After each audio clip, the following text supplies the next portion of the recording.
Teachings of an Initiate. By Max Heindel. Foreword.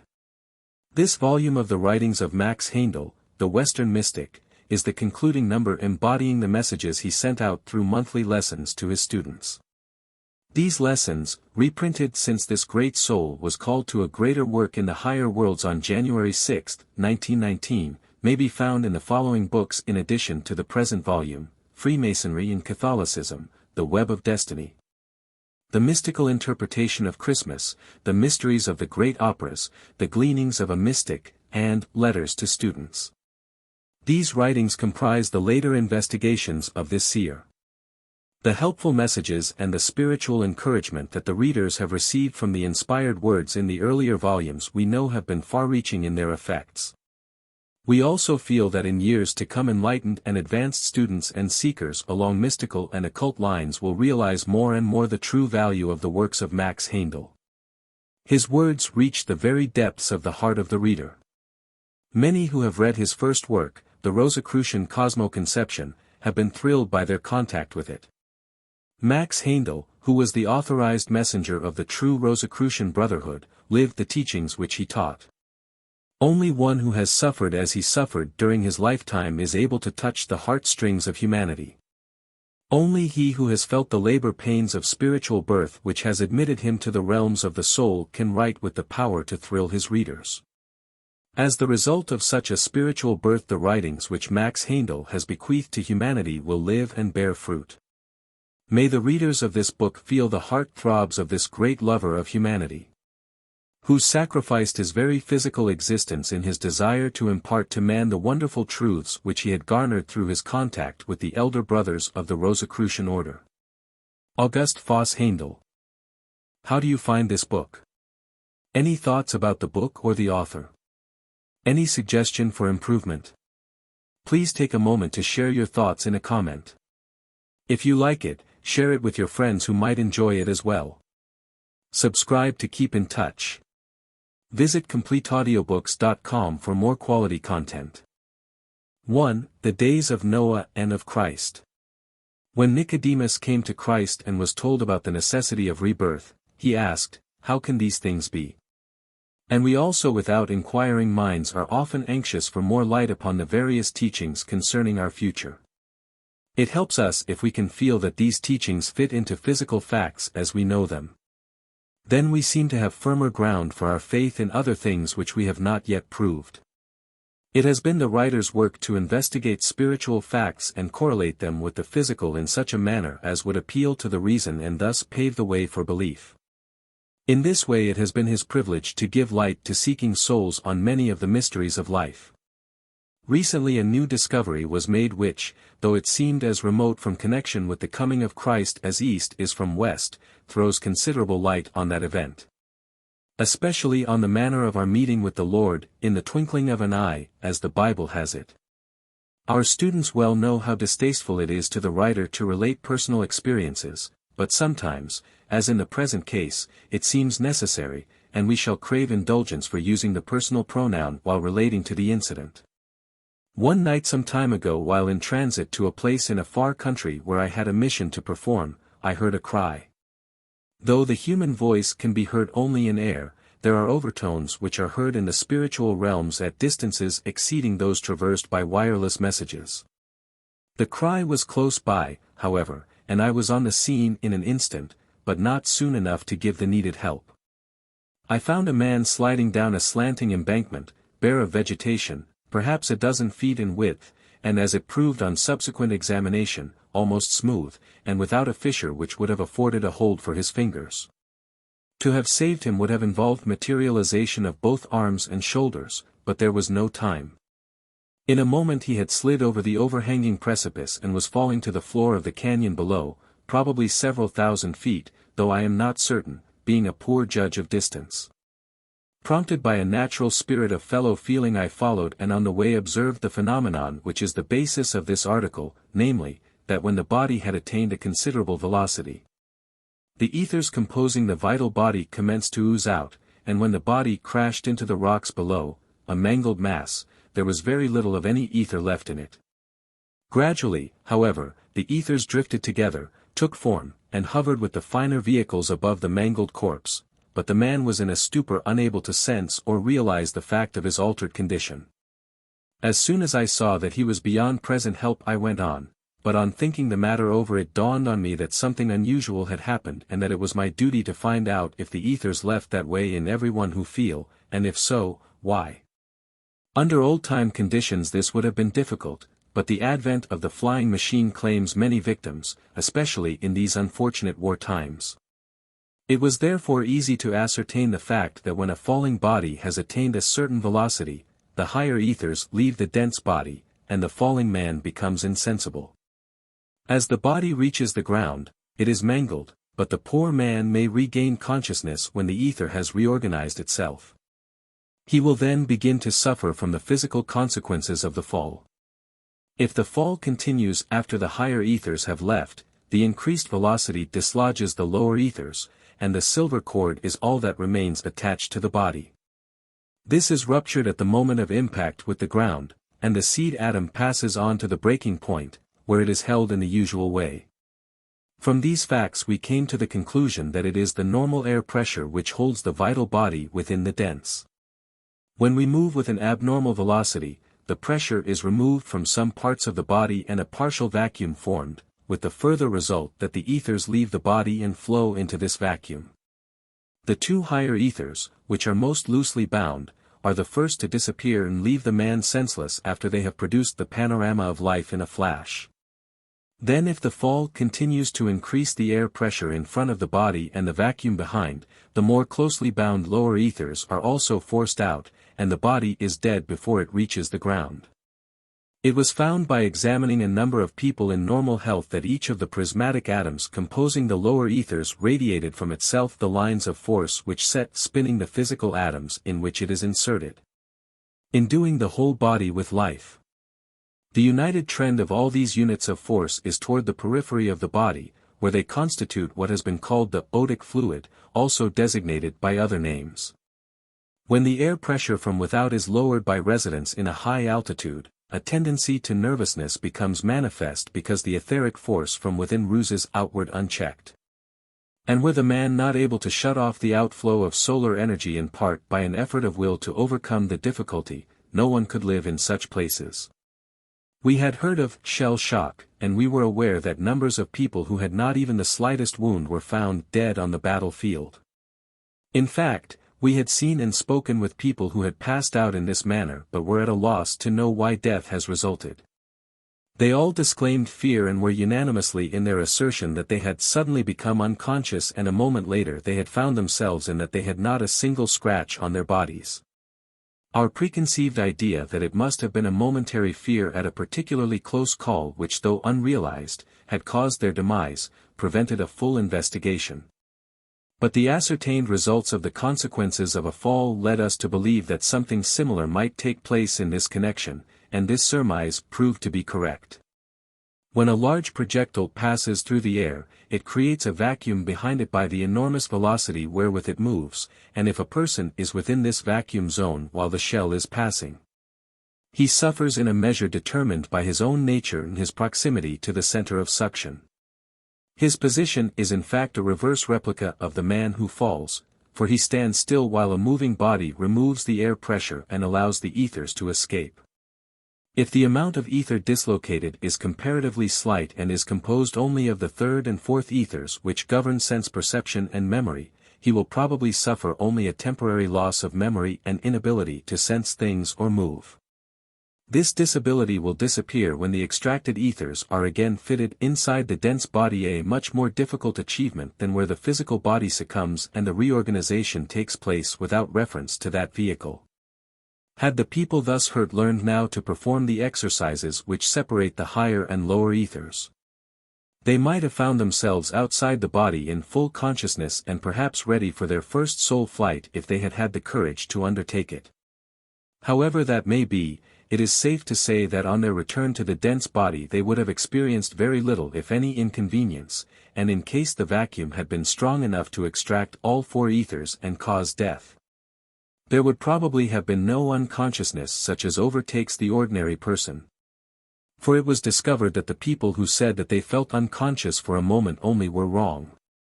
It required a time varying from 1 to several days in the cases we investigated before the vital body was reorganized and consciousness re-established.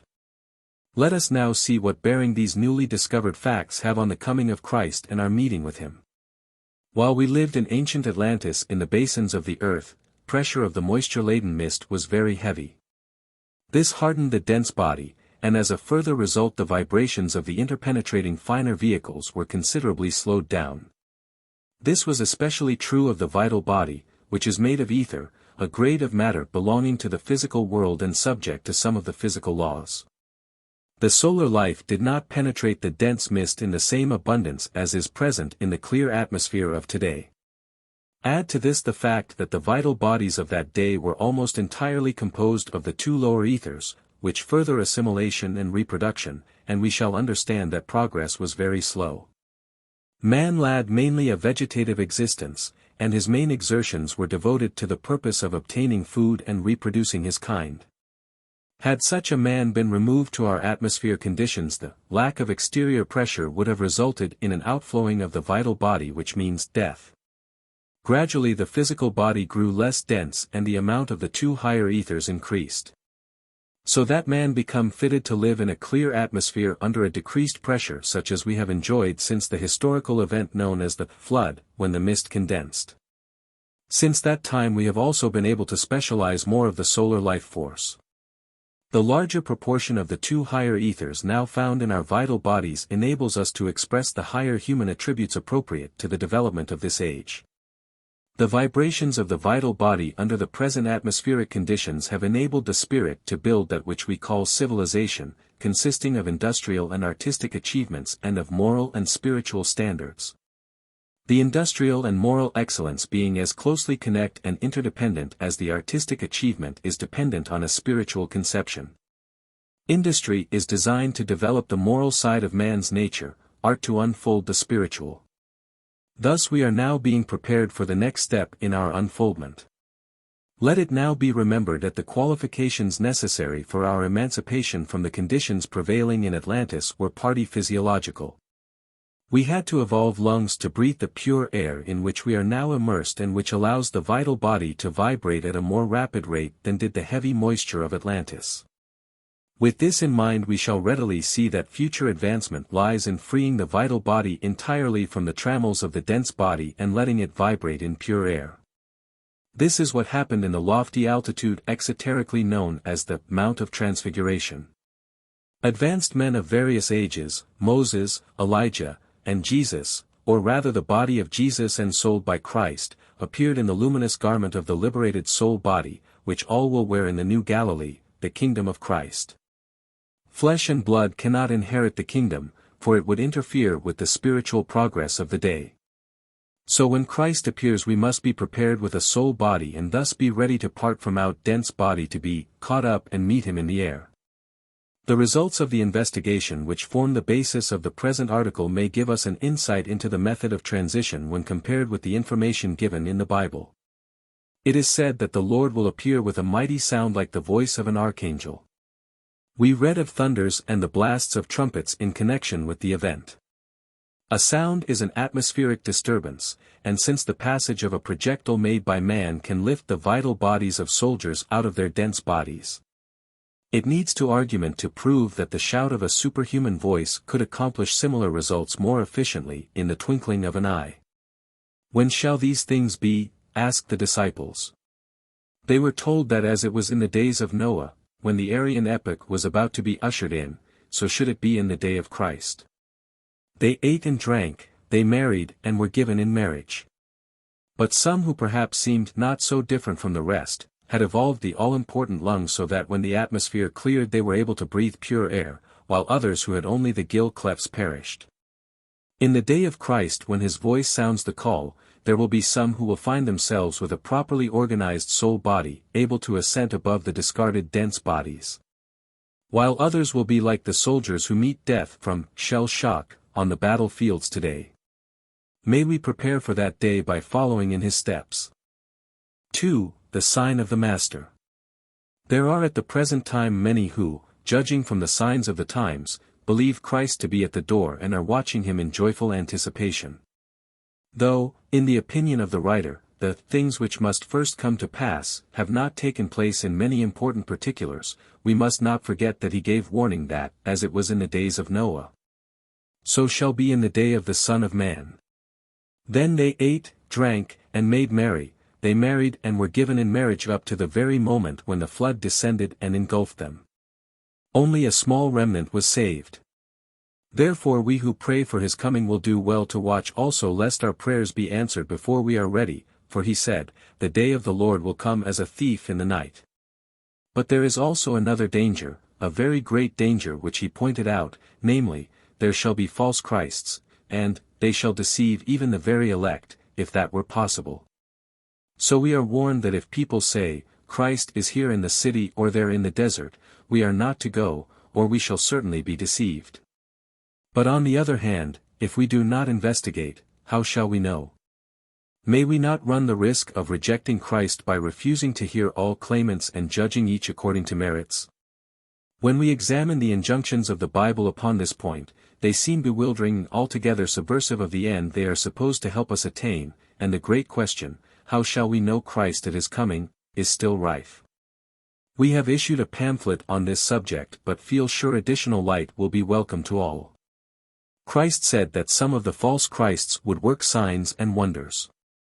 He always refused to prove his divinity in that sordid manner when asked to do so by the scribes and Pharisees, because he knew that phenomena only excited the sense of wonder and whetted the appetite for more. Those who witness such manifestations are sometimes sincere in their efforts to convince others, but they are generally met with an attitude of mind which says in effect, you say you have seen him do so and therefore you believe. Very well. I also am willing to be convinced. Let him show me. But even supposing a master were willing to prove his identity, who among the multitude is qualified to judge the validity of the proof? No one. Who knows the sign of the master when he sees it? The sign of the master is not a phenomenon which may be repudiated or explained away by the sophists, neither is it something the master may show or hide as he pleases, nor can he take it up and lay it aside at will. He is forced to carry it with him always as we carry out arms and limbs. It would be just as impossible to hide the sign of the master from those qualified to see, know, and judge it as it would be for us to hide our members, from anyone who has physical sight. On the other hand, as the sign of the master is spiritual, it must be spiritually perceived. And it is therefore as impossible to show the sign of the master to those who lack spiritual sight as it is to show a physical figure to the physically blind. Therefore we read, a wicked and adulterous generation seeketh after a sign, and there shall no sign be given unto it. A little further on in the same chapter, Matt. 16, we find the Christ asking his disciples, whom do men say that I, the Son of Man, am?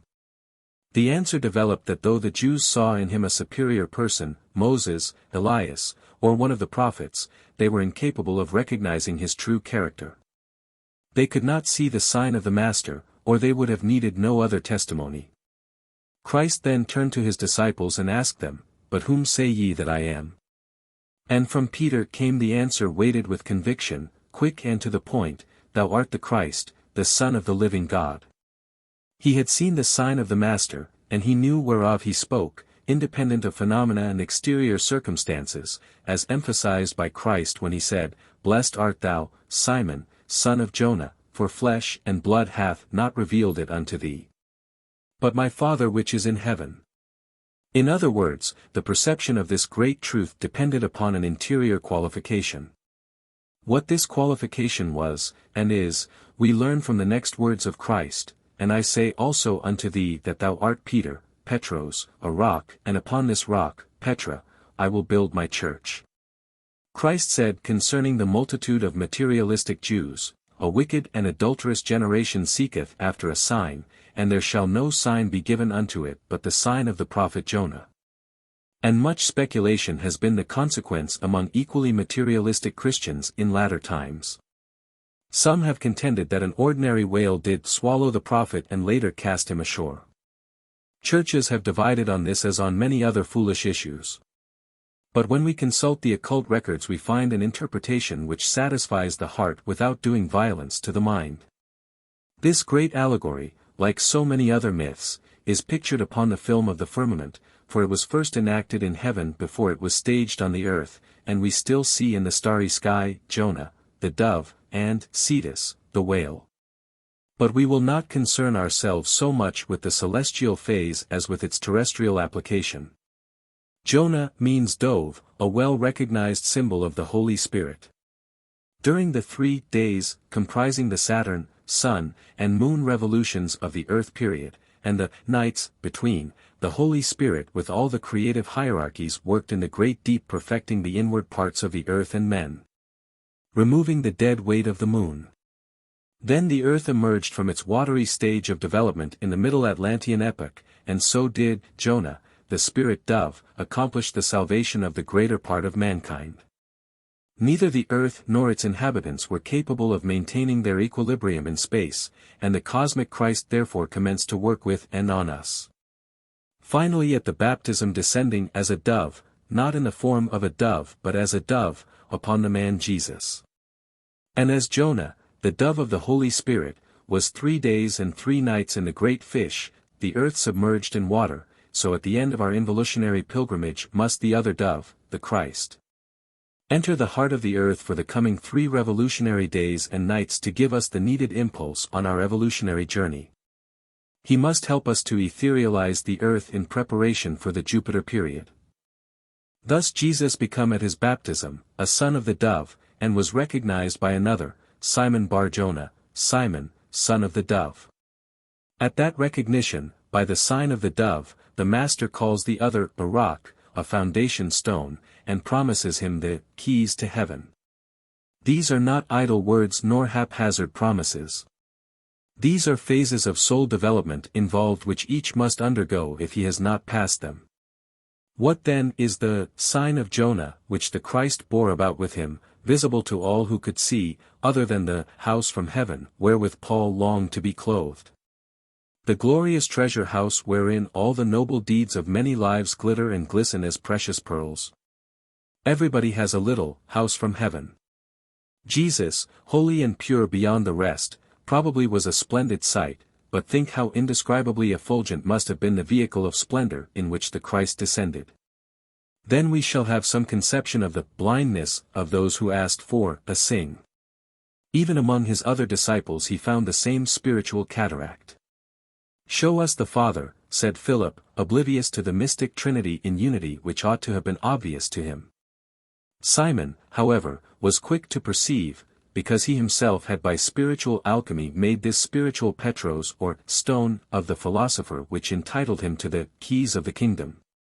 An initiation making usable the latent powers of the candidate evolved by service. We find that these stones for the temple made without hands undergo an evolution or process of preparation. There is first the Petros, the diamond in the rough, so to speak, found in nature. When read with the heart, such passages as 1 Corner, 10:4, and did all drink the same spiritual drink. For they drank of that spiritual rock, Petros, that followed them, and that rock was Christ, are illuminating in this connection. Gradually, very gradually, we have become impregnated with the water of life which sprang from the great rock. We have also become polished as lithoizantes, living stones, destined to be grouped with that great stone which the builder rejected. And when we have wrought well to the end, we shall finally receive in the kingdom the diadem, the most precious of all, the siphon-looken, the white stone, with its new name. There are 3 steps in the evolution of the stone of the sage, Petros, the hard rough rock, Lithon, the stone polished by service and ready to be written on, and siphon-looken, the soft white stone that draws to itself all who are weak and heavy laden. Much is hidden in the nature and composition of the stone at each step which cannot be written, it must be read between the lines. If we hope to build the living temple with Christ in the kingdom, we would do well to prepare ourselves that we may fit in, and then we shall know the Master and the sign of the Master.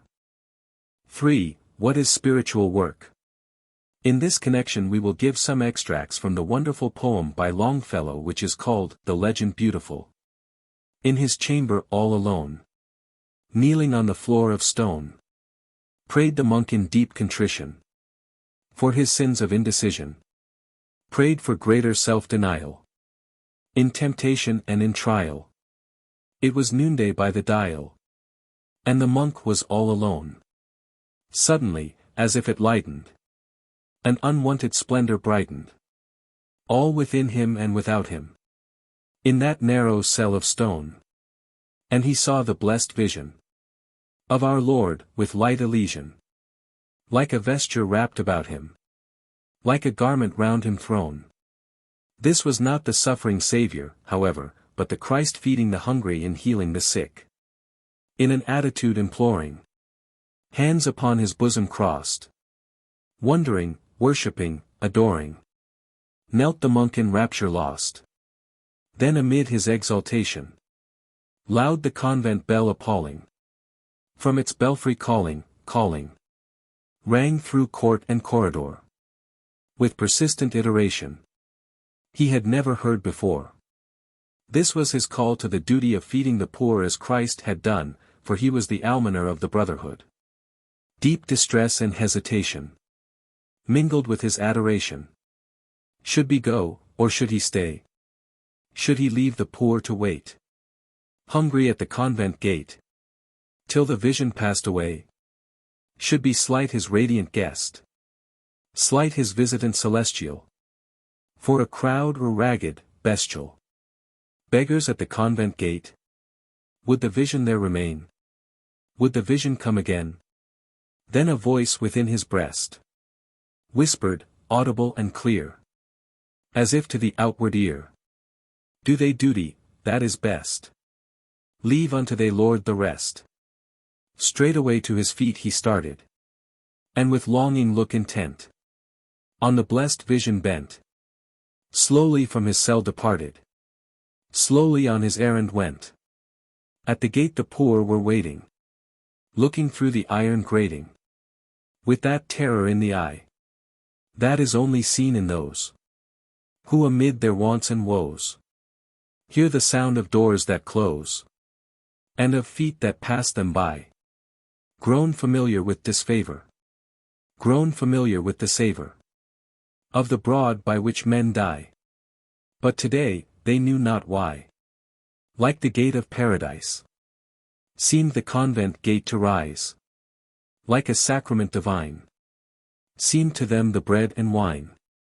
In his heart the monk was praying, thinking of the homeless poor, what they suffer and endure, what we see not, what we see. And the inward voice was saying, whatsoever thing thou doest to the least of mine and lowest, that doest unto me. Unto me. But had the vision come to him in beggar's clothing, come to mendicant imploring, would he then have knelt adoring, or have listened with derision, and have turned away with loathing? Thus his conscience put the question, full of troublesome suggestion. As at length, with hurried pace, towards his cell he turned his face, and beheld the convent bright with supernatural light, like a luminous cloud expanding over floor and wall and ceiling. But he passed with awestruck feeling at the threshold of this door, for the vision still was standing, as he left it there before, when the convent bell appalling, from its belfry calling, summoned him to feed the poor. Through the long hour intervening, it had waited his return, and he felt his bosom burn, comprehending all the meaning, when the blessed vision said, hadst thou stayed, I must have fled. Let me tell you a story. Ages and ages ago, so long ago in fact that it was almost as far away as yesterday, darkness enveloped the earth, and men were groping for the light. Some there were who had found it and who undertook to show men the reflection thereof, and they were eagerly sought. Among them there was one who had been to the city of light for a little while and had absorbed some of its brilliancy. Straightway men and women from all over the land of darkness sought him. They journeyed thousands of miles because they had heard of this light. And when he heard that a company was traveling towards his house, he set to work and prepared to give them the very best he had. He planted poles all around his house and put lights upon them so that his visitors might not hurt themselves in the darkness. He and his household ministered to their wants, and he taught them as best he knew. But soon sign if his visitors murmured. They had thought to find him seated upon a pedestal radiant with celestial light. In fancy they had seen themselves worshipping at his shrine. But instead of the spiritual light they had expected, they had caught him in the very act of stringing electric lights to illuminate the place. He did not even wear a turban or a robe, because the order to which he belonged had as one its fundamental rules that his members must wear the dress of the country in which they lived. So the visitors came to the conclusion that they had been tricked and swindled and that he had no light. They took up stones and stoned him and his household. They would have killed him had it not been that they feared the law, which in that land required an eye for an eye and a tooth for a tooth. Then they went away again into the land of the darkness, and whenever they saw a soul headed towards the light, they held up their hands in horror and said, "Do not go there. That is not a true light, it is as a jack-o'-lantern and it will lead you astray. We know there is absolutely no spirituality there." Many believed them, and thus came to pass in that case, as so many times before, the saying that was written in one of their old books, "This is the condemnation, that light has come into the world but men love darkness rather than light." As it was in that faraway yesterday, so also it is today. Men are running hither and thither seeking for light. Often like Sir Launfal they travel to the ends of the earth, wasting their whole lives seeking for the thing that they call spirituality, but melting disappointment after disappointment. But just as Sir Launfal, having spent his whole life in vain search away from his home, finally found in the Holy Grail right at his own castle gate, so every honest seeker after spirituality will, shall, and must find it in his own heart. The only danger is that like the company of seekers mentioned, he may miss it because he does not recognize it. No one can recognize true spirituality in others until he had in a measure evolved it in his own self. It may therefore be well to try to settle definitely, what is spirituality, to give a guide whereby we may find this great Christ attribute. In order to do this we must leave our preconceived ideas behind, or we shall certainly fail. The idea most commonly held is that spirituality manifests through prayer and meditation, but if we look at our Saviour's life, we shall find that it was not an idle one. He was not a recluse, he did not go away and hide himself from the world. He went among people, he ministered to their daily wants, he fed them when that was necessary, he healed them whenever he had the opportunity, and he also taught them. Thus he was in the very truest sense of the word a servant of humanity. The monk in The Legend Beautiful saw him thus when he was engaged in prayer, wrapped in spiritual ecstasy. But just then the convent bell struck the hour of 12, and it was his duty to go and imitate the Christ, feeding the poor who had gathered around the convent gate. Great indeed was the temptation to stay, to bathe in the heavenly vibrations. But there came the voice, "Do thy duty, that is best. Leave unto thy Lord the rest." How could he have adored the Saviour whom he saw feeding the poor and healing the sick while at the same time leaving the hungry poor to stand outside the convent gate waiting for him to perform his duties? It would have been positively wicked for him to have stayed there, and so the vision said to him upon his return, "Hast thou stayed, I must have fled." Such self-indulgence would have been absolutely subversive of the purpose he had in view. If he had not been faithful in little things pertaining to earthly duties, how could it be expected that he would be faithful in the greater spiritual work? Naturally, unless able to stand the test, he could not be given greater powers. There are many people who seek spiritual powers, wandering from one so-called occult center to another. Who enter monasteries and like places of seclusion, hoping by running away from the world's clamor and glamour to cultivate their spiritual nature. They bask in the sunshine of prayer and meditation from morning till night while the world is moaning in agony. Then they wonder why they do not progress, why they do not get further upon the path of aspiration. Truly prayer and meditation are necessary, absolutely essential to soul growth. But we are doomed to failure if we depend for soul growth upon prayers which are only words. To obtain results we must live in such a manner that our whole life becomes prayer, an aspiration. As Emerson said, although your knees were never bent, to heaven your hourly prayers are sent. And be they formed for good or ill, are registered and answered still. It is not the words we speak in moments of prayer that count, but it is the life that leads up to the prayer. What is the use of praying for peace on earth on Sunday when we are making bullets during the whole week? How can we pray God to forgive us our trespasses as we forgive those who trespass against us when we carry hate in our hearts? There is only one way to show our faith, and that is by our works. It does not matter in what department of life we have been placed, whether we are high or low, rich or poor, it is immaterial whether we are engaged in stringing electric lights to save our fellows a physical fall, or whether it is our privilege to stand upon a platform to give out the spiritual light and point out to others the way of the soul. It is absolutely unessential whether our hands are grimy with the lowest labor, perhaps digging a sewer to maintain the health of our community, or whether they are soft and white as required when nursing the sick. The determining factor which decides whether any class of work is spiritual or material is our attitude in the matter. The man who strings the electric lights may be far more spiritual than the one who stands upon the platform. For alas, there are many who go to that sacred duty with the desire to tickle the ears of their congregation by fine oratory rather than to give heartfelt love and sympathy. It is much more noble work to clean out the clogged sewer, as did the despised brother in Kennedy's Servant in the House, than it is to live falsely in the dignity of a teacher's office, implying a spirituality that is not actually there. Everyone who tries to cultivate this rare quality of spirituality must always begin by doing everything to the glory of the Lord, for when we do all things as unto the Lord, it does not matter what kind of work we do. Digging a sewer, inventing a labor-saving device, preaching a sermon, or anything else is spiritual work when it is done in love to God and man.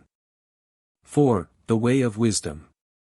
It is now several years since the teaching of the elder brothers was first published in the Rosicrucian Cosmo-Conception, and we have since added to our literature. It now seems appropriate that we take stock of our work to see what we have done with the talents entrusted to our care. In the first place, let us realize that the reason why we are in the Rosicrucian Fellowship is because at some time we have been dissatisfied with the explanations of the problems of life given elsewhere. We have all sought light upon the riddle, and some among us, like the man spoken of in the Bible, saw a pearl of great price and went and sold all we had and bought the pearl, which symbolizes knowledge of the kingdom of heaven. In other words, some among us have been so anxious to find light and so overjoyed when it was found that we have given our whole life, thought, and energy to this work. Previously assumed obligations prevent the majority from enjoying this great privilege, but every one of us, if we have been helped, is bound under the law of compensation to make some return. For interchange and circulation are everywhere correlative to life, as stagnation is to death. We know that we cannot continue to gorge ourselves upon physical good and retain what we have eaten, and that unless elimination maintains the equilibrium, death soon follows. Neither can we with impunity gorge ourselves with a mental diet. We must share our treasure with others and use our knowledge in the world's work, or run the danger of stagnation in the quagmire of metaphysical speculation. During the years which have elapsed since the Rosicrucian Cosmo-Conception was published, students have had ample time to familiarize themselves with its teachings. We can no longer excuse ourselves by saying we do not know the philosophy because we have had no time to study it and therefore cannot explain it to others. Even those who have had the least time to study because of the duties which call them in their work in the world ought now to be sufficiently posted to give a reason for the faith which is within them, as Paul exhorted us all to do. Even if we do not succeed in showing the light to everyone who asks for it, we owe it to ourselves, to the elder brothers, and to humanity to make the attempt. Our own soul growth depends upon the share we have in the growth of the movement wherewith we have connected ourselves, and it is therefore expedient that we should realize thoroughly what the mission of the Rosicrucian Fellowship is. This you will find thoroughly and clearly elucidated in the introductory chapter of the Cosmo. Briefly stated, it is to give an explanation of the problem of life which will satisfy both the mind and the heart, and thus solve the perplexities of the two classes of people who are now groping in the dark for want of this unifying knowledge, and who may be broadly spoken of for the purposes of our discussion as the church people and the scientists. By the first term we will designate all who are led by sincere devotion or kindliness of nature, whether belonging to a church or not. In the second class we mean to include all who are looking at life from the purely mental viewpoint, whether they class themselves as scientists or not. It is the aim and object of the Rosicrucian cosmo-conception to widen the spiritual scope of rapidly increasing number among these two classes who realize more or less clearly that there is a lack of something vitally important in their present view of life and being. You will remember that when David desired to build a temple for the Lord he was denied the privilege because had been a man of war. There are organizations in the world today which are always fighting other organizations, always finding fault and striving to tear down, thus warring just as much as David did in ancient days. They cannot with such a state of mind be permitted to build the temple which is made with living stones of men and women, that temple which Manson in The Servant in the House speaks of in such beautiful terms. Therefore, when we go about endeavoring to spread the truths of the Rosicrucian teachings, let us always bear in mind that we may not with impunity decry the religion of anyone else nor antagonize him. And that it is not our mission to war against his error, which will manifest itself in due time. Do you remember that when David had passed out and Solomon reigned in his stead, the latter saw the Lord in a dream, and asked for wisdom? He was given the choice of whatever he might ask, and he asked for wisdom to guide the people. This answer, in effect, was given him, because it was in your heart to ask wisdom, because you have not asked for riches or long life or for victory over your enemies or anything like that but have prayed for wisdom. Therefore that wisdom shall be given you and much more than that. Therefore it may be well for us at this time to devote ourselves to heartfelt prayers for wisdom, and in order that we may recognize it, it will be well to discuss what true wisdom is.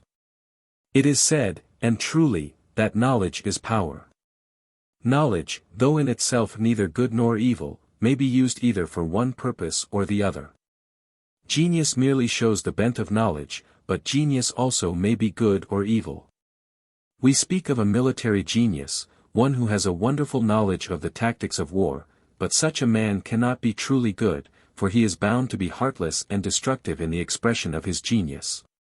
A man of war, whether he be a Napoleon or a common soldier, can never be wise, because he must deliberately crush all finer feelings of which we take the heart as a symbol. On the other hand, a wise ruler is big-hearted as well as having a powerful intellect, so that one balances the other in promoting the interests of his people. Even the deepest knowledge along religious or occult lines is not wisdom, as we are taught by Paul in that wonderful 13th chapter of 1 Corinthians. Where he says in effect, though I have all the knowledge so that I could solve all mysteries, and have not love, I am nothing. Only when knowledge has wed love, do they merge into wisdom, the expression of Christ principle, the second phase of deity. We should be very careful to discriminate properly at this point. We may have discrimination between what is expedient for the attainment of a certain end and what hinders, and we may choose present ills for future attainment, but even in this we do not necessarily express wisdom.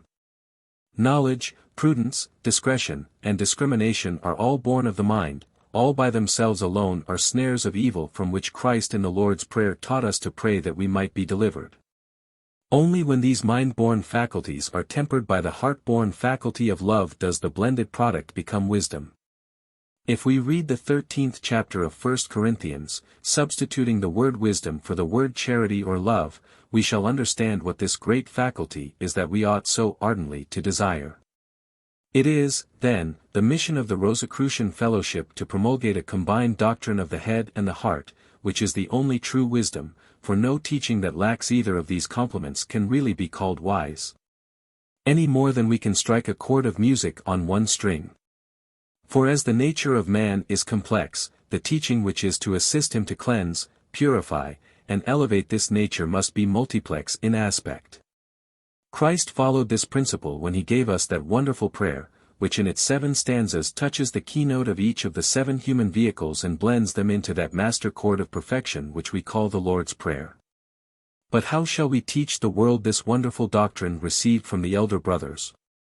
The answer to this question is first, last, and all the time, by living the life. It is said to the everlasting credit of Muhammad that his wife became his first disciple, and it is certain that it was not his teaching alone but the life which he lived in the home, day in and day out, year in and year out, which won the confidence of his companion to such an extent that she was willing to trust her spiritual fate in his hands. It is comparatively easy to stand before strangers who know nothing bad about us and to whom our shortcomings are therefore not patent, and preach for an hour or two each week. But it is totally different thing to preach 24 hours a day in the home as Muhammad must have done by living the life. If we would have the success in our propaganda that he had in his, we must, each and every one of us, begin in the home, begin by demonstrating to those with whom we live that the teachings which guide us are truly wisdom teachings. It is said that charity begins at home. This is the word that should have been translated, love, in the 13th chapter of 1 Corinthians. Change this also into wisdom and let it read, wisdom propaganda begins at home. Then let this be our motto throughout the years, by living the life at home we can advance the cause better than in any other way.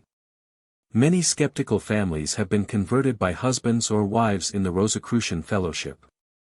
May the rest follow. 5. The secret of success. This is a subject which ought to interest everybody, for surely we all desire to be successful, but the question is what constitutes success.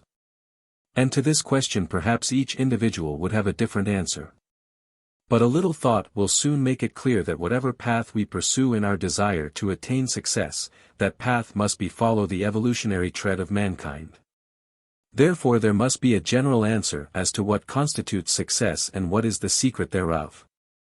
It would be a mistake, however, to try to find the solution of this problem just by examining the life of man during our present age.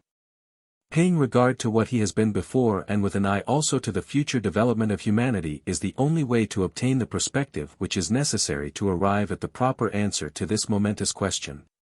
We do not need to go into details to a great extent. We may mention that in the earlier epochs of our evolution when man in the making was coming down from the spiritual world into his present material existence, the secret of success lay in a knowledge of the physical world and the conditions therein. It was not necessary at that time to tell humanity about the spiritual world and our finer vehicles, for these were facts patent to everybody. We saw and lived in the spiritual realms. But we were then coming into the physical world. And therefore the schools of initiation taught the pioneers of mankind the laws which govern the physical world and initiated them into the arts and crafts whereby they might conquer the material realm.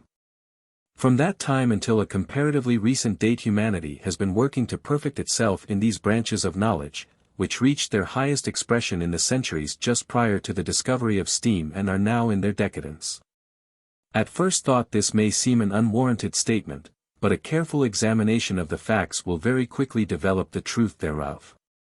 In the so-called Dark Ages, there were no factories, but every town and village was full of small shops in which the master, sometimes alone and at other times with a few journeymen and apprentices, wrought the works of his trade from the raw material to the finished product, exercising his skill and creative instinct and putting his heart and soul into every piece of work that left his hands.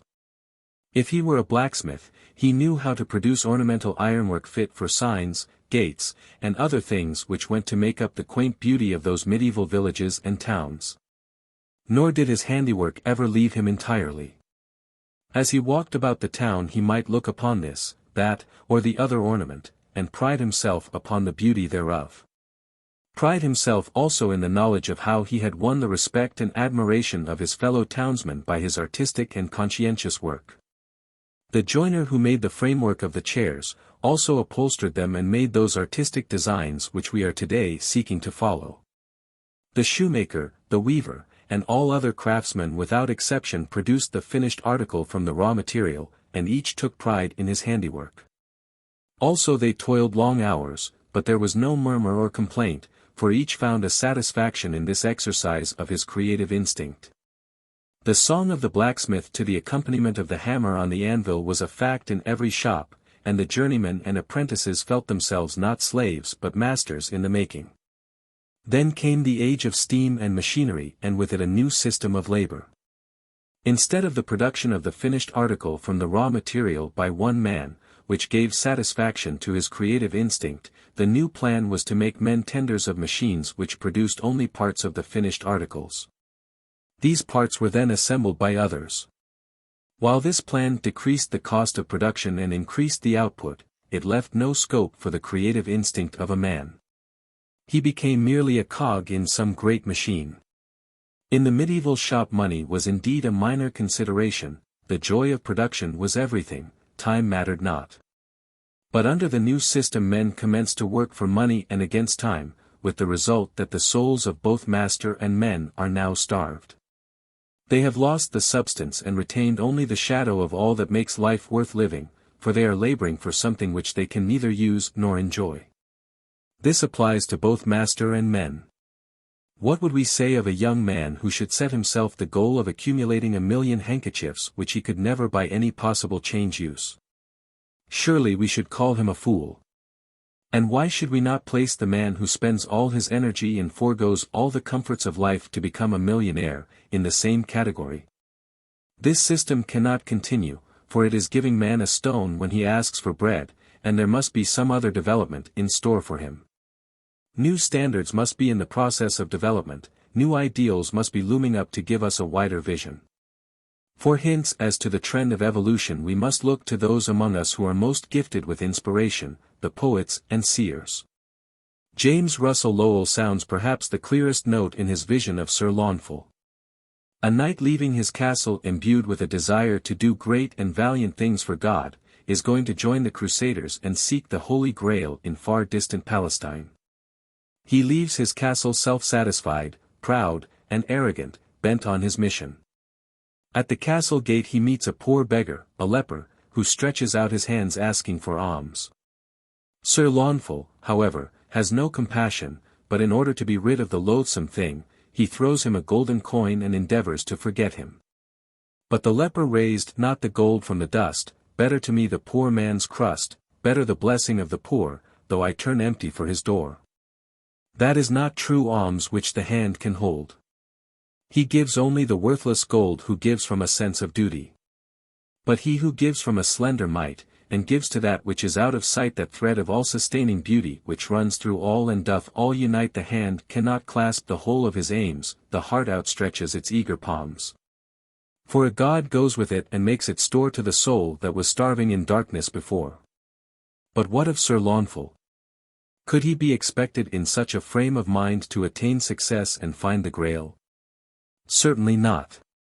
So disappointment after disappointment meets him, and finally he returns to his castle, discouraged and humbled in heart. There he again meets the leper, and at the sight of him, the heart within him was ashes and dust. He parted in twain his single crust. He broke the ice on the streamlet's brink, and gave the leper to eat and drink. Then, having fulfilled the task of mercy, the reward comes with it. The leper no longer crouched by his side, but stood before him glorified. And the voice that was softer than silence said, "Lo, it is I, be not afraid. In many lands, without avail, thou hast spent thy life for the Holy Grail. Behold, it is here this cup which thou didst fill at the streamlet for me but now. This crust is my body broken for thee. This water the blood I shed on the tree. The Holy Supper is kept, indeed, in whatso we share with another's need. Not what we give, but what we share. For the gift without the giver is bare. Who gives himself with his aims feeds three: himself, his hungering neighbor, and me." In these words lies the secret of success, which consists in doing the little things, the perhaps seemingly disagreeable things which are close to our hands. Instead of going afar and seeking for chimerical phantasms which never develop into anything definite or tangible. What will doing the former accomplish for us? May be pertinently inquired. Again we may take the answer from a poet, Oliver Wendell Holmes, who tells us of the little chambered nautilus. It first builds a small cell only large enough to hold it. Then as it grows, it adds another chamber which is larger and which it them occupies for the next period of growth, and so on until it has made a spiral shell as large as it can, which it then leaves. This idea he puts into the following lines. Build thee more stately mansions, O my soul. As the swift seasons roll.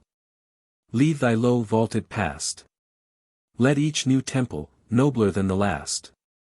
Shut thee from heaven with a dome more vast.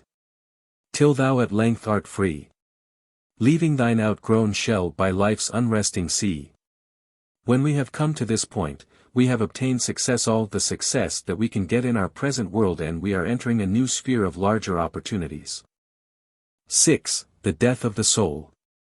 From time to time, seemingly following a law of periodicity, the same difficulties crop up in the minds of students. At the same time, a number of letters from different parts of the world ask for information on a subject, at another time on a different one, but after years the same subjects are revived. While help is given the individuals who ask, it may be that many more are interested in the same subject at the same time, hence this lesson on the death of the soul. Which seems to exercise the mind, perhaps because death of the body is so common and frequent. Some years ago we published a lesson on the unpardonable sin and lost souls in connection with the sacraments which we were them explaining. It was there stated that all the sacraments have to do with the transmission of the seed atoms, which form the nuclei of our various bodies. The germ for our earthly body must be properly placed in fruitful soil to grow a suitable dense vehicle, and for this reason, as stated in Genesis 1:27, Elohim created man male and female. The Hebrew words are sakra and kaba. These are names of the sex organs. Literally translated, sakra means the bearer of the germ. And thus marriage is a sacrament, for it opens the way for the transmission of the physical seed atom from the father to the mother and tends to preserve the race against the ravages of death. Baptism as a sacrament signifies the germinal urge of the soul for higher life, the planting of a spiritual seed. Communion is the sacrament in which we partake of bread made from the seed of chaste plants, and in which the cup symbolizing the passionless seed pod points to the age to come. An age when marriage will be unnecessary to transmit the seed through a father and mother, but when we may feed directly upon cosmic life and thus conquer death. Finally, extreme unction is the sacrament which marks the loosing of the silver cord and the extraction of the sacred germ, until it shall again be planted in another Kaaba, or mother. As the seed and ovum are the root and basis of racial development, it is easy to see that no sin can be more serious than that which abuses the creative function. For by the sacrilege we stunt future generations and transgress against the Holy Spirit, Jehovah, who is the warden of the creative lunar force. His angels herald birth, as in the case of Isaac, John the Baptist, and Jesus. When he wanted to reward his most faithful follower, Abraham, he promised to make his seed as numerous as the sands on the seashore. He also meted out the most terrible punishment to the Sodomites, who committed sacrilege by misdirecting the seed, and the sin of Onan who wasted it is also a pointer in the same direction. We are told in the Bible that mankind were forbidden to eat of the tree of knowledge under pain of death. But instead of patiently waiting for the periods of propitious interplanetary conditions, Adam knew Eve, and since then she has borne her children in pain and suffering subject to premature death. Therefore the abuse of this sacred function for gratification of the passional nature, and particularly perversion, is recognized by esotericists as the unpardonable sin. It is to this James refers when he says, "There is a sin unto death." I do not say that ye shall pray for that. But occult investigations have proved in this case, as with all other forms of hell preaching, that God and nature are much more lenient and merciful to man than man is to his fellows. Though the retributive justice meted out to those who have lived lives of sin and vice was found in all cases to be severe, nothing nearly as serious as the death of the soul occurs. So far as we have been able to learn, only the black magician who consciously misuses the seed for malicious purposes faces anything so serious as that implied in the phrase. And there would really be no need of going into the subject at all except that it throws side lights upon other matters of value to the student. To understand this properly we must first call to the mind the sharp definitions of the terms spirit, soul and body as given in the Rosicrucian cosmoconception. It is there stated that in the beginning of manifestation the Virgin Spirit, a spark from the divine, involved itself in a threefold veil of spirit matter and thus became the ego. The threefold spirit cast a threefold shadow into the realm of matter, and thus the dense body was evolved as a counterpart of the divine spirit, the vital body as a replica of the life spirit, and the desire body as the image of the human spirit. Finally, and most important of all, the link of mind was formed between the threefold spirit and its threefold body. This was the beginning of individual consciousness, and marks the point where the involution spirit into matter is finished and the evolutionary process whereby the spirit is lifted out of matter begins. Involution involves the crystallization of spirit into bodies, but evolution depends upon the dissolution of the bodies, the extraction of the soul substance from them, and the alchemical amalgamation of this soul with the spirit. At the beginning of evolution man consisted only of spirit and body, he was soulless. But since them each life lived on earth in the great school of experience had made him more and more soulful according to the use which he has made of his opportunities. This is shown in the different gradation between the savage and the saint which we see all about us. It is the loss of the soul which is involved in the experience we describe as the death of the soul. The spirit itself can of course never die, seeing that it is a spark from the divine, without beginning and without end. How then can the death of the soul be brought about, and what is the real meaning of the phrase? This is a subject the writer does not like to dwell upon, but for the sake of the important side light it throws upon spiritual advancement, as already said, the facts will be given. In the foregoing we have seen that the threefold spirit has projected a threefold body and that the purpose of evolution is the extraction of the threefold soul from his threefold body and the amalgamation thereof with the threefold spirit. Now mark this point, for this is the important crux of the whole matter. A very valuable and important piece of information which will help the student to a more definite understanding of the subject than has hitherto been given. Much is said in occult literature about the path. But though to the initiated who already know, the statements of what it is and where it is are plentiful, this information has never before been given to the exoteric student. Paul tells us that to be carnally minded is death, but to be spiritual minded is life and peace. This is the exact truth, for the mind, which is the link between the spirit and the body, is the path or bridge, the only means of transmission of soul to spirit. So long as man is carnally minded and turns his attention to worldly successes, cherishing as his motto proverb, "Let us eat, drink, and be merry for tomorrow we die," all his activities are centered in the lower part of his being, the personality. And he lives and dies like the animals, unconscious of the magnetic drawings of the spirit. But at length there comes a time when the yearnings of the spirit are felt, and the personality sees the light and sets out to seek its higher self across the bridge of mind.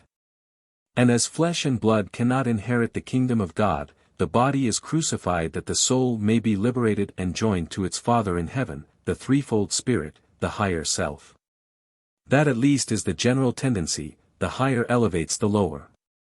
But unfortunately there are examples of the opposite, where the lower personality becomes so strong in its materialism and where the mind becomes so firmly enmeshed with the lower vehicles that the personality refuses to sacrifice itself for the spirit. With the result that the bridge of mind is finally broken. The soulless personality may then continue to live for many years after this separation has taken place, and may perpetrate the most outrageous acts of cruelty and cunning until it succumbs. Black magic, which involves the perverted use of seed obtained from others, is generally used by these soulless personalities for the purpose of satisfying their demoniac desires. Often they obtain power in a nation or a society, which they then delight in wrecking. Meanwhile the spirit stands naked. It has no seed atoms wherewith to create further bodies, and it therefore automatically gravitates to the planet Saturn and thence to chaos, where it must retain until the dawn of a new creative day. It may seem unjust at first sight that the spirit should be thus made to suffer though it has committed no wickedness. But on further thought it will be understood that as the personality is the creature of the higher self, the responsibility exists and cannot be evaded. Fortunately, however, such cases grow increasingly rare as we advance upon the pathway of evolution. Nevertheless, it behooves all to set their faces earnestly towards the goal so that the light on the path that leads toward our spiritual ideal, the union with the higher self, may grow brighter day by day. 7. The new sense of the New Age. At the end of the Taurian Age, about 4,000 years ago, God's people fled from the wrath to come when they left Egypt, the land where they worshipped the bull. They were led in their flight to the Promised Land by Moses, whose head in ancient esoteric pictures is adorned with wreathed ram's horns, symbolical of the fact that he was herald of the Aryan age of 2,100 years. During which each Easter morning the vernal sun colored the doorposts red as with the blood of the Lamb, when it passed over the equator in the constellation, not the sign, of the ram Aries. Similarly, when the sun by precession was approaching the watery constellation Pisces, the fishes, John immersed the converts to the Messianic religion in the waters of Jordan, and Jesus called his disciples fishers of men. As the Lamb was slain at the Passover while the sun went through the constellation Aries, the ram, so the faithful have in obedience to the command of their church fed on fishes during Lent in the present cycle of Pisces, the fishes. At the time when the sun by precession left the constellation Taurus, the bull, the people who worshipped that animal were pronounced heathen and idolaters. A new symbol of the Savior, or Meshes, was found in the Lamb, which correspond to the constellation Aries. But when the sun by precession left that sign, Judaism became a religion of the past. And thenceforth the bishops of the new Christian religion wore a mitre shaped like a fish's head to designate their standing as ministers of the Church during the Piscean Age, which is now drawing to a close. By viewing the future through the perspective of the past, it is evident that a new age is to be ushered in when the sun enters the constellation Aquarius, the water-bearer, a few hundred years hence. Judging by the events of the past, it is reasonable to expect that a new phase of religion will supersede our present system, revealing higher and nobler ideals than our present conception of the Christian religion. It is therefore certain that if in that day we would not be classed among the idolaters and heathen, we must prepare to align ourselves with these new ideals. John the Baptist preached the gospel of preparedness in no uncertain words, warning people that the axe had been laid at the root of the tree. He cautioned them also to flee from the wrath to come, when the Son of God should come, fan in hand, to separate the wheat from the chaff and burn it up. Christ likened the gospel to a little leaven which leavened a measure of flour. At first sight the method of John seems to be most drastic, laying the axe at the root of the whole social structure, while the leavening process mentioned by Christ appears to be more gentle. But in reality it is even more thoroughgoing and drastic, as will be evident if we consider carefully what takes place when we make a loaf. It is a chemical revolution, a miniature war, involving an entire transformation of every atom of flour in the vessel. None can escape the action of the leaven, and there is a sound as of continual cannonading, explosion of bombs and shells, until the force of the leaven is spent and the dough transformed to a light sponge. But this war of the atoms, this chemical revolution, is absolutely indispensable in the process of bread making, for if the leavening process were omitted, the result would be a heavy, unpalatable, indigestible loaf. It is the transmutation wrought by the leaven which makes the loaf wholesome and nutritious. The process of preparation for the Aquarian age has already commenced, and as Aquarius is an airy, scientific, and intellectual sign, it is a foregone conclusion that the new faith must be rooted in reason and able to solve the riddle of life and death in a manner that will satisfy both the mind and the religious instinct. Such is the Western wisdom religion promulgated by the Rosicrucian Fellowship. Like the leaven in the loaf, it is breaking down the fear of death engendered by the uncertainty surrounding the post-mortem existence. It is showing that life and consciousness continue under the laws as immutable as God, which tends to raise man to increasingly higher, nobler, and loftier states of spirituality. It kindles the beacon light of hope in the human heart by the assertion that as we have in the past evolved the five senses by which we contact the present visible world, so shall we in the not distant future evolve another sense which will enable us to see the denizens of the etheric region, as well as those of our dear ones who have left the physical body and inhabit the ether and lower desire world during the first stage of their career in the spiritual realms. The mission of Aquarius is aptly represented by the symbol of man emptying the water urn. Aquarius is an airy sign having special rule over the ether. The flood partly dried the air by depositing most of the moisture it held in the sea. But when the sun enters Aquarius by precession, the rest of the moisture will be eliminated and visual vibrations, which are most easily transmitted by a dry etheric atmosphere, will become more intense. Thus conditions will be particularly conducive to production of the slight extension of our present sight necessary to open our eyes to the etheric region. California's production of physics is an instance of this effect of a dry, electric atmosphere, though, of course, it is not nearly so dry as the air of the Aquarian age will be. Thus faith will be swallowed up in knowledge and we shall all be able to utter the triumphant cry, O death, where is thy sting, O grave, where is thy victory? But it is well to realize that by aspiration and meditation to those who are longingly looking for that day are taking time by the forelock and may quite easily outstrip their fellows who are unaware of what is in store. The latter, on the other hand, may delay the development of extended vision by the belief that they are suffering from hallucinations when they begin to get their first glimpses of the etheric entities. And the fear that if they tell others what they see, they will be adjudged insane. Therefore the Rosicrucian Fellowship has been charged by the Elder Brothers with the mission of promulgating the gospel of the Aquarian age, and of conducting a campaign of education and enlightenment. So that the world may be prepared for what is in store. The world must be leavened with those ideas. 1. Conditions in the land of the living dead are not shrouded in mystery, but knowledge regarding them is as available as knowledge concerning foreign countries from the tales of travelers. 2. We now stand close to the threshold where we shall all know these truths. 3. And, most important of all, we shall hasten the day in our own case by acquiring knowledge of the facts concerning the post-mortem existence and the things we may expect to see, for then we shall know what to look for. And neither be frightened, astonished or incredulous when we commence to obtain glimpses of these things. Students should also realize that a serious responsibility goes with the possession of knowledge. To whom much is given, of him much shall be required. If we hide or bury our talent, may we not expect a merited condemnation? The Rosicrucian Fellowship can only fulfill its mission in so far as each member does his duty in spreading the teachings, and therefore it is to be hoped that this may serve to call the attention of the student to the fact of his individual duty. The etheric sight is similar to the X-ray in that it enables its possessor to see right through all objects, but it is much more powerful and renders everything as transparent as glass. Therefore in the Aquarian age many things will be different from now. For instance, it will be extremely easy to study anatomy and to detect a morbid growth, a dislocation, or a pathological condition of the body. At present medical men of the highest standing admit regretfully that their diagnoses are only too frequently erroneous as shown by post-mortem observation.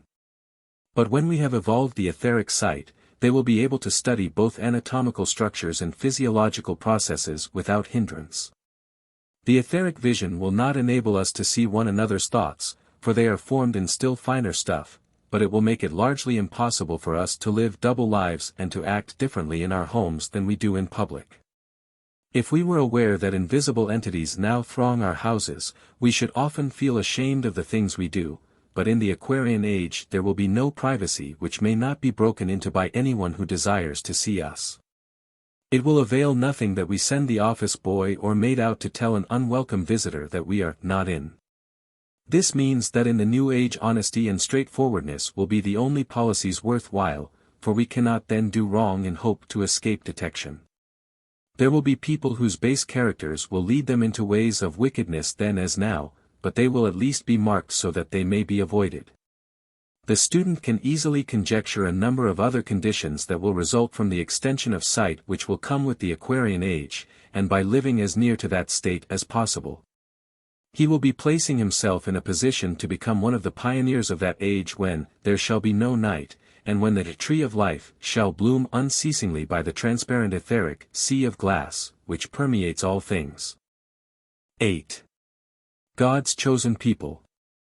When we read the history of the Hebrews as recorded in the Bible and chronicled in medieval and modern records of the various peoples inhabiting the Western world, one inescapable fact stands out with startling clearness. To wit, that they have been led into exile and slavery, hated in every country where they have been scattered, and persecuted wherever the temperament of the nations among whom the Jews dwelt would allow them to resort to such measures. According to the Bible, esteemed the Word of God by the Western peoples, the Jews are God's chosen people, in a peculiar sense, yet among these very nations the Jews are despised and discredited. When we investigate the reason of this tragedy, two salient facts present themselves. 1. Everywhere the Jews have proclaimed themselves God's chosen people, destined by divine favor in time to become masters of the world, to whom all nations will eventually have to pay homage and tribute. 2. Their dealings with the Gentiles have almost invariably been marked by such sharp practices that in public mind Shakespeare's Shylock, exacting his pound of flesh, agrees with the general conception of their nature. Thus, unconsciously, there has grown up in the mind of the other nations a resentment toward the Jews' claim to be divinely favored children of God, while they class all others as stepchildren, heathen, and Gentiles reserved for the day of wrath when Israel shall triumphantly rule them with a rod of iron. This resentment is accentuated by contemplation of the present-day practices of the Jews. If the Jews had backed up their claim of being divine favorites by lives of noble and lofty conduct, they would probably have inspired the admiration of many of the people among whom they have dwelt. They would have stirred some to emulation. Even those who were envious of their preferment would probably have respected them. But because their high professions and their practices are so widely divergent, it is sad but not to be wondered at that they are hated and persecuted on every hand. The student is warned not to view the foregoing merely as a criticism of the Jews. It is wrong to expose the faults of others and to criticize them unless we have a constructive end in view. It is always so easy to see the mote in our brother's eye, but far easier to overlook the beam in our own. The reason for bringing up the subject of the Jews with their high professions and divergent practices is but to inquire if, by turning the searchlight upon the mote in their eye, we shall not find a large beam in our own. If so, we shall have accomplished something worth while and put ourselves in line to remove the beam. So long as we live at the level of the world, doing the things others do, good, bad and indifferent, no one takes particular notice of us. But the moment we, like the Jews, make professions to be something different, the searchlight of society at once singles us out as objects of observation to determine what ratio of agreement there is between our professions and our practices. We are watched wherever we go and whatever we do, hence a great responsibility rests upon us to acquit ourselves well in order that we may do credit to the teachings of our elder brothers and stimulate in others a desire to embrace these teachings. Therefore let us pause and take stock of our actions and accomplishments in the past year, then let us make such resolutions as we feel will make the future more profitable from the standpoint of the soul. In the first place let us acknowledge that we have been especially favored, far beyond our merit, by receiving the Rosicrucian teachings from our elder brothers. Let us hope that we have expressed our gratitude to them through all the past year, and let us at this time send them special thoughts of love and gratitude. Needless to say they do not crave our gratitude, they are beyond that. But we may make more soul growth by being grateful. Then let us consider how we have used these precious teachings during the past year. Have we dealt justly with our fellows? Have we been lenient in our judgments and criticisms of others? Have we striven to curb our temper, cultivate equipoise, and overcome whatever may be our particular besetting sin? What measure of success have we had? Let us hope our accomplishments have been at least moderate, for as the sincerity of the Jews' high professions have been judged by their performance, so, right or wrong, the teachings of the elder brothers will be rated in the community by the actions of those who profess to be their followers. But it is a foregone conclusion that we shall have to admit at the end of our retrospection that we have fallen far short of the lofty ideals placed before us. This is always a critical point where our spiritual career is in danger of shipwreck upon the rock of faint-heartedness, that is, if we are of the temperament that broods over or magnifies failure. Such an attitude of mind precipitates disaster by robbing us of the will to win. It makes us believe that there is not use in struggling, that the odds against us are too great. Excuses are found in the antagonism of friends and family to our belief, duties that take our time, etc. But, as a matter of fact, the trouble is within ourselves, and if we yield, we shall find that our friends will despise us in their hearts even if they do not show it openly as in the case of the Jews. Instead, so far from causing us to forsake the path of progress, our failures should act as a spur to greater efforts. And we should make our resolution with greater determination so that during the coming year we may be invincible with respect to the matter covered by it. We all know our own particular shortcomings, the sin which doth so easily beset us, and each will naturally have to formulate the proper resolutions for himself. But in carrying these resolutions into effect so that they may be productive of soul growth and help to weave the glorious golden wedding garment, it will undoubtedly help us immensely to fasten our eyes and thoughts upon one who possessed the virtue we are seeking to cultivate. Such a great example we have in Christ, who was tempted in all things like ourselves, yet without sin. Let us therefore keep him closely before our mind's eye during the coming year, and we shall surely make great soul growth. This is also the best propaganda we can make for the Rosicrucian teachings, for by living close to them we shall surely evoke in others a desire to share in their blessings. 9. Mystic Light on the World War. Part 1. Secret Springs.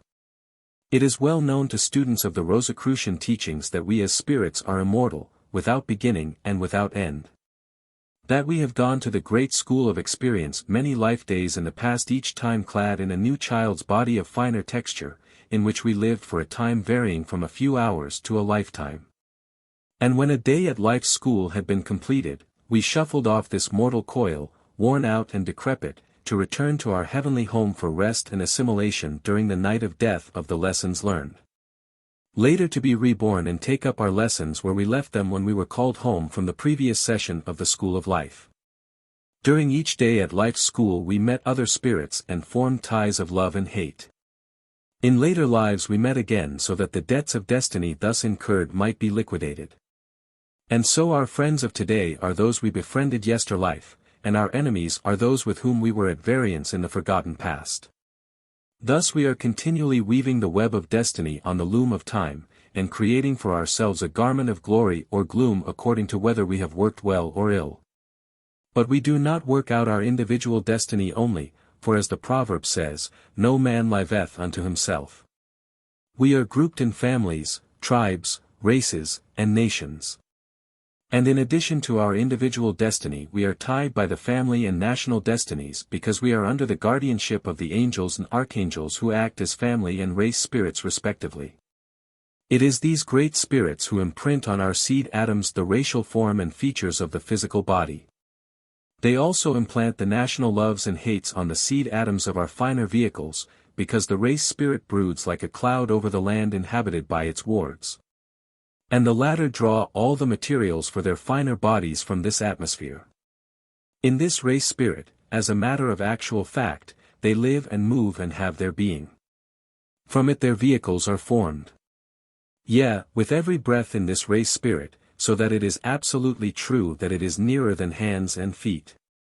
It is this race spirit which imbues them with love or hate for other nations, thus determining between certain nations and the trust and confidence which exists between others. According to the teachings of the Rosicrucians, every spirit is reborn twice during the time it takes the sun by precession to go through a sign of the zodiac, once as man and once as woman. This is done in order that it may gain the experiences to be had in that sign from the viewpoint of both sexes. There are many modifications to this rule according to the necessities of individual spirits, for the law is not blind but it is under the administration of great beings called the recording angels in the Christian terminology. It is their duty to watch the clock of destiny and see when the time is ripe to reap the harvest of the past, and this applies both to individuals and to nations. Therefore if we study the characteristics of the nations recently locked in a titanic struggle, together with the aims for which they were fighting, and look back over the pages of history, it needs no seership, scarcely even intuition, to place them and thus see how the springs of the recent war were generated in the distant past. It has, in fact, been suggested by historians that the sons of Albion are a re-embodiment of the ancient Romans. In the light of occult investigations this is not quite true, for there are a number of alien strains present. But they have been so fused in the dominant race that it may be said to be practically a fact. Let us recall the history of Rome and remember that the democratic spirit, after the first 7 kings had reigned, manifested itself in the formation of a republic, which then began a war of aggression to obtain the mastery of the world. And in the course of this campaign it became engaged with Carthage in a mighty struggle for the mastery of the Mediterranean Sea. To gain expansion westward, the Romans endeavored to expel the Carthaginians from Sicily. Carthage at that time was a great sea power, but she was defeated by the Romans in 260 BC on her own element.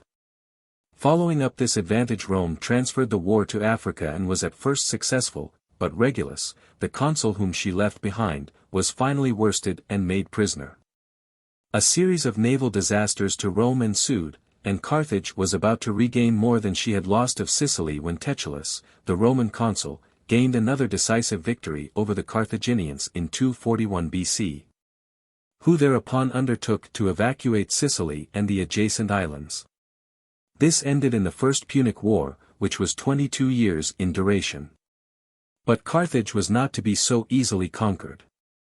Finding Rome her match at sea, she resumed hostilities by acquiring a foothold in Spain, and the great Carthaginian general, Hannibal, who heartily hated Rome, attempted the conquest of that city during the Second Punic War, which was declared in 218 B.C. His plans, nurtured in secret, were carried on with unexampled celerity.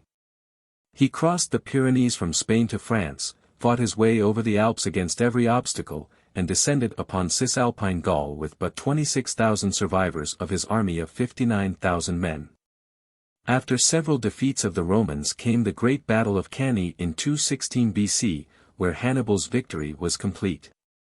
Macedonia and Sicily declared for the conquerors, and Hannibal marched even to the Colline Gate of Rome. But finding this city too strong for him, he withdrew to southern Italy, where he was finally defeated and Carthage forced to sue for peace. Thus Rome became the mistress of the Mediterranean. But the hate of Hannibal was unabated, and when he and his compatriots, the Carthaginians, were reborn in landlocked Prussia, while the ancient Romans occupied the British Islands as mistresses of the seas, it was inevitable that in time a great conflict must take place. As the ancient Punic Wars generated the recent conflict, so will this war in due time bring its renewal of the struggle unless we shown a spirit of kindness in dealing with the vanquished foe. Instead of dealing with them as Rome did in that ancient past, without mercy and without consideration. The power to harm others must be taken from the militarist of the Central Empires. It is absolutely imperative that the world should be made safe from a repetition of this catastrophe, but the measures taken to secure this desirable end should be such that not only do they ensure peace for the present life, but also for those future life days when we shall meet in another guise those with whom we were recently at war. Justice ought to be done, but it should be tempered with mercy in order to avoid perpetuating hate, and therefore such harsh measures as, for instance, the industrial boycott are wrong. It should be sufficient to see that the Central Empires get no more than a fair share of the world's trade. The new American nation, which is not yet under the domination of any race spirits, sees more impartially and therefore more clearly than any other what is right. Therefore it is to be hoped that the American ideas of justice will prevail. Let us remember that one wrong never can and never will right another, and that we must live and let live. Part 2. Its promotion of spiritual sight. Strange as the statement may seem, it is nevertheless true that the great majority of mankind are partially asleep most of the time. Notwithstanding the fact that their physical bodies may seem to be intensely occupied in active work. Under ordinary conditions the desire body in the case of the great majority is the most awake part of composite man, who lives almost entirely in his feelings and emotions, but scarcely ever thinks of the problem of existence beyond what is necessary to keep body and soul together. Most of this class have probably never given the great questions of life: whence have we come, why are we here, and whither are we going, any serious consideration. Their vital bodies are kept active repairing the ravages of the desire body upon the physical vehicle, and purveying the vitality which is later dissipated in gratifying the desires and emotions. It is this hard-fought battle between the vital and desire bodies which generates consciousness in the physical world and makes men and women so intensely alert that, viewed from the standpoint of the physical world, it seems to give the lie to our assertion that they are partially asleep. Nevertheless, upon examination of all the facts it will be found that this is the case, and we may also say that this state of affairs has come about by the design of the great hierarchs who have our evolution in charge. We know that there was a time when man was much more awake in the spiritual worlds than in the physical. In fact, there was a time when, although he had a physical body, he could not sense it at all. In order that he might learn how to use this physical instrument properly, conquer the physical world, and learn to think accurately, it was necessary that he should for a time forget all about the spiritual worlds, and devote all his energies to physical affairs. How this was brought about by the introduction of alcohol as a food and by other means has been explained in the Cosmo, and need not be reiterated. But we are now face to face with the fact that mankind has become so completely immersed in materiality that, so far as the great majority are concerned, the invisible vehicles are thoroughly focused upon physical activities and asleep to the spiritual verities, which are even derided as the imagination of diseased brains. Also, those who are beginning to awake from the sleep of materialism are scorned as fanatics, fit only for the madhouse. If this attitude of mind were consistently followed, the spirit would eventually become crystallized in the body. The heaven life in which we build our future vehicles and environments would become increasingly barren. For when we persistently hold the thought that there is nothing but what we contact through our senses, see, hear, feel, smell, touch, and analyze, this mental attitude cultivated in the earth life persists in the second heaven, with the result that we may there neglect the preparation that would give us a field of endeavor and instruments wherewith to work in it. And as a result evolution would soon cease. According to the Rosicrucian teachings, the soul is the extract of the various bodies. It is garnered by experience that involves the destruction of the particular bodies from which this living bread is derived and which is to be used as a pabulum for the spirit. In the ordinary course of evolution, the perfection of the various vehicles is gradual, and the soul substance is then garnered and assimilated by the spirit between earth lives. But at a certain period in the larger life, when we are entering upon a new spiral, a different phase of evolution, it is usually necessary to employ drastic measures to turn the spirit out of the beaten pathway into a new and unknown direction. Formerly, when we possessed less individuality and were incapable of taking the initiative ourselves, these changes were accomplished by what may be called great cataclysms of nature, but which were in fact planned by the divine hierarchies who guide evolution, with a view to destroying multitudes of bodies that had served the purpose of human development in a given direction, changing the environment of those who had learned the possibilities of a new road, and starting these pioneer people upon a fresh career. Such wholesale destruction was naturally much more frequent in the earlier epochs than in later times.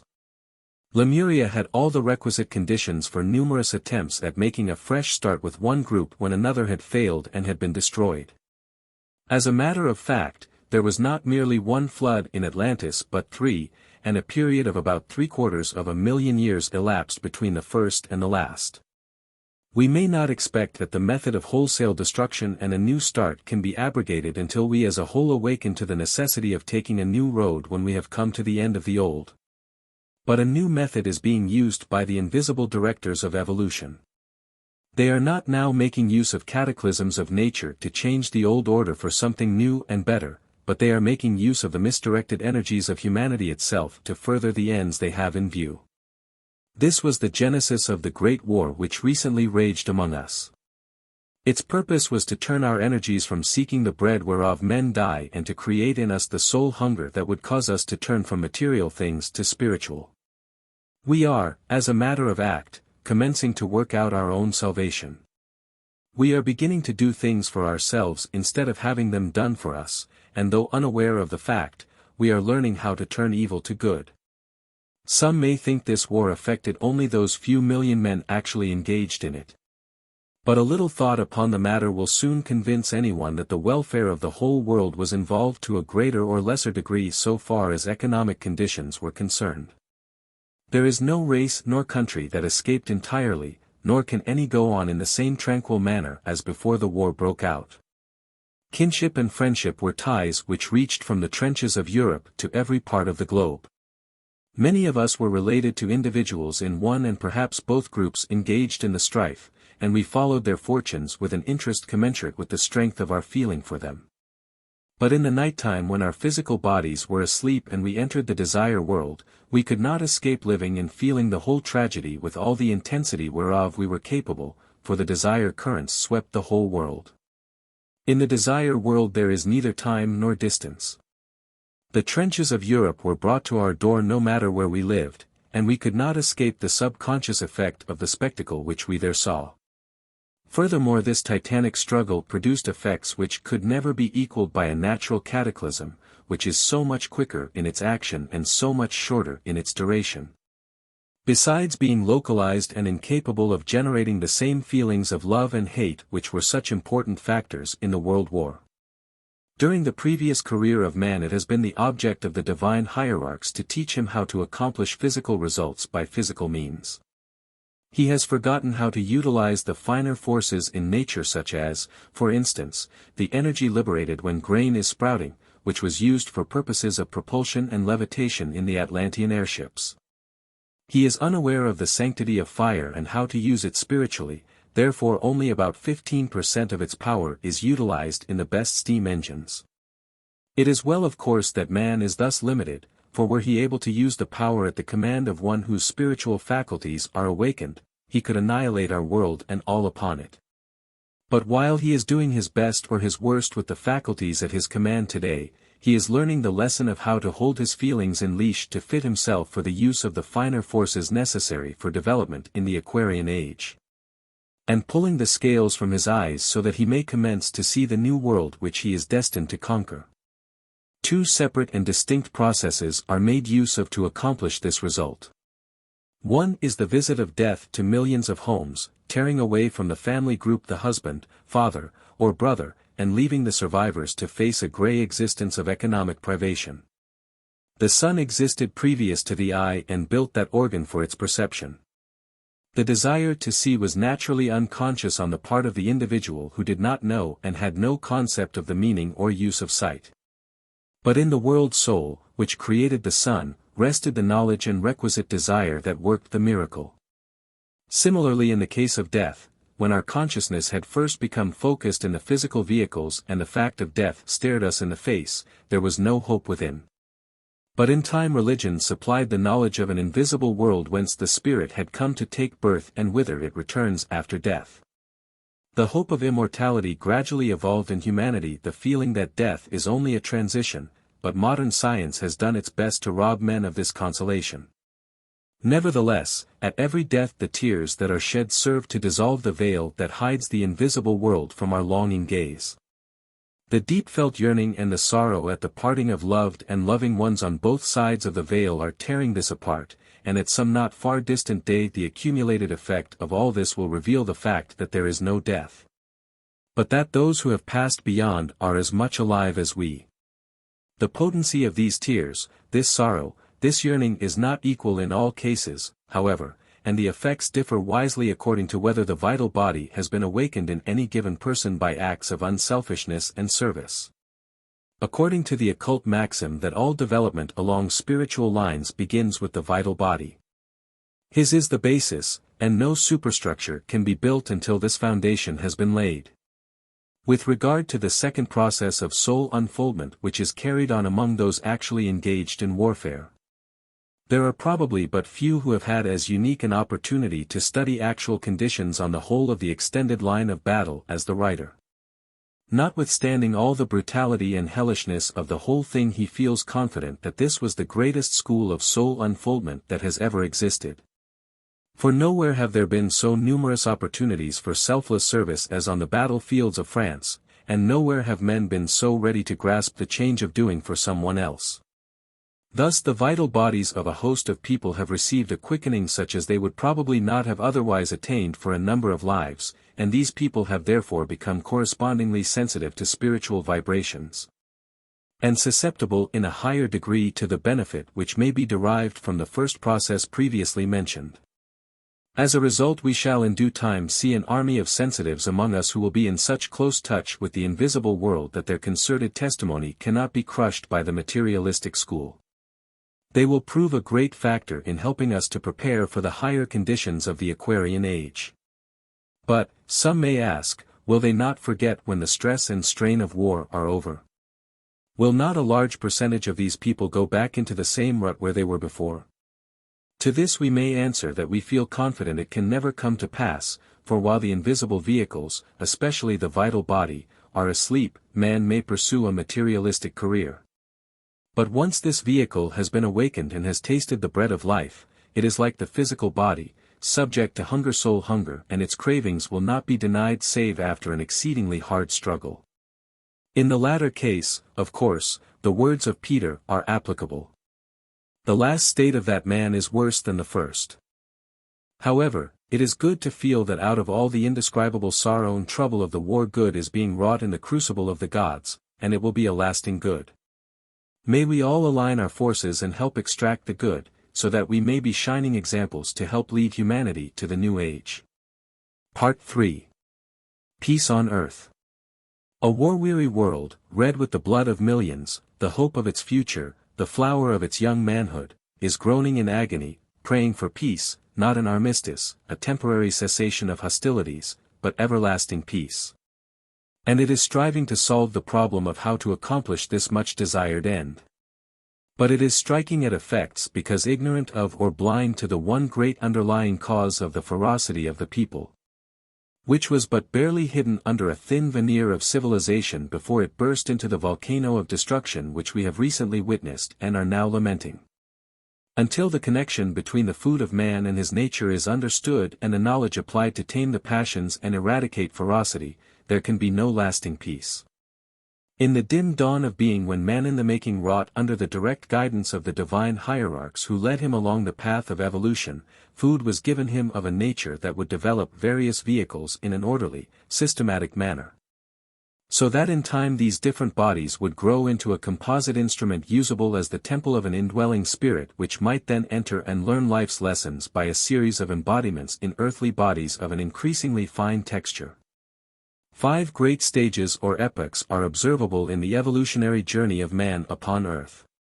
In the first, or Polarian epoch, what is now man had only a dense body as the minerals have now, hence he was mineral-like, and it is said in the Bible that Adam was formed of the earth. In the second, or Hyperborean epoch, a vital body made of ether was added, and man in the making had then a body constituted as are those of the present plants. He was not a plant but was plant-like. Cain, the man of that time, is described as an agriculturist. His food was derived solely from vegetation, for plants contain more ether than any other structure. In the third, or Lemurian epoch, man cultivated a desire body, a vehicle of passions and emotions, and was then constituted as the animal. Then milk, a product of living animals, was added to his diet, for this substance is most easily worked upon by the emotions.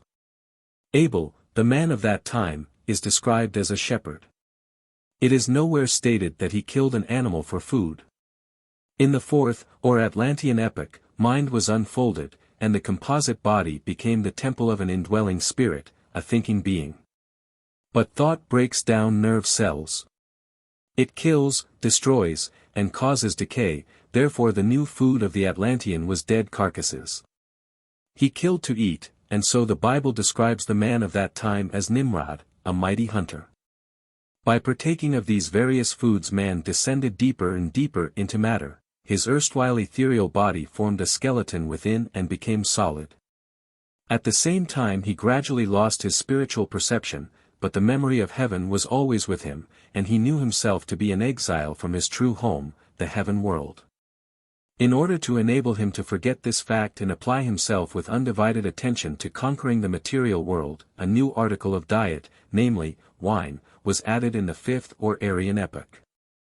Because of indulgence in this counterfeit spirit of alcohol during the millenniums which have passed since man came up out of Atlantis, the most advanced races of humanity are also the most atheistic and materialistic. They are all drunk, for even though a person may say, and say quite truthfully, that he has never touched liquor in his life, It is nevertheless a fact that body in which he is functioning has descended from ancestors who for millenniums have indulged in alcoholic beverages in unstinted measure. Therefore the atoms composing all present-day Western bodies are unable to vibrate to the measure necessary for the cognition of the invisible worlds as they were before wine was added to the diet of humanity. Similarly, though a child may be brought up today on a fleshless diet, it still partakes of the ferocious nature of its flesh-eating ancestors of 1,000,000 years, though in a less degree than those who still continue to feast on flesh.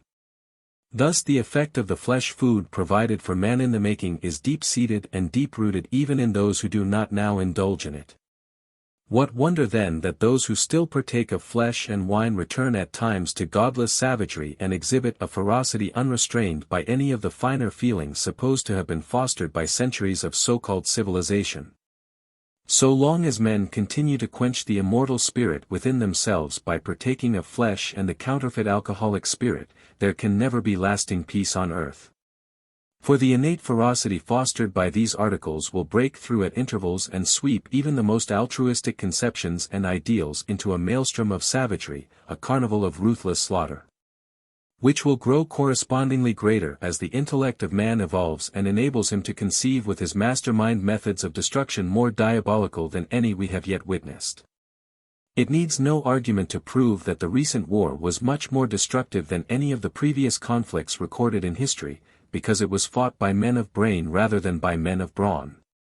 The ingenuity which in times of peace has been turned to such good account in constructive enterprises was enlisted in the service of destruction, and it is safe to say that if another war is fought 50 or 100 years hence, it may perhaps all but depopulate the earth. Therefore a lasting peace is an absolute necessity from the standpoint of self-preservation, and no thinking man or woman can afford to brush aside without investigation any theory which is advanced as tending to make war impossible, even if they have been accustomed to regard it as a foolish fad. There is plenty of proof that a carnivorous diet fosters ferocity, but lack of space prevents a thorough discussion of this phase of the subject. We may, however, mention the well-known fierceness of beasts of prey and the cruelty of the meat-eating American Indian as fair examples. On the other hand, the prodigious strength and the docile nature of the ox, the elephant, and the horse show the effects of the herb diet on animals. While the vegetarian and peaceable nations of the Orient are a proof of the correctness of the argument against a flesh diet which cannot be successfully gainsaid. Flesh food has fostered human ingenuity of a low order in the past, it has served a purpose in our evolution, but we are now standing on the threshold of a new age when self-sacrifice and service will bring spiritual growth to humanity. The evolution of the mind will bring a wisdom profound beyond our greatest conception, but before it will be safe to entrust us with that wisdom, we must become harmless as doves. For otherwise we should be apt to turn it to such selfish and destructive purposes that it would be an inconceivable menace to our fellow men. To avoid this the vegetarian diet must be adopted. But there are vegetarians and vegetarians. In Europe conditions cause people now to abstain from flesh eating to a very large extent. They are not true vegetarians, for they are lusting for flesh every moment of their lives, and they feel the want of it as a great hardship and sacrifice. In time they would of course grow used to it, and in many generations it would make them gentle and docile, but obviously that is not the kind of vegetarianism we need now. There are others who abstain from flesh foods for the sake of health. Their motive is selfish, and many among them probably also lust after the flesh pots of Egypt. Their attitude of mind is not such either that it would abolish ferocity very quickly. But there is a third class which realizes that all life is God's life and that to cause suffering to any sentient being is wrong, so out of pure compassion they abstain from the use of flesh foods. They are the true vegetarians, and it is obvious that a world war could never be fought by people of this turn of mind. All true Christians will also be abstainers from flesh foods for similar motives. Then peace on earth and good will among men will be an assured fact. The nations will beat their swords into plowshares and their spears into pruning hooks that they may cease to deal death, sorrow, and suffering, and become instruments to foster life, love, and happiness. Our own safety, the safety of our children, the safety of the human race even, demands that we listen to the inspired voice of the poetess, Ella Wheeler Wilcox. who wrote the following soul-stirring appeal in behalf of our dumb fellow creatures. I am the voice of the voiceless. Through me the dumb shall speak. Till a deaf world's ear shall be made to hear the wrongs of the wordless weak. The same force formed the sparrow that fashioned man the king. The God of the whole gave a spark of soul to furred and feathered thing. And I am my brother's keeper. And I will fight his fight. And speak the word. For beast and bird. Till the world shall set things right. Part 4. The Gospel of Gladness. The recent titanic struggle among the nations in Europe upset the equilibrium of the whole world to such an extent that the emotions of the people who live in even the most remote regions of the earth were stirred as they had never been stirred before. The people expressing anger, hate, hysteria, or gloom according to their nature and temperament. It is evident to those who have studied the deeper mysteries of life and who understand the operation of natural law in the spiritual worlds that the inhabitants of the invisible realms were affected in perhaps a greater degree than those who lived in physical bodies, which by their very density make it impossible for us to feel the full force of the emotions. After the outbreak of the war, the tide of emotions ran high and fast, because there were no adequate means of checking it. But by dint of hard work and organization, the elder brothers of humanity succeeded after the first year in creating an army of invisible helpers who, having passed through the gate of death and having felt the sorrow and suffering incident to an untimely transition, were filled with compassion for the others who were constantly pouring in, and became qualified to soothe and help them until they also had found their balance. Later, however, the emotions of hate and malice engendered by the people in the physical world became so strong that there was danger they might gain the ascendancy. Therefore new measures had to be taken to counteract these feelings, and everywhere all the good forces were marshaled into line to help restore the balance and keep the baser emotions down. One of the ways in which most people contributed to the trouble and helped to prolong the war which they were praying might end, was by dwelling on the awful side of it and forgetting to look at the bright side. The bright side of that cruel war, is probably the question which arises in the mind of the reader. Why, what can you mean? To some it may perhaps even seem sacrilegious to speak of a bright side in connection with such a calamity, as they would put it. But let us see if there is not a silver lining to even this blackest of clouds, and if there is not a method by which the silver lining could be made wider and wider so that the cloud would become altogether luminous. Some time ago our attention was called to a book entitled Pollyanna. Pollyanna was the little daughter of a missionary, whose salary was so meager that he could scarcely obtain the bare necessities of life. From time to time barrels filled with old clothes and odds and ends arrived at the mission for distribution. Pollyanna hoped that some day a barrel might come containing a little doll. Her father had even written to ask if the next barrel might not contain a discarded doll for his child. The barrel came, but instead of the doll it contained a pair of small crutches. Noticing the child's disappointment, her father said, "There is one thing we can be glad of and grateful for, that we have no need of the crutches." It was then they began playing the game, as they called it, of looking for and finding something for which to be glad and thankful, no matter what happened, and they always found it. For example, when they were forced to eat a very scant meal at a restaurant, not being able to afford the dainties on the menu, they would say, "Well, we are glad we like beans," even though their eyes would rest on the roast turkey and its prohibitive price. Then they started to teach the game to others, making many a life the happier for learning it, among them some in whom the belief had become fixed that they could never again be happy. At last they were really starving, and Pollyanna's mother had to go to heaven to save the expense of living. Soon her father followed, leaving Pollyanna dependent upon the bounty of a rich but crabbed and inhospitable old maiden aunt in Vermont. Despite the unwelcome reception and undesirable quarters assigned her at first, the little girl saw nothing but reasons for gladness. She literally radiated joy, drawing under its spell maid and gardener and in time even the loveless aunt. The child's roseate mind soon filled the bare walls and floor of her dingy attic room with all manner of beauty. If there were no pictures, she was glad that her little window opened upon a landscape scene more beautiful than any artist could paint, a carpet of green and gold the like of which not even the cleverest of human weavers had ever woven. If her crude washstand were without a mirror, she was glad that the lack of it spared her seeing her freckles, and what if they were freckles, had she not reason to be glad they were not warts? If her trunk were small and her clothes few, was there not reason for gladness that the unpacking was soon done and over? If her parents could not be with her, could she not be glad that they were with God in heaven? Since they could not talk to her, ought she not to rejoice that she could talk to them? Flitting bird-like over field and moor she forgot the supper hour, and being ordered upon her return to the kitchen to make her meal there of bread and milk, she said to her aunt who expected tears and pouting, "Oh, I am so glad you did it. Because I am so fond of bread and milk." Not a harsh treatment, and there were many of them at first, but that she imagined some kindly motive back of it and gave it a grateful thought. Her first convert was the housemaid, who used to look forward with dread to the weekly wash day and face Monday in a surly mood. It was not long before our little glad girl Nancy feeling gladder on Monday morning than on any other morning, because there was not another wash day for a whole week. And soon she had her glad that her name was not Hepzibah, but Nancy, at which name the latter had been disgruntled. One day when Nancy remonstratingly said to her, "Sure, there is nothing in a funeral to be glad about," Pollyanna promptly answered, "Well, we can be glad it isn't ours."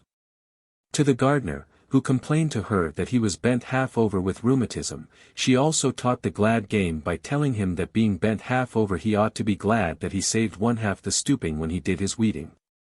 Near her home in a palatial mansion lived an elderly bachelor, a sullen recluse. The more he rebuffed her, the cheerier she was and the oftener she went to see him because no one else did. In her innocence and pity she attributed his lack of courtesy to some secret sorrow, and therefore she longed all the more to teach him the glad game. She did teach it to him, and he learned it, thought it was hard work at first. When he broke his leg, it was not easy to get him to be glad that but one leg was broken, and admit it would have been far worse if this legs had been as numerous as those of a centipede and he had fractured all of them. Her sunshiny disposition succeeded at last in getting him to love the sunshine, open the blinds, pull up the curtains, and open his heart to the world.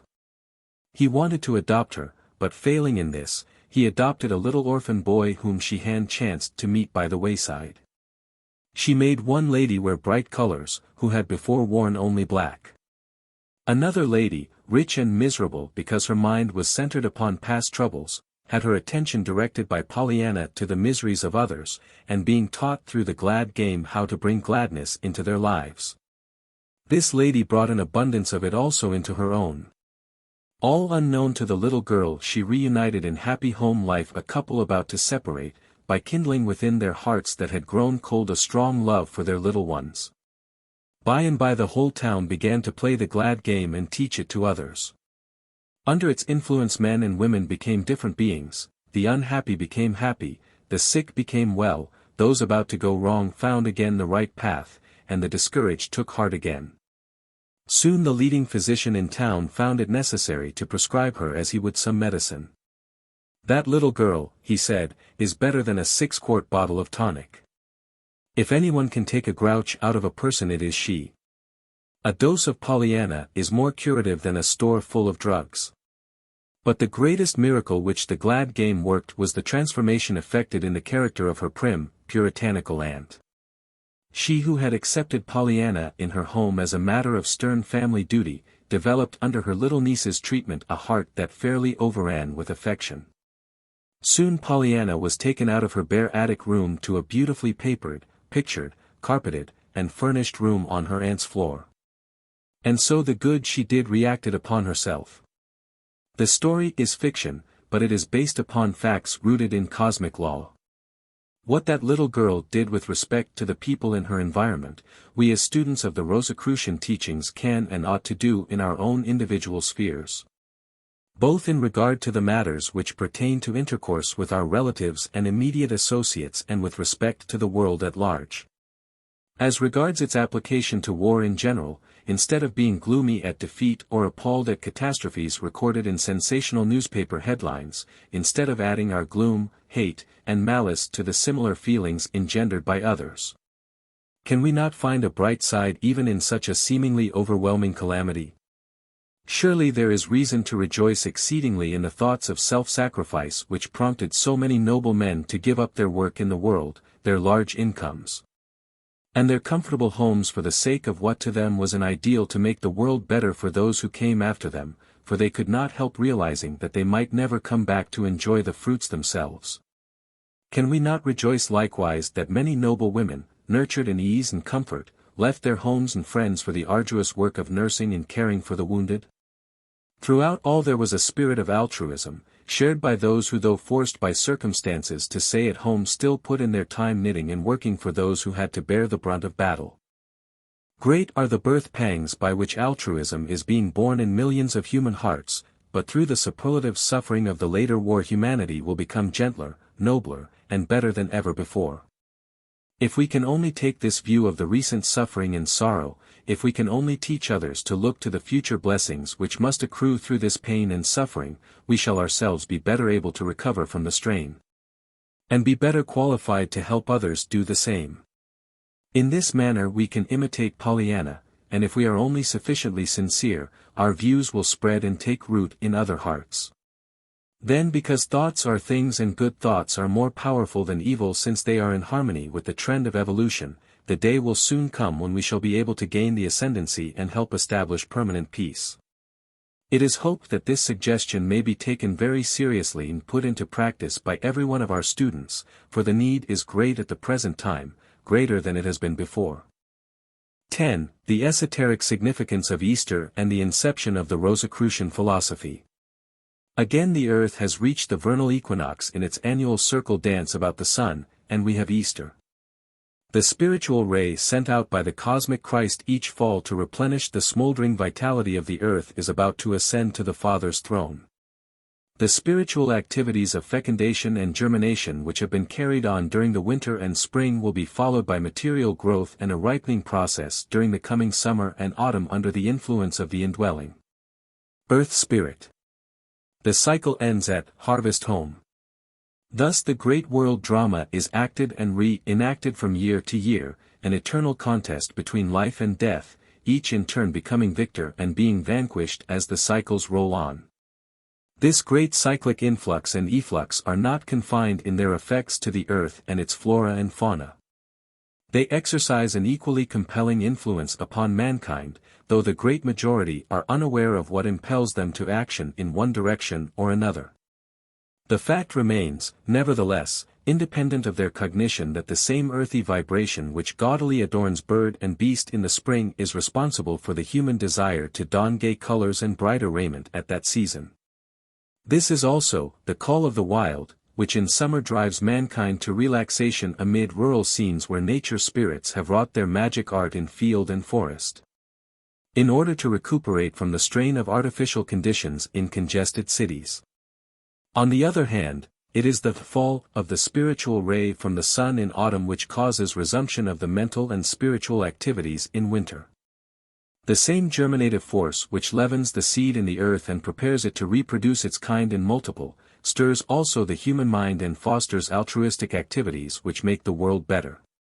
Did this great wave of selfless cosmic love culminate at Christmas, did it not vibrate peace and goodwill, there would be no holiday feeling in our breasts to engender a desire to make others equally happy. The universal giving of Christmas gifts would be impossible, and we should all suffer loss.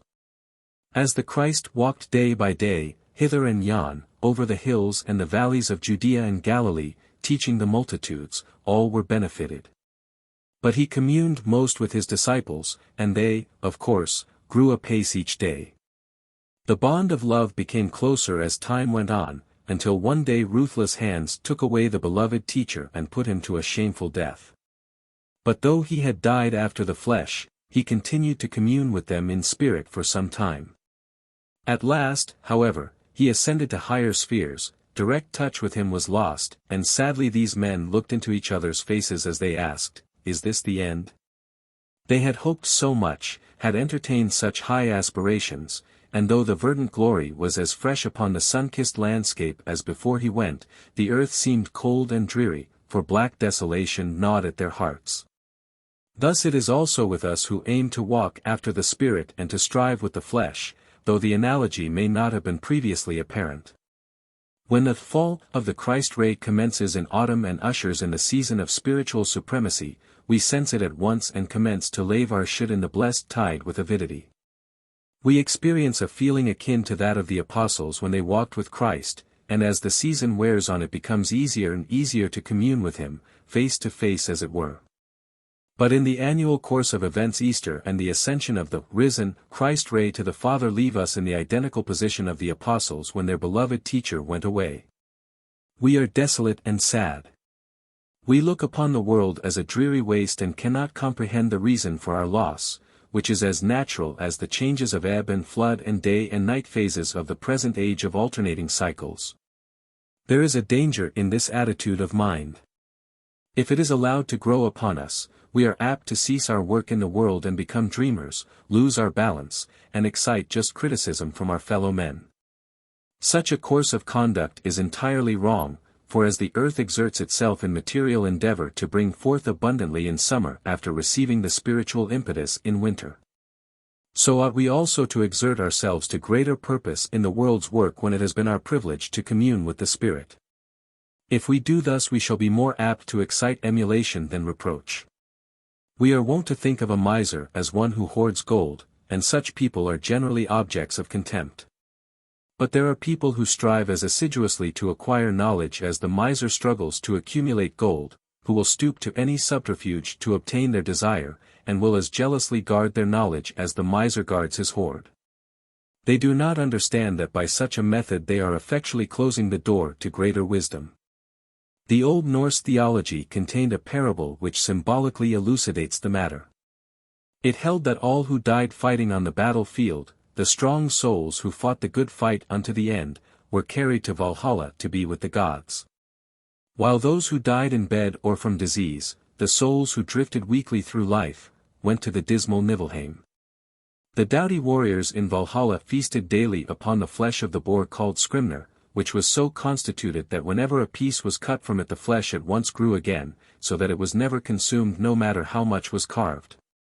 Thus it aptly symbolized knowledge, for no matter how much of this we give to others, we always retain the original. There is thus a certain obligation to pass on what we have of knowledge, and, to whom much is given of him much will be required.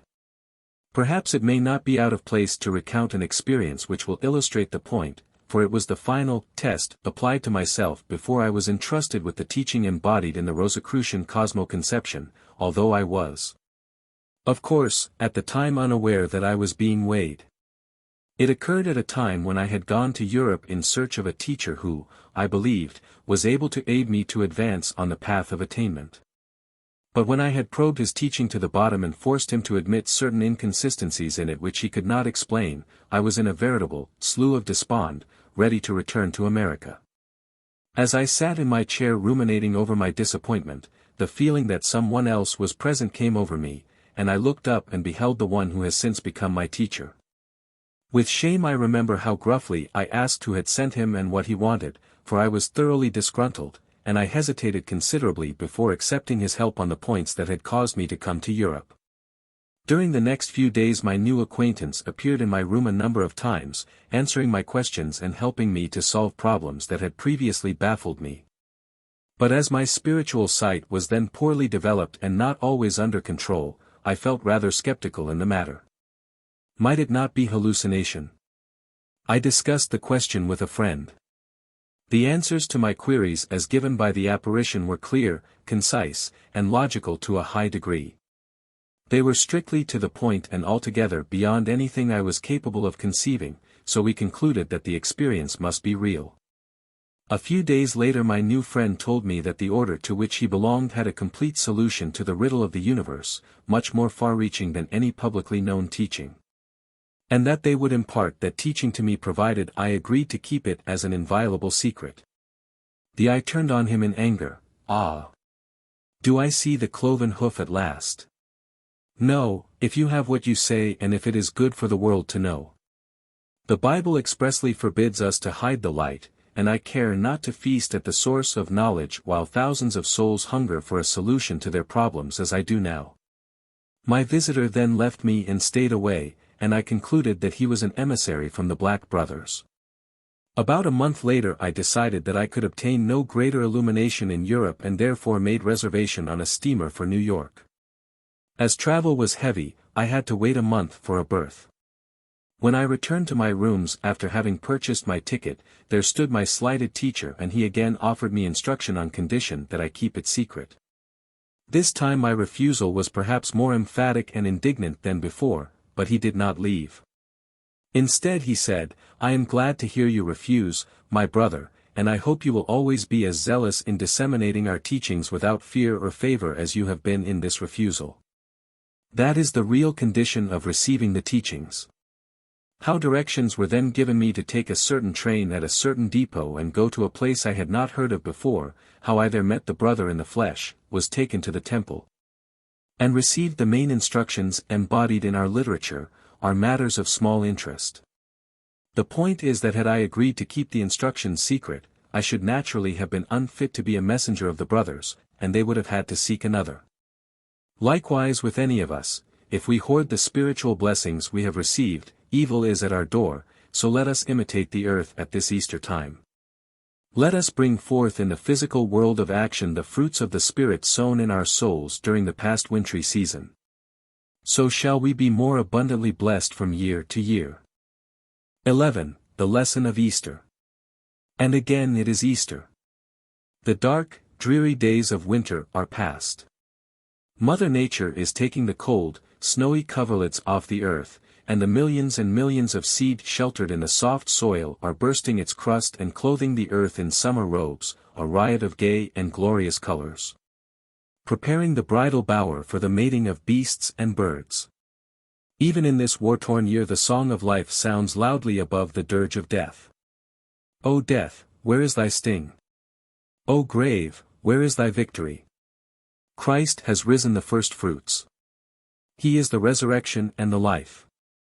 Whosoever believeth in him shall not perish but have everlasting life. Thus at the present season the mind of the civilized world is turned towards the feast we call Easter, commemorating the death and resurrection of the individual whose life story is written in the Gospels.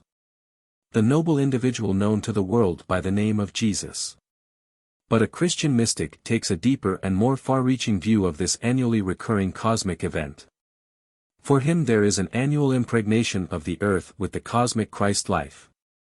An inbreathing which takes place during the fall months and culminates at the winter solstice when we celebrate Christmas, and an outbreathing which finds its completion at the time of Easter. The inbreathing or impregnation is manifested to us in the seeming inactivity of winter, but the outbreathing of the Christ life manifests as the resurrection force which gives new life to all that lives and moves upon the earth, life abundant. Not only to sustain but to propagate the perpetuate.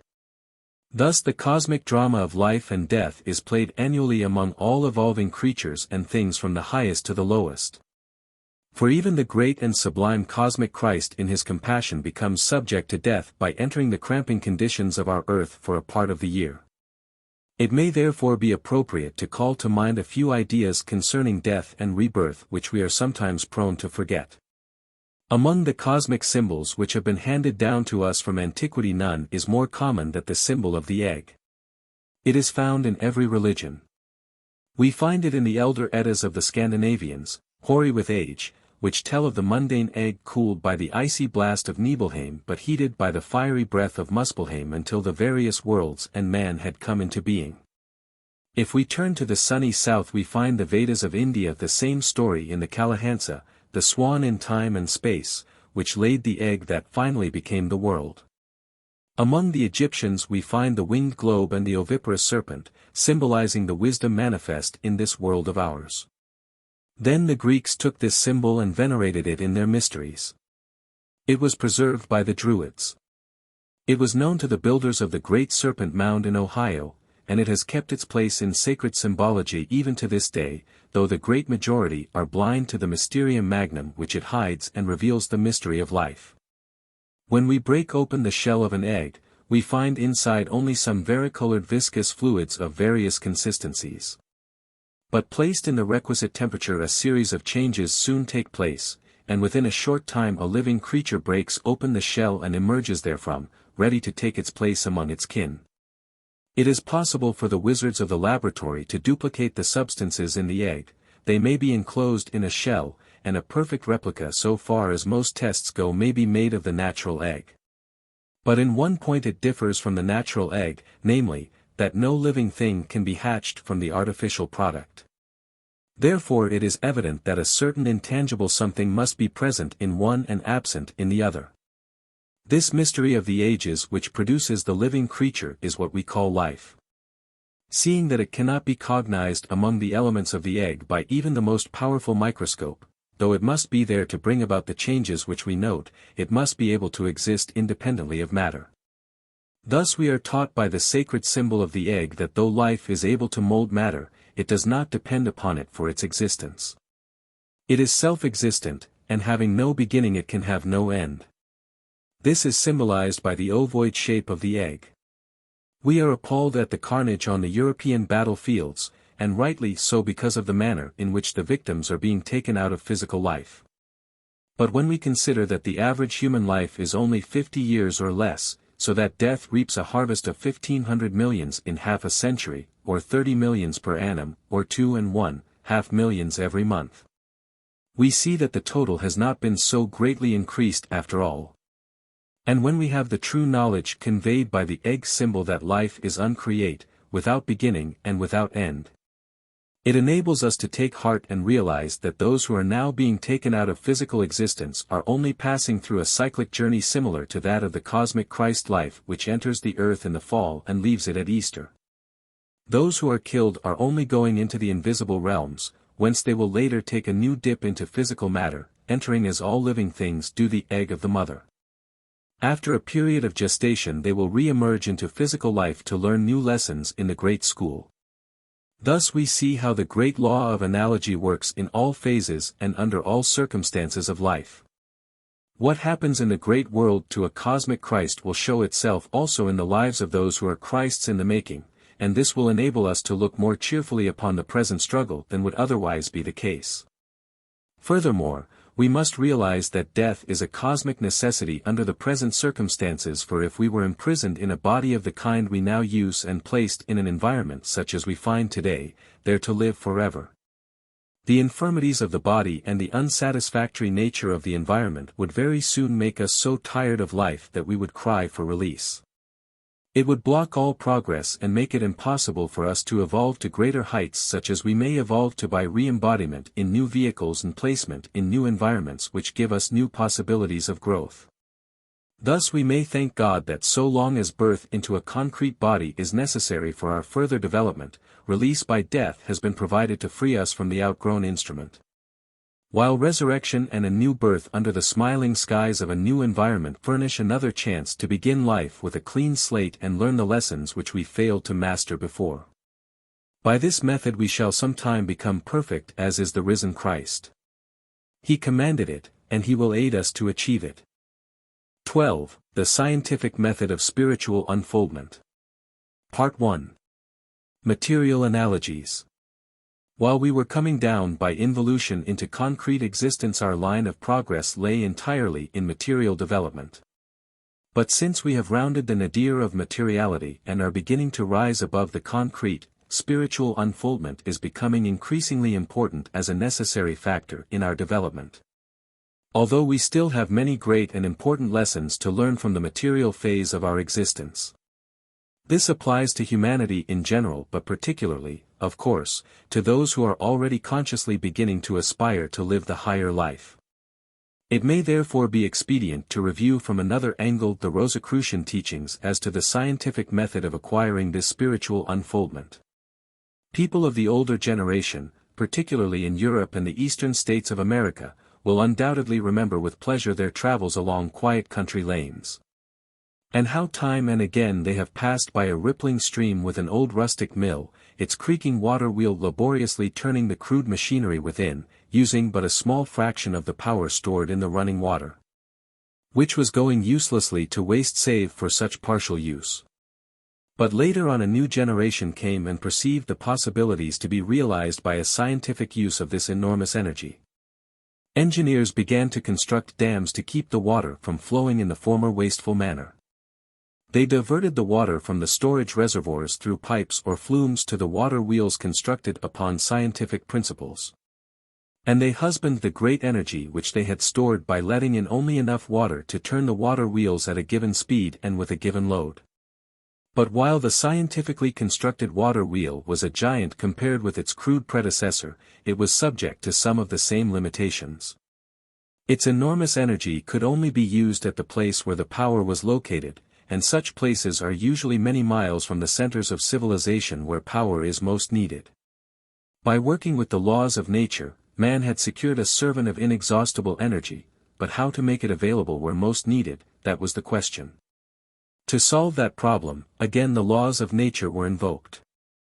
Electric generators were coupled to the water wheels, the water power was transformed into electrical energy and an endeavor made to send it from the sources of its development to the cities where it might be used.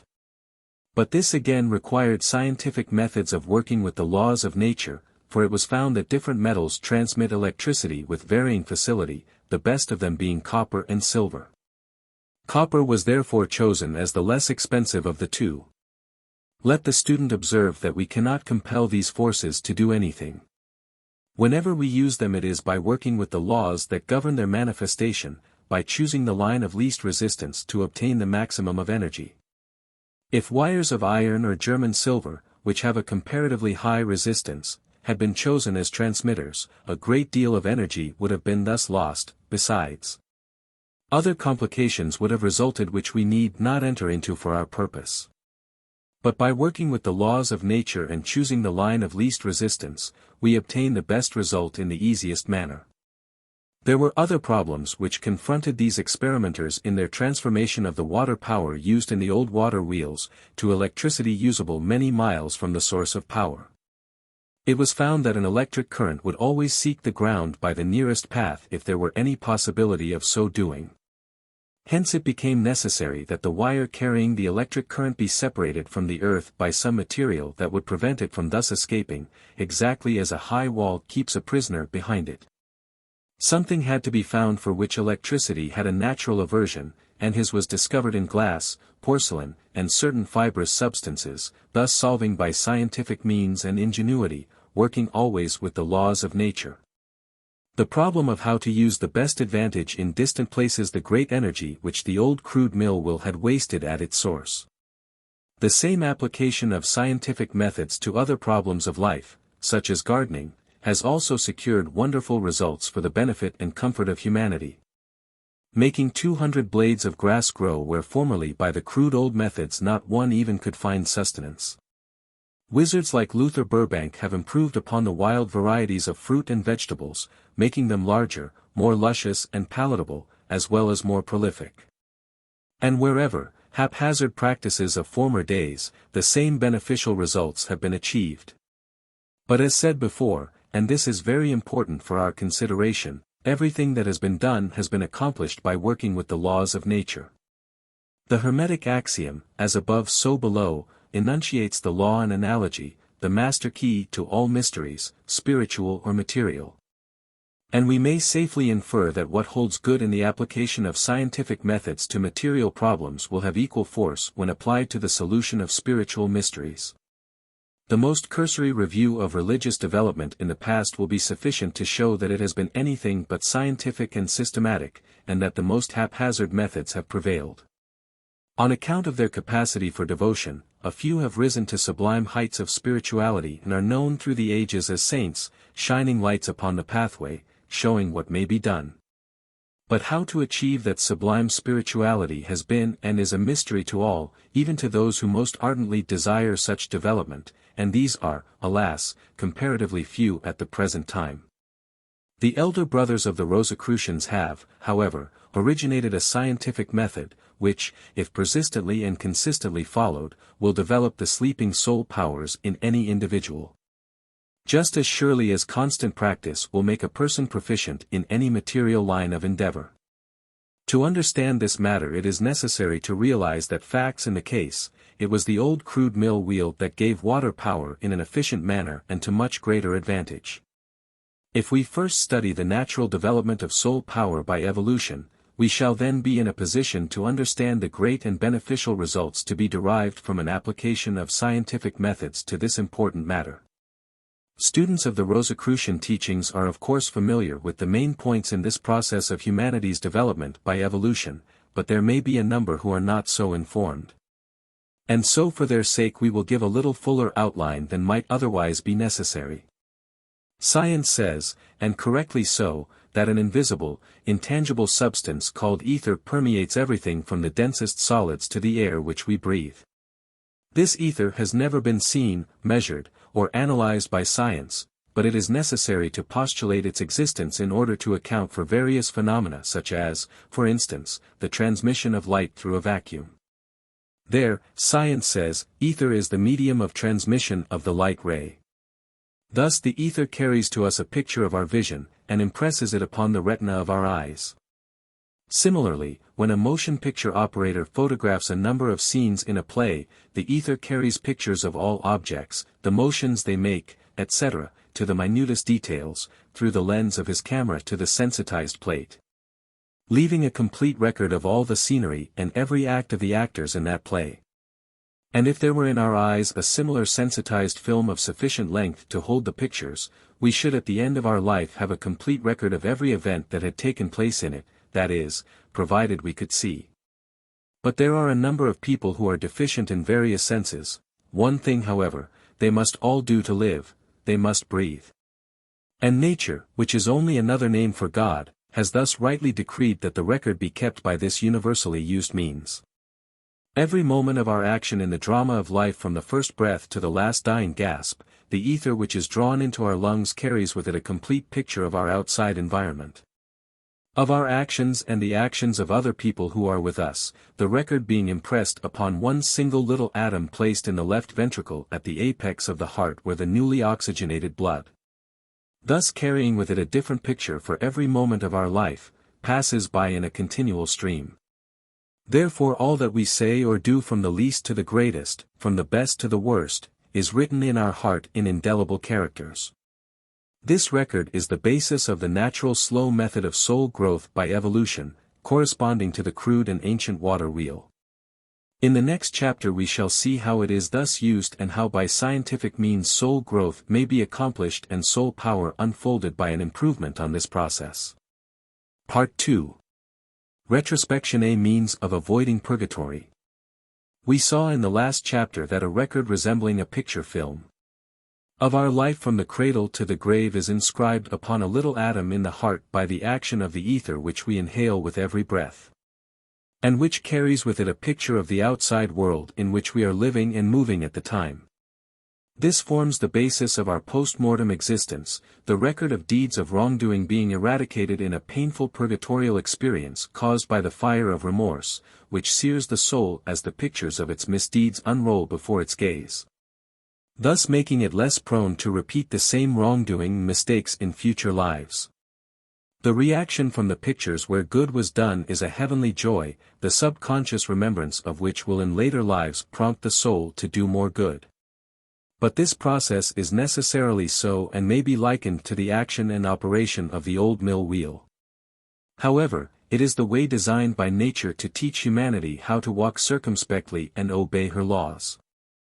By this slow process the greater part of humanity is gradually evolving from egoism to altruism, and though exceedingly slow it seems to be the only method by which they will learn. There is another class which has caught a glimpse of a vision and sees in the distant future a glorified humanity, expressly all the divine attributes and living a life of love and peace. That class is aiming its bow of aspiration at the stars, and is endeavoring to attain in one or a few short lives what its fellow men will require hundreds of embodiments to accomplish. To that end they, like the pioneers in the harnessing of the waters and the scientific transmission of electricity, are seeking for a scientific method which will eliminate the waste of time and energy involved in the slow process of evolution and enable them to do the great work of self-unfoldment scientifically and without waste of energy. That was the problem which the early Rosicrucians set themselves to solve, and having discovered this method they are now teaching the same to their faithful followers, to the eternal welfare of all who aspire and persevere. Just as the engineers who undertook to improve the primitive mill wheel and accomplish the transmission of electricity to distant points achieved their object by first studying the effects and defects of the primitive device. So also the elder brothers of the Rosicrucians first studied by the aid of their spiritual sight all the phases of ordinary human evolution in the post-mortem state as well as in the physical world, so that they might determine how through many lives progress is gradually attained. They also studied such glyphs and symbols as had been given to humanity throughout the ages, to aid them in soul growth, notably the tabernacle in the wilderness, which, as Paul says, was a shadow of better things to come. And they found the secret of soul growth hidden in the various appliances and appurtenances used in that ancient place of worship. As the scenes in the life panorama which unrolls before the eyes of the soul after death, cause a suffering in purgatory which cleanses the soul from a desire to repeat the offenses which generated those pictures. So the salt wherewith the sacrifices upon the altar of burnt offerings in the tabernacle in the wilderness were rubbed before being placed before the altar, and the fire wherewith they were consumed symbolized a double fiery pain similar to that felt by the soul in purgatory. Confident in the Hermetic axiom, as above, so below, they evolved the method of retrospection as being in harmony with the cosmic laws of soul growth, and capable of accomplishing day by day that which the purgatorial experience does only one in a lifetime, namely, cleansing the soul from sin by the fire of remorse. But when we say, retrospection, it happens not infrequently that people say, "Oh, that is taught by other religious bodies and I have practiced it all my life, I examine the day's doings every evening before going to sleep. So far, so good. But that is not sufficient. In order to perform this exercise scientifically it is necessary to follow the process of nature as the electrician did when he desired to insulate the electric current from the ground and found that glass, porcelain and fiber would act as barriers to its passage. We must conform in every particular to the processes of nature in her methods of attaining soul growth. When we study the purgatorial expiation, we find that the life panorama is unfolded in reverse order, from the grave to the cradle, scenes that were enacted late in life being taken up for expiation first, and those which occurred in early youth being the last to be dealt with. This, in order to show the soul how certain effects in life were brought about by causes generated at an earlier stage. Similarly, the scientific method of soul unfoldment requires that the aspirant must examine his life every evening before going to sleep, starting with the scenes which were enacted late in the evening just prior to retiring for the night, then gradually proceeding in reverse order towards the things which were done in the afternoon, then those which took place in the morning, and back to the very moment of awakening. But also, and this is very important, it is not sufficient to merely examine these scenes in a perfunctory way and admit being sorry when one comes to a scene where one was unkind or unjust to another person. There the glyph contained in the altar of burnt offerings gives specific instruction. Just as the sacrifices were rubbed with salt which, as everyone knows, burns and smarts exceedingly when rubbed into a wood, and just as fire, such as is applied on the altar of burnt offerings to the sacrifice, consumes the same offerings, so also the aspirant to soul growth must realize that he is both priest and sacrifice, the altar and the fire burning thereon. He must allow the salt and the fire of remorse to burn and sear into his very heart a deep-felt contrition at the thought of whatever wrong he has done. For only such a deep and serious treatment of the matter will wash the record away from the seed atom in the heart and leave it clean. And unless that is done, nothing has been accomplished.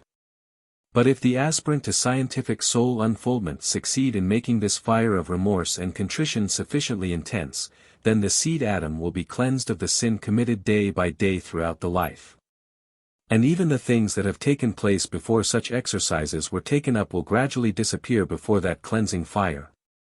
So that the end of life, when the silver cord has been loosened, the aspirant find himself without any panorama of life to take up his attention, such as all ordinary people are occupied with who have not been fortunate enough to be taught and to practice this scientific method. The result then is that instead of having to spend in purgatorial expiation a period of time about 1/3 as long as the life lived in the dense body, he who steadily and unwaveringly practices this method finds himself as a free lance in the invisible world, not bound by limitations which hold and fetter all others.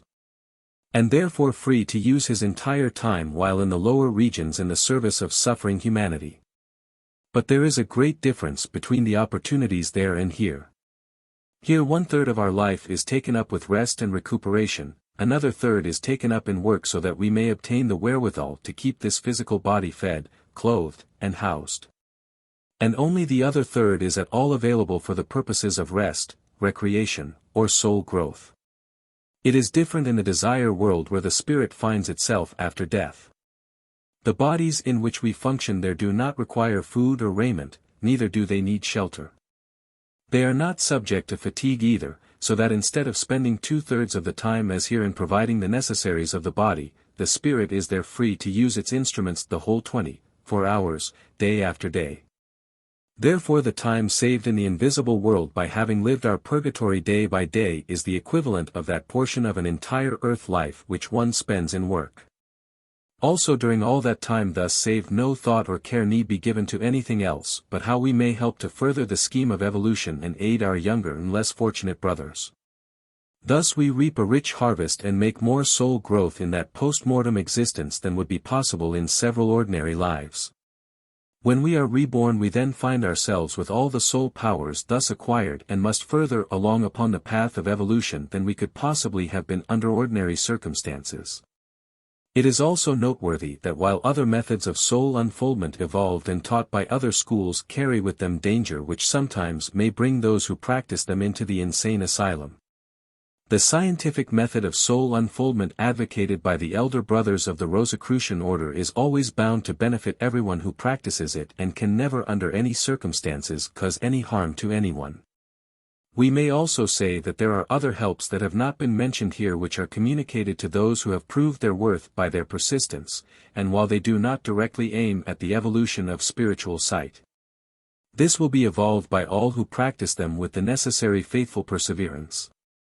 13. The heavens declare the glory of God.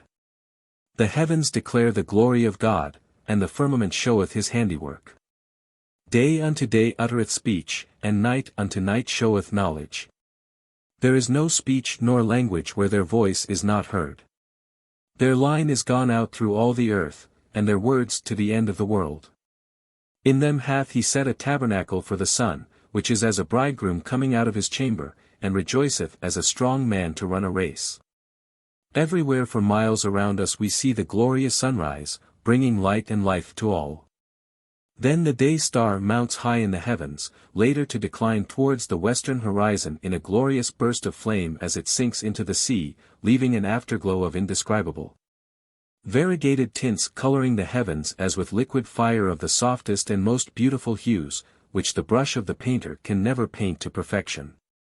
Then the moon, the orb of night, rises over the eastern hills, carrying the stars and constellations upward in her train toward the zenith, and following the sun in its everlasting circle dance. The stellar script thus describes upon the map of heaven man's past, present and future evolution among the ever-changing environments of the concrete world, without rest or peace while time lasts. In this ever-changing kaleidoscope of the heavens there is one star and only one that remains so comparatively stationary that to all intents and purposes and from the standpoint of our ephemeral life of 50, 60, or 100 years it is a fixed point, the North Star. When the mariner sails his ship upon the waste of waters, he has full faith that so long as he steers by that mark he will safely reach his desired haven. Nor is he dismayed when clouds obscure its guiding light, for he has a compass magnetized by a mysterious power so that through sunshine or rain, in fog or mist, it points unerringly to that steadfast star and enables him to steer his ship as safely as if he could actually see the star itself. Truly, the heavens declare the wonders of the Lord. As it is in the macrocosm, the great world without us, so it is in our own lives. At our birth the sun of life rises, and we begin the ascent through the years of childhood and youth toward the zenith of manhood or womanhood. The ever-changing world which forms our environment, including fathers, mothers, sisters, and brothers, surrounds us. With friends, acquaintances, and foes we face the battle of life with whatever strength we may have gained in our past lives, to pay the debts contracted, to bear the burdens of this life. perhaps to make them heavier according to our wisdom or unwisdom. But among all the changing circumstances of life and the vicissitudes of existence there is one great and grand guide which like the North Star never fails us. A guide ever ready like the steadfast star in heaven to help us steer our bark of life into clear sailing God. It is significant to read in the Bible that the wise men in their search for the Christ, our great spiritual teacher, also followed a star that led them to this great spiritual light. What would we think of the captain of a ship who lashed the wheel and let his ship drift with the tide, leaving it to the change of wind or fate? Would it surprise us if he were eventually shipwrecked and lost his life upon the rocks? Surely not. The marvel would be if he should reach the shore. A great and wonderful allegory is written in cosmic characters in the sky. It is also written in our own lives, and warns us to forsake the fleeting life of the material and to seek the eternal life of God. We are not left without a guide, even though the veil of flesh, the pride of life, and the lusts blind us for a time. For as the mariner's magnetic compass points to the guiding star, so the Spirit draws us to its source with a longing and a yearning that cannot be entirely quenched no matter how deep we may sink into materialism. Many are at present groping, seeking, trying to solve that inner unrest. Something seems to urge them on though they do not understand it. Something ever draws them forward to seek the spiritual and to reach up for something higher. Our Father in heaven. David said, "If I ascend up into heaven thou art there, if I make my bed in the grave thou art there. Thy right hand shall guide and hold me." In the 28th Psalm, he says, "When I consider thy heavens, the work of thy fingers, the moon and the stars which thou hast ordained, what is man that thou visitest him? For thou hast made him a little lower than the angels, and hast crowned him with glory and honor. Thou madest him to have dominion over the works of thy hands, thou hast put all things under his feet." This is nothing new to those who are seeking the light, who have been doing their very best to live the life, but the danger lies in that they may become indifferent, may become spiritually commonplace. Therefore, as the steersman at the helm of the ship is constantly wakeful and watching the guiding compass, so it is of the greatest importance that we continually shake ourselves lest we go to sleep and the ship of our life go off its course. Let us all set our faces firmly towards this star of hope, this great spiritual light, the real and only thing worth while, the life of God. 14. Religion and healing. At various times and in different ways humanity has been given religions suited to spur them onward upon the path of evolution. In each the ideal was made just high enough to rouse the aspirations of the class of people to whom it was given, but not so high as to be beyond their appreciation, for then it would not have appealed to them at all. The savage, for instance, must have a strong God, one who wields the flaming sword of lightning with mighty hand. He can look up to such a God in fear, but would despise a God who would show love and mercy. Therefore religions have also changed as man has evolved. The ideal has been slowly raised until it has reached the highest stage in our Christian teaching. The flower of religions is always given to the flower of humanity. In a future age a higher religion will of course be given to a more advanced race. There can be no end to evolution, but we maintain that the invisible leaders of humanity give to each nation the teaching best suited to their condition. Hinduism helps our younger brothers in the East, but Christianity is the Western teaching, particularly suited to Western people. Thus we see that the mass of humanity is taken care of by the religion publicly taught in the country of their birth. But there are always pioneers whose precocity demands the higher teaching, and to them a deeper doctrine is given through the agency of the mystery school belonging to their country. When only a few are ready for such preparatory schooling they are taught privately, but as they increase in number the teaching is given more publicly. The latter is the case in the Western world at present. Therefore the Brothers of the Rose Cross gave to the writer of philosophy such as published in our various works, and sanctioned the launching of the Rosicrucian Fellowship to promulgate this teaching. The purpose is to bring aspiring souls into contact with the teacher when by service here, in the physical world. They have shown their sincerity and given reasonable assurance that they will use their spiritual powers for service in the other world when they shall have been initiated therein. The higher teachings are never given for a monetary consideration. Peter in olden days rebuked Simon the sorcerer, who wanted to buy spiritual power that he might prostitute it for material gain. The elder brothers also refused to open the door to those who prostitute the spiritual sciences by casting horoscopes, reading palms, or giving clairvoyant readings professionally for money. The Rosicrucian Fellowship advocates the study of astrology and palmistry by all its members, and furnishes simple teachings on the former in textbooks at merely nominal cost so that all may acquire ability in this science instead of remaining the dupes of professionals, who are often mere pretenders. During the past few years since we first commenced to disseminate the Rosicrucian teachings, they have spread like wildfire over the civilized world.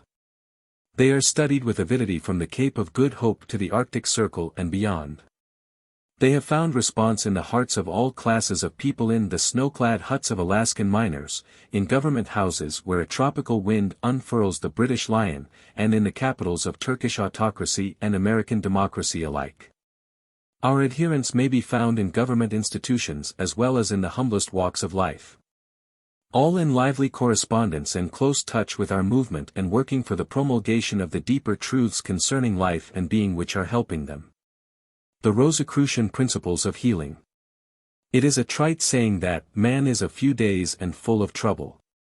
Among all the vicissitudes of life, none affect us more powerfully than loss of health.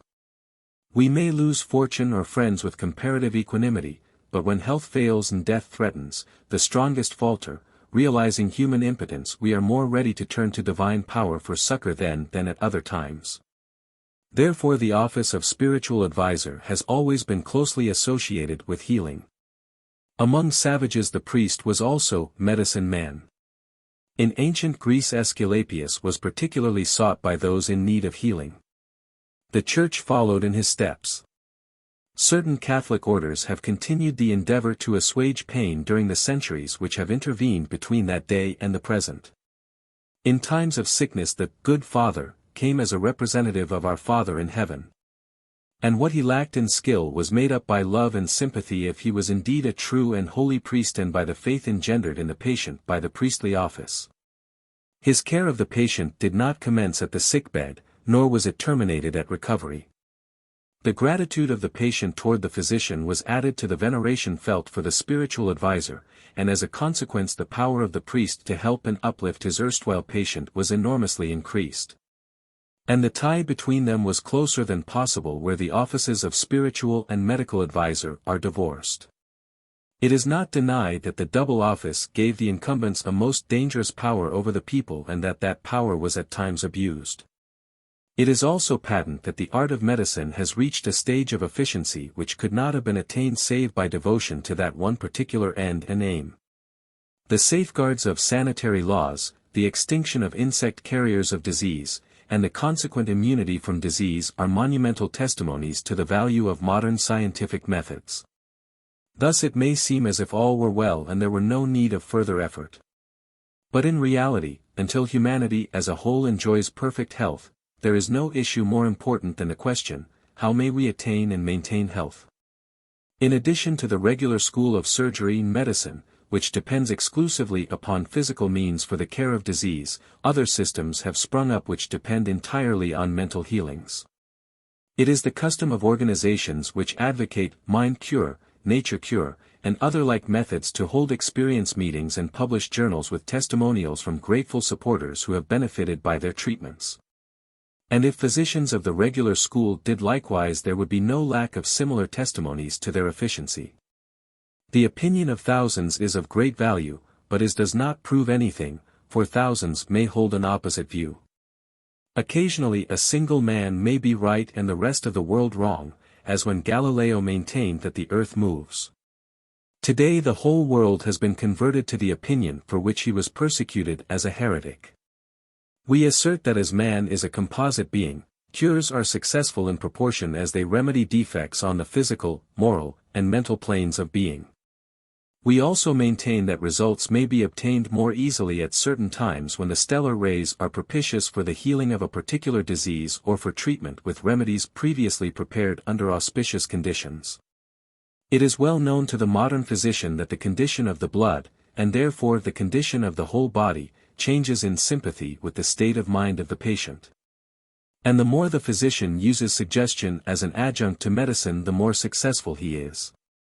Few perhaps would credit the further fact that both our mental and physical condition is influenced by planetary rays which change as the planets move.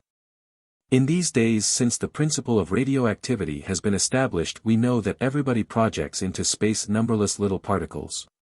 Wireless telegraphy has taught us that etheric waves travel swiftly and surely through trackless space and operate a key according to our will.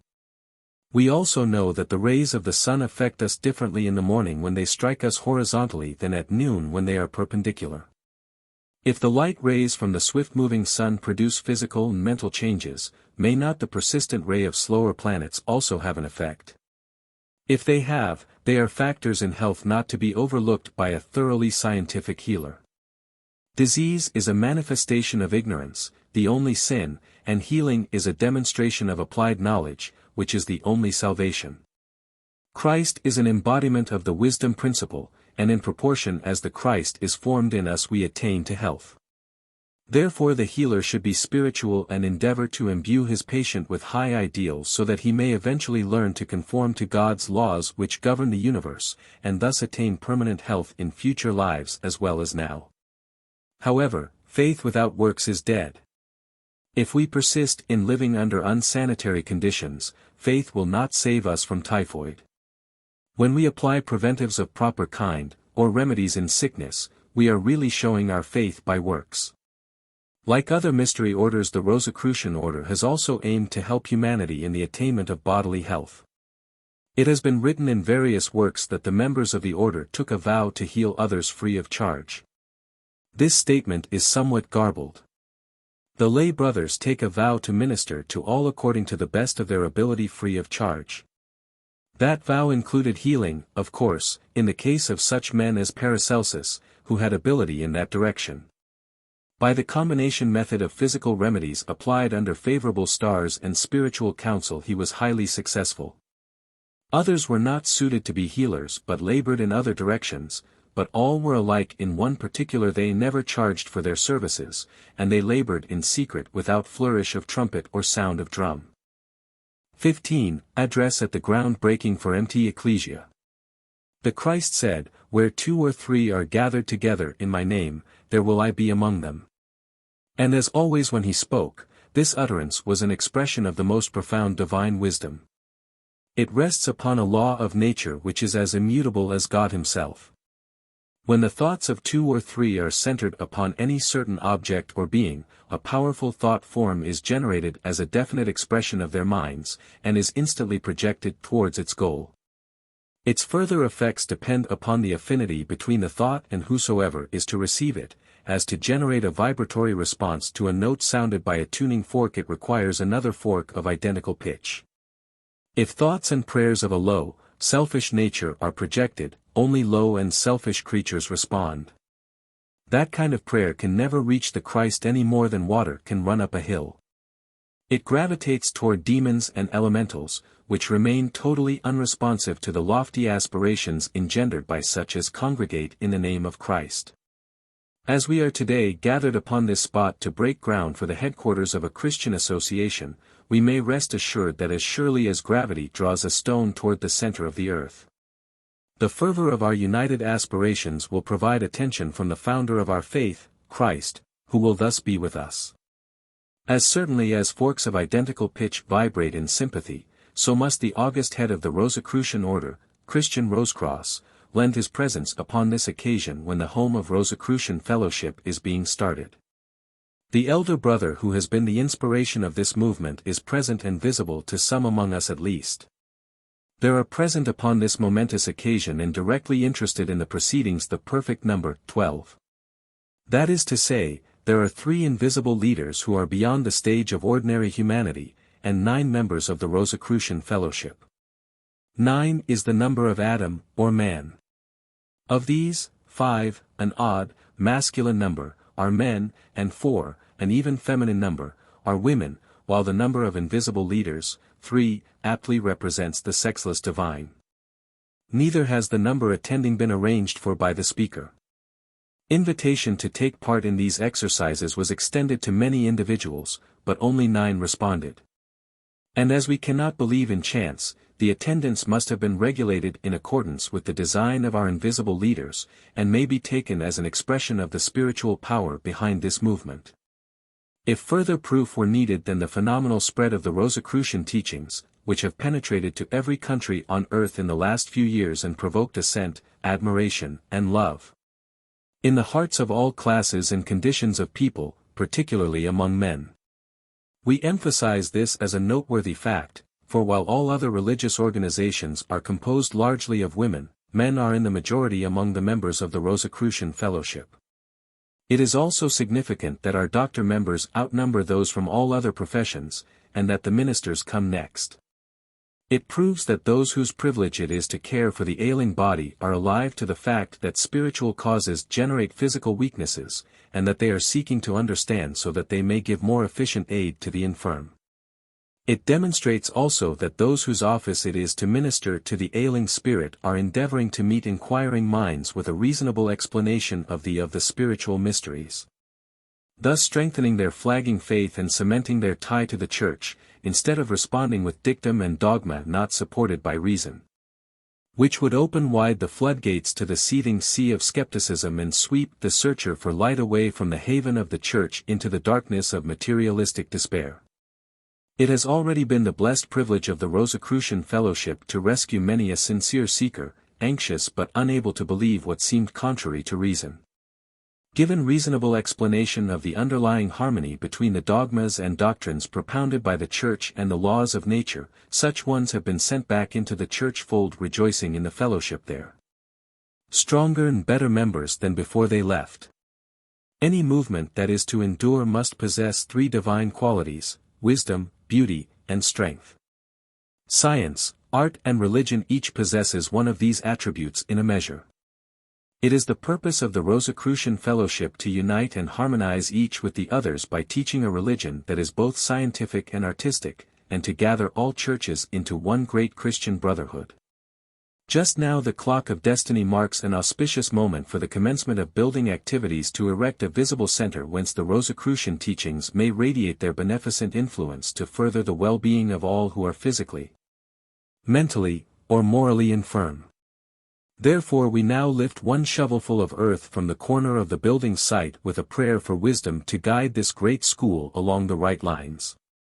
We turn up the ground a second time with a supplication to the master artist for the faculty of presenting the beauty of the higher life in such a manner as to render it attractive to all mankind.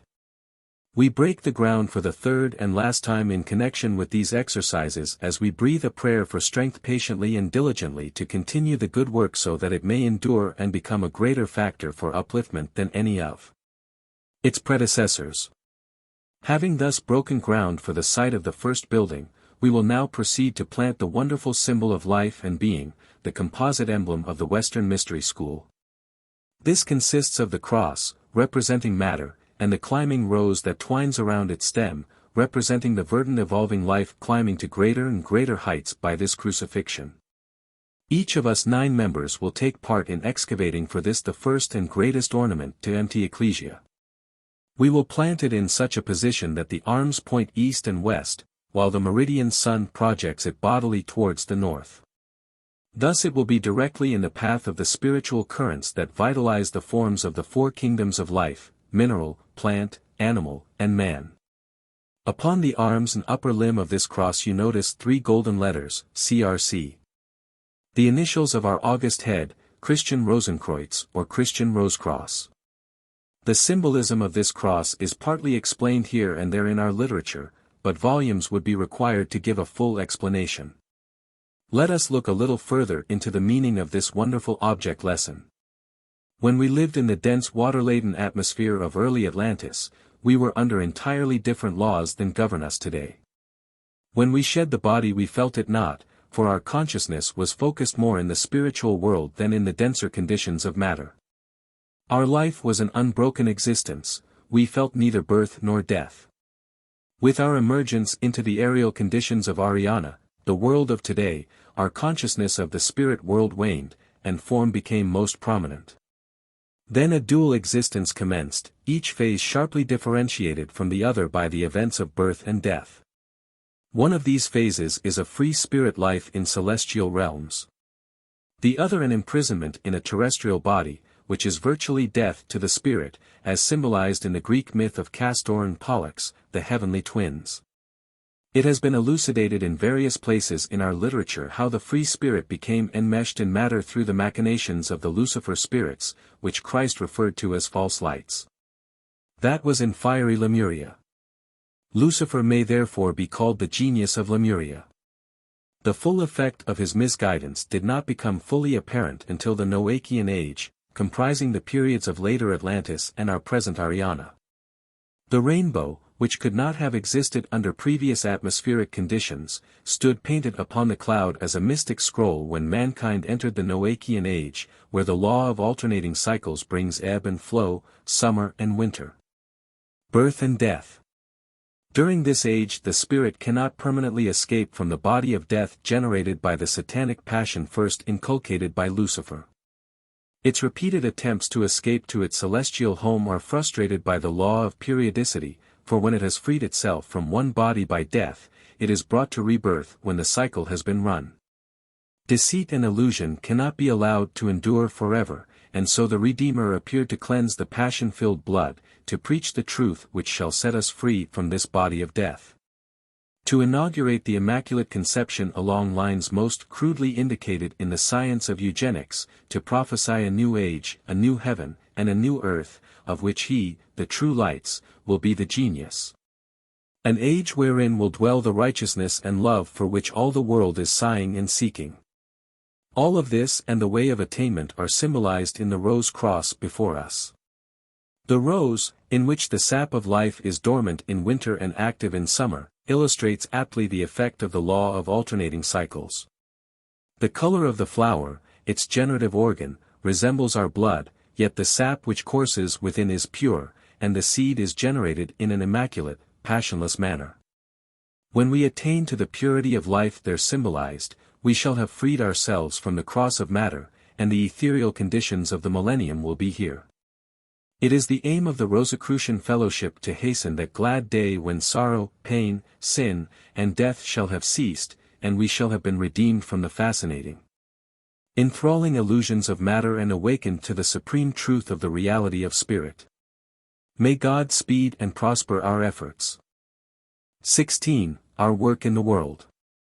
Part 1. Issued May, 1912. Lately there has come to us a realization that the work of the Rosicrucian Fellowship is not our private work, it is the work of the elder brothers and every member of the fellowship. In the accomplishment thereof is a wonderful opportunity for soul growth, and we have no more right to arrogate it to ourselves than we have to deprive members of material food. We must give all the opportunity to aid in the work physically, mentally, or financially according to time, talent, and ability. We also realize that unless we do, the work will be undone, and we shall be unprofitable servants of the elder brothers, for the burden is heavier than we can bear, and to prosper, the great work requires many laborers. I will therefore give in this lesson a history of the work to date, so that students may be able to view the future work in its true perspective.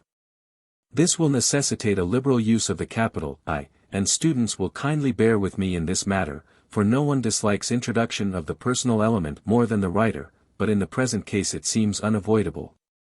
We have set down in our literature as an axiomatic teaching that every object in the visible universe is the embodiment of pre-existent invisible thought.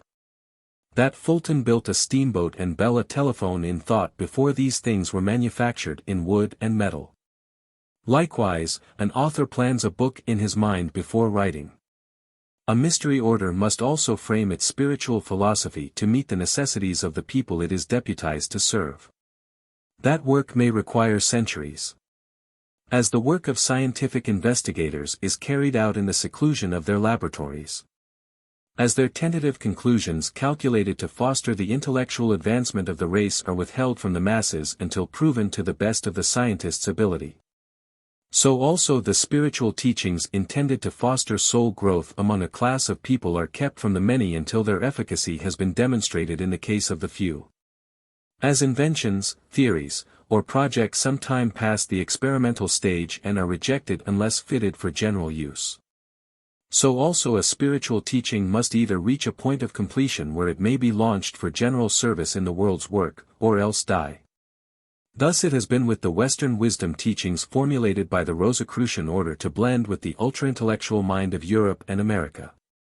Our revered founder and the 12 elder brothers whom he selected to aid him in the work centuries ago probably first made a retrospective study of the trend of thought during our era, and it may be, for millenniums before.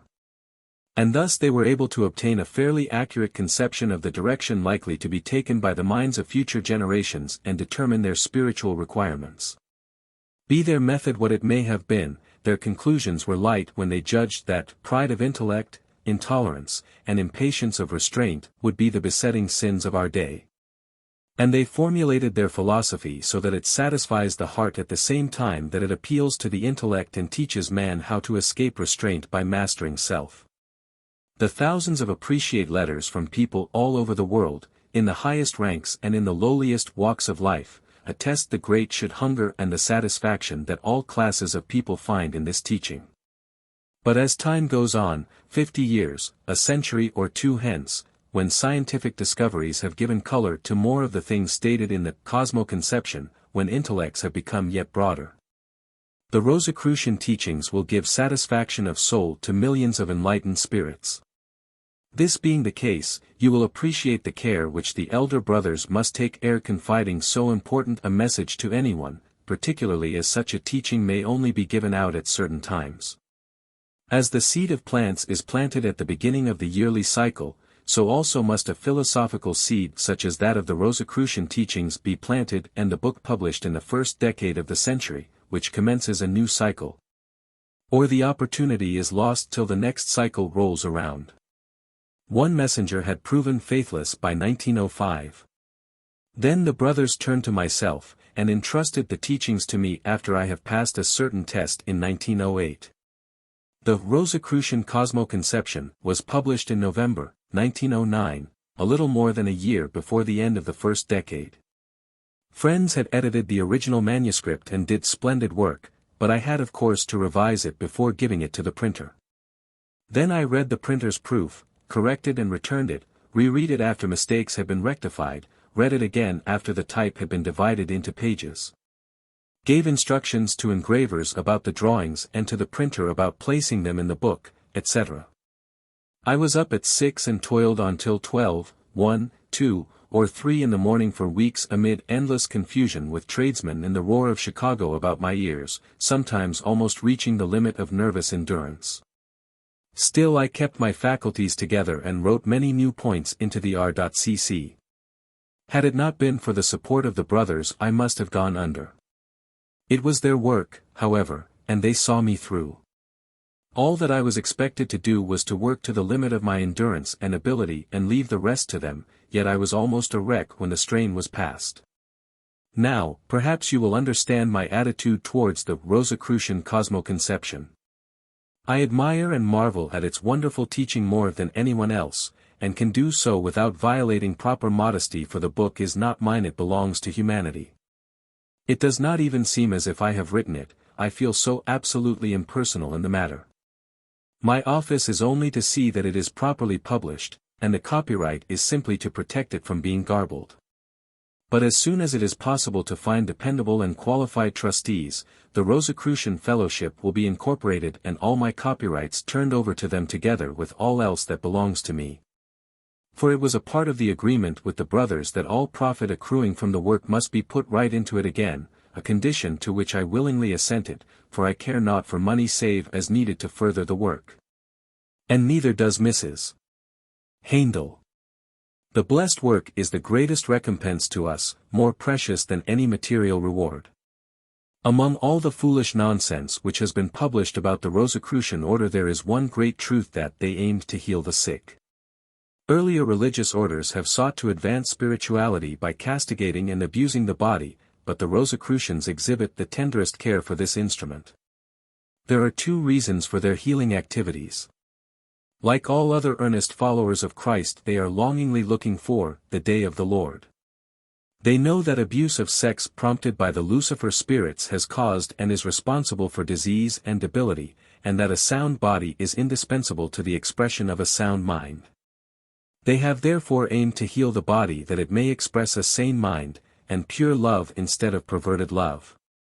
For conception under such conditions hastens the kingdom of Christ by producing bodies of finer and finer texture to replace the flesh and blood, which cannot inherit the kingdom, because physiologically unfit.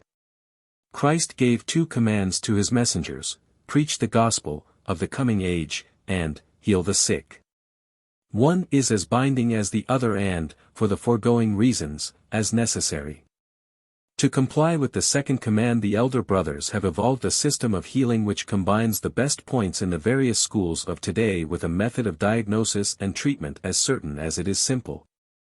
And thus a long step has been taken to lift the healing art from the sands of experiment to the rock of exact knowledge. On the night of the 9th of April, 1910, when the new moon was in Aries, my teacher appeared in my room and told me that a new decade, cycle, had commenced that night. The night before, my work with the newly formed Los Angeles Fellowship Center had terminated.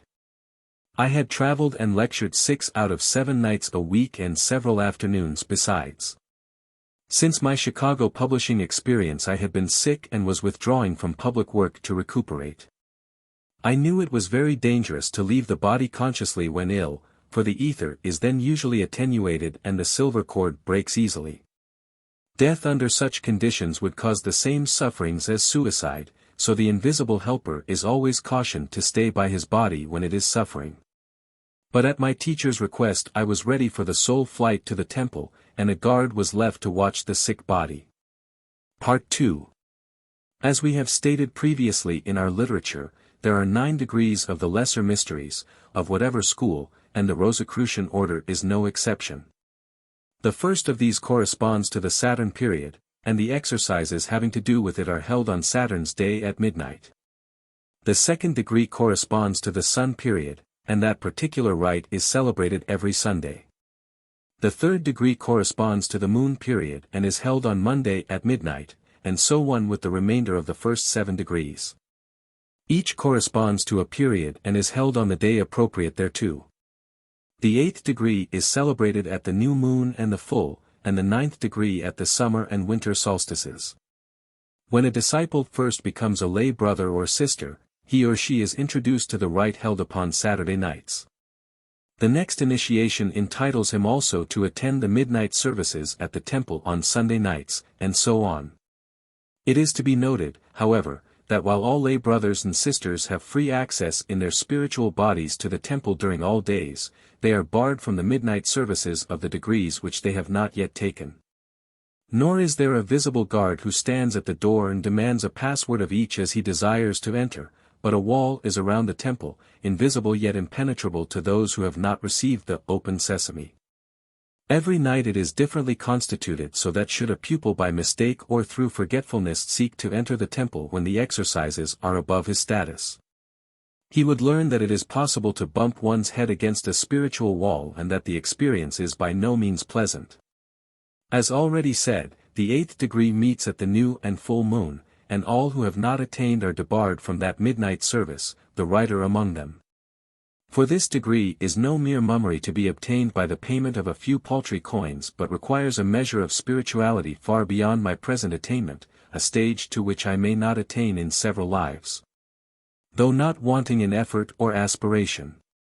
You will therefore understand that on the night of the new moon in Aries, 1910, when the teacher came for me, it was not to take me into that exalted gathering of the 8th degree, but to another session of a different nature. Besides, though this session was held in the night as it occurs in California, the time is different in Europe. The exercises of the new moon had been held in Germany hours before, so that when I arrived at the temple with my teacher the sun was already high in the heavens. When we entered the temple some time was devoted to an interview with my teacher alone, and in it he outlined the work of the fellowship as the brothers would wish to have it carried out. The keynote of it all was to refrain from organization, if possible, or at least to make organization as loose as we could. It was pointed out that no matter how good the intentions may be in the beginning, as soon as position and power are created which may gratify the vanity of men, the temptation proves too great for the majority. And in the measure that the free will of members, if interfered with, the object of the Rosicrucian order, to foster individuality in self-reliance, is defeated. Laws and bylaws are limitations, and for that reason there should be as few as possible. The teacher even thought that it would be possible to get along without any at all.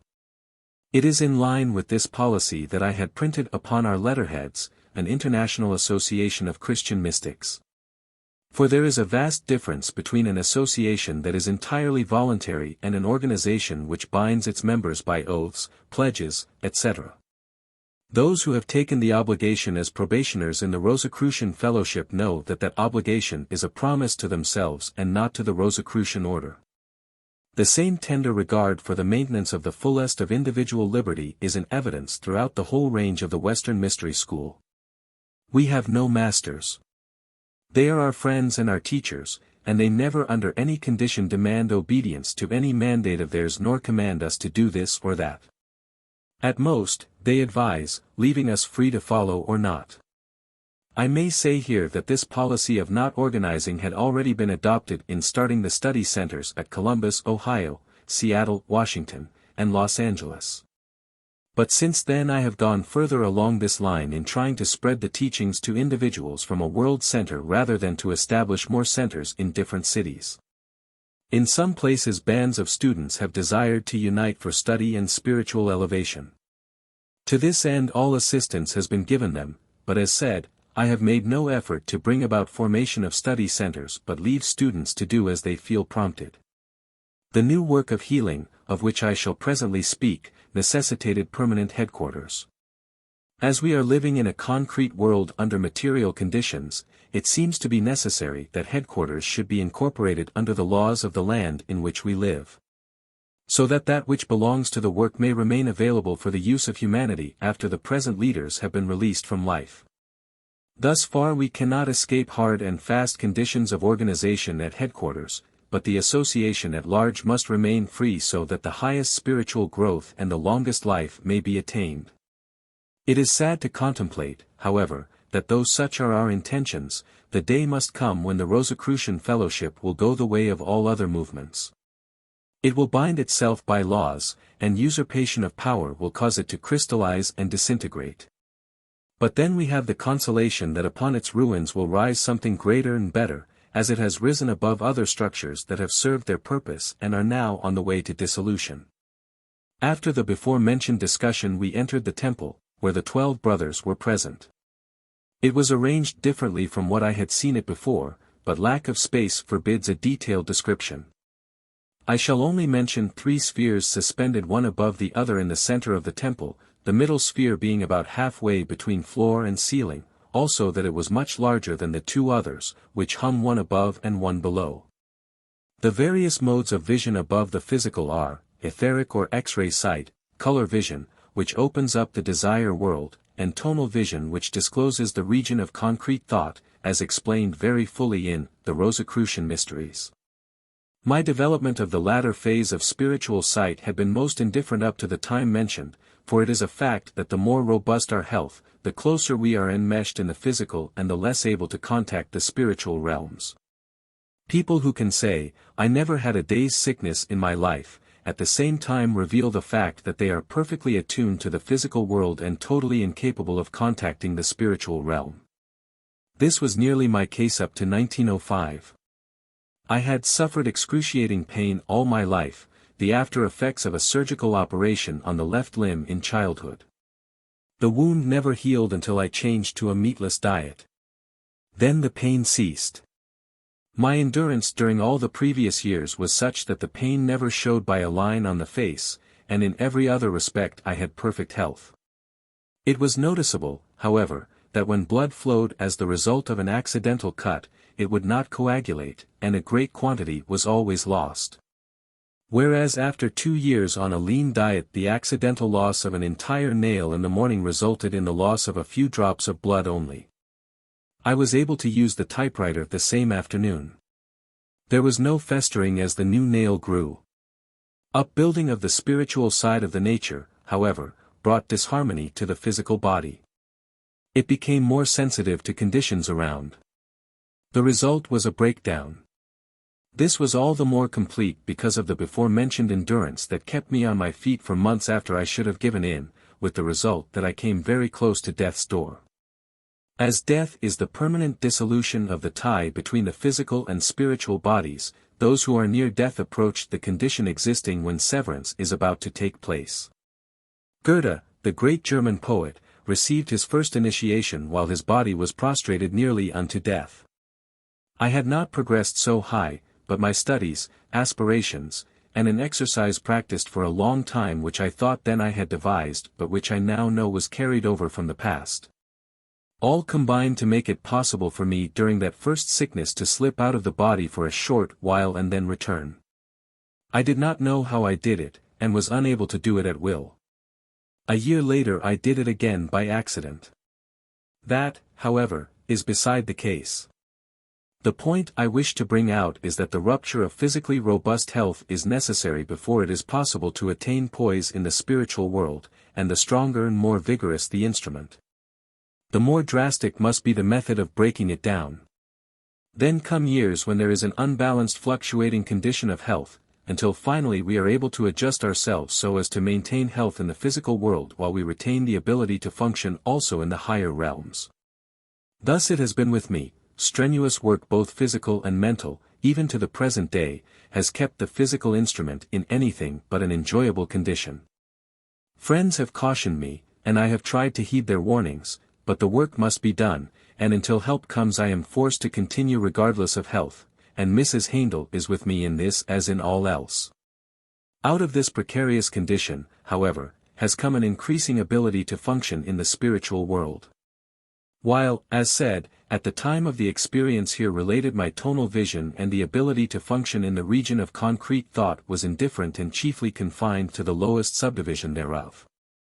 A little assistance from the brothers that night enabled me to contact the fourth region, where the archetypes are found, and to receive there the teaching and understanding of that which is contemplated as the highest ideal and mission of the Rosicrucian fellowship. I saw our headquarters and a procession of people coming from all parts of the world to receive the teaching. I saw them issuing thence to carry balm to afflicted ones near and far. While here in this world it is necessary to investigate in order to find out about anything, there the voice of each archetype brings with it as it strikes the spiritual consciousness a knowledge of what the archetype represents. Thus there came to me that night an understanding which is far beyond my words to express, for the world in which we live is based upon the principle of time, but in the high realm of the archetypes all is an eternal now. These archetypes do not tell their story as this is told, but there is born in upon one an instant conception of the whole idea, much more luminous than can be given by the reciter in words. I have not dared to attempt telling it during the time which has since elapsed, but in the following chapter one shall endeavor to give you a picture thereof. Part 3. The region of concrete thought, as you will remember from our other teachings, is the realm of sound, where the harmony of the spheres, the celestial music, pervades all that is as the atmosphere of the earth surrounds and envelopes everything terrestrial.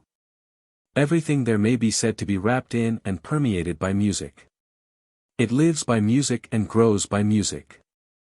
The Word of God there sounds forth and forms all the various types which later crystallize into the things we behold in the terrestrial world. On the piano 5 dark keys and 7 white constitute the octave. Besides the 7 globes upon which we evolve during a day of manifestation there are 5 dark globes which we traverse during the cosmic nights. In each life cycle the ego withdraws for a time to the densest of these 5, that is, chaos, the formless world where nothing remains save the centers of force known as seed atoms. At the beginning of a new life cycle the ego descends again into the region of concrete thought, where the music of the spheres, at once sets the seed atoms into vibration. There are 7 spheres, the planets of our solar system. Each has its own keynote and emits a sound varying from that of every other planet. One or another among them vibrates in particular synchrony with the seed atom of the ego then seeking embodiment. This planet then corresponds to the tonic in the musical scale. And though the tones from all the planets are necessary to build up an organism completely, each is modified and made to conform to the basic impact given by the most harmonious planet, which is therefore the ruler of that life. its father star. As in terrestrial music, so also in the celestial there are harmonies and discords, and these all impinge upon the seed atom and aid in building the archetype. Vibratory lines of force are thus formed, which later attract and arrange physical particles as spores or sand are marshaled into geometrical figures by bowing a brass plate with a violin bow. Along these archetypal lines of vibration the physical body is later built, and thus it expresses accurately the harmony of the spheres as it was played during the period of construction. This period, however, is much longer than the actual period of gestation, and varies according to the complexity of the structure required by the life-seeking physical manifestation. Nor is the process of construction of the archetype continuous, for under aspects of the planets which produce notes to which the vibratory powers of the seed atom cannot respond, it simply hums over those which it has already learned. And thus engaged it waits for a new sound which it can use to build more of the organism which it desires in order to express itself. Thus, seeing that the terrestrial organism which each of us inhabits is molded along vibratory lines produced by the song of the spheres, we may realize that the inharmonies which express themselves as disease are produced in the first place by spiritual inharmony within. It is further evident that if we can obtain accurate knowledge concerning the direct cause of the inharmony and remedy it, the physical manifestation of disease will shortly disappear. It is this information which is given by the horoscope of birth, for there each planet in its house and sign expresses harmony or discord, health or disease. Therefore all methods of healing are adequate only in proportion as they take into consideration the stellar harmonies and discords expressed in the wheel of life, the horoscope. While the laws of nature that govern in the lower realms are all-powerful under ordinary circumstances, there are higher laws which pertain to the spiritual realms and which may under certain circumstances be made to supersede the former. For instance, the forgiveness of sins upon recognition thereof and true repentance is made to supersede the law which demands an eye for an eye and a tooth for a tooth. When Christ walked upon this earth and healed the sick, he, being the Lord of the Sun, embodied within himself the synthesis of the stellar vibrations as the octave embodies all the tones of the scale. And he could therefore emit from himself the true corrective planetary influence required in each case. He sensed the inharmony and knew at once wherewith to offset it by virtue of his exalted development. He had need of no further preparation, but obtained results at once by substituting harmony for the planetary discord which caused the disease wherewith he was dealing. Only in one case did he take refuge in the higher law and say, "Arise, thy sins are forgiven." Likewise with the ordinary methods employed in the Rosicrucian system of healing, they depend upon a knowledge of the planetary inharmonies which cause disease and the correcting influence which will remedy the same. His has sufficed in all the instances which have come under our notice to date. However, there is a more powerful method available under a higher law which may accelerate recovery in cases of long standing. And under certain circumstances where the sincere and heartfelt recognition of wrong exists may even obliterate the effects of disease before destiny, cold and hard, would otherwise so decree.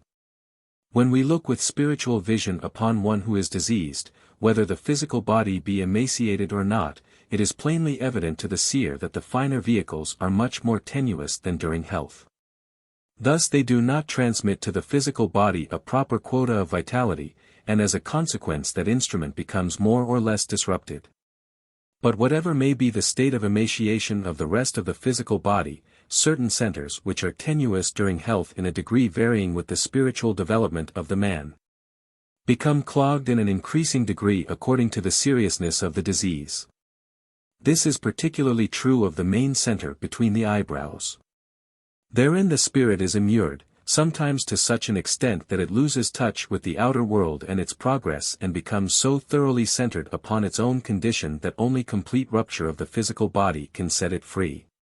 This may be a process of long years, and in the meantime the planetary inharmony which caused the initial disease may have passed by, but the sufferer is unable to take advantage of the improved conditions. In such cases a spiritual outpouring of a special kind is necessary to bring to the soul its message, "Thy sins are forgiven." When that has been heard, it may respond to the command, "Take up thy bed and walk." None among our present humanity can measure anywhere near the stature of the Christ, consequently none can exercise his power in such extreme cases. But the need of that power in active manifestation exists today as much as it did 2,000 years ago. Spirit pervades everything in and upon our planet, but in a varying measure. It has more affinity for some substances than for others. Being an emanation from the Christ principle, it is the universal spirit composing the world of life spirit that restores the synthetic harmony of the body. A substance was shown to the writer in the temple of the Rosicrucians on the memorable night previously mentioned, with which the universal spirit could be combined as readily as great quantities of ammonia combine with water. Inside the large central sphere mentioned in a previous lesson was a smaller container which held a number of packages filled with that substance. When the brothers had placed themselves in certain positions, when the harmony of certain music had prepared the way, suddenly the three globes commenced to glow with the three primary colors, blue, yellow, and red. To the vision of the writer it was plain how during the incantation of the formula the container having in it the before-mentioned packages became aglow with a spiritual essence that was not there before. Some of these were later used by the brothers with instantaneous success. Before them the crystallizing particles enveloping the spiritual centers of the patient scattered like magic, and the sufferer awoke to a recognition of physical health and well-being. Note, the four following articles are from manuscripts by Max Heindel which were unpublished at the time of his passing. They later appeared in the magazine, Rays from the Holy Cross, and are here reproduced. 17. Eternal Damnation, and Salvation. As we have at the Fellowship during each week a number of classes in which the intellectual side of our natures may have sway, the Sunday evening service, including the address, is intended for the heart side. You know it is the aim of the Rosicrucian Brotherhood to combine the intellect and the heart, therefore the Sunday evening addresses should be devoted largely to bringing out the heart side, the touching of the heartstrings. This is something we greatly need, more even than the development of the intellect. We are so apt in our present civilization to run along the intellectual line and seek always for an explanation of our problems that appeals only to the mind, forgetting that which may appeal to the heart also. Therefore the speaker will endeavor to lead you rather along a form of meditation in which the exhortations made may be said to apply more to the heart than to the head, and which apply to himself as well as to anyone else. During the past week the elder brother who has been the teacher of the speaker for some time, requested that the address of last Sunday be repeated in another form so that we might take up the phase of our philosophy which at present demands our greatest attention, namely, that of fitting ourselves for higher work.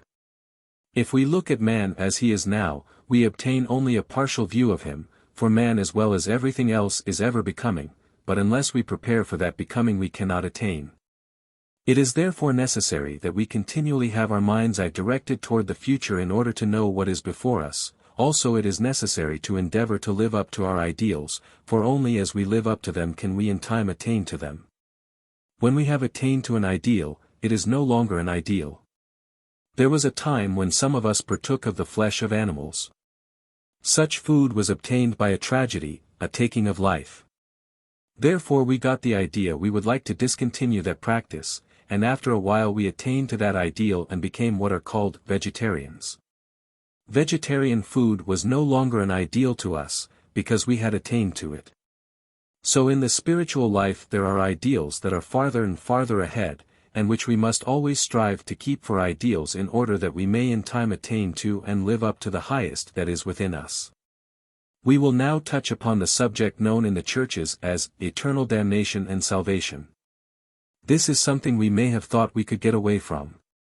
We have, no doubt, in years past heard the ministers preaching of hell, telling people of the necessity of applying themselves at once to the problem of salvation in order that they might not be eternally damned. Then perhaps in distrust of such a doctrine, perhaps thoroughly infuriated at the thought that a Creator would create beings in order that he might afterwards eternally torment the greater number of them, we turned away from the Church to other religions or philosophies. Some of us may have turned to Eastern religions that teach the continuity of life and the process whereby man evolves and eventually becomes a god. Perhaps while studying these doctrines we obtained the idea of the infinitude of time to the extent that we became a reproach to the Western world. For there are those who think that the infinitude of time makes it unnecessary for them to apply themselves as we do here. The Western world has been given the doctrine which teaches eternal damnation and eternal salvation, and although we cannot believe it as taught in the orthodox manner, nevertheless these twin doctrines contain a great truth. The intelligent understanding of them hinges upon the derivation of the word eternal.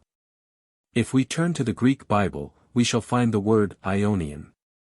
Taking a dictionary, we find that this word means age lasting for an indefinite period of time. In the letter of Paul to Philemon, where he speaks of returning the slave Onesimus to him, it is said, "Perhaps it was good that he might be taken from you a little while, that he might go to you forever." Ionian.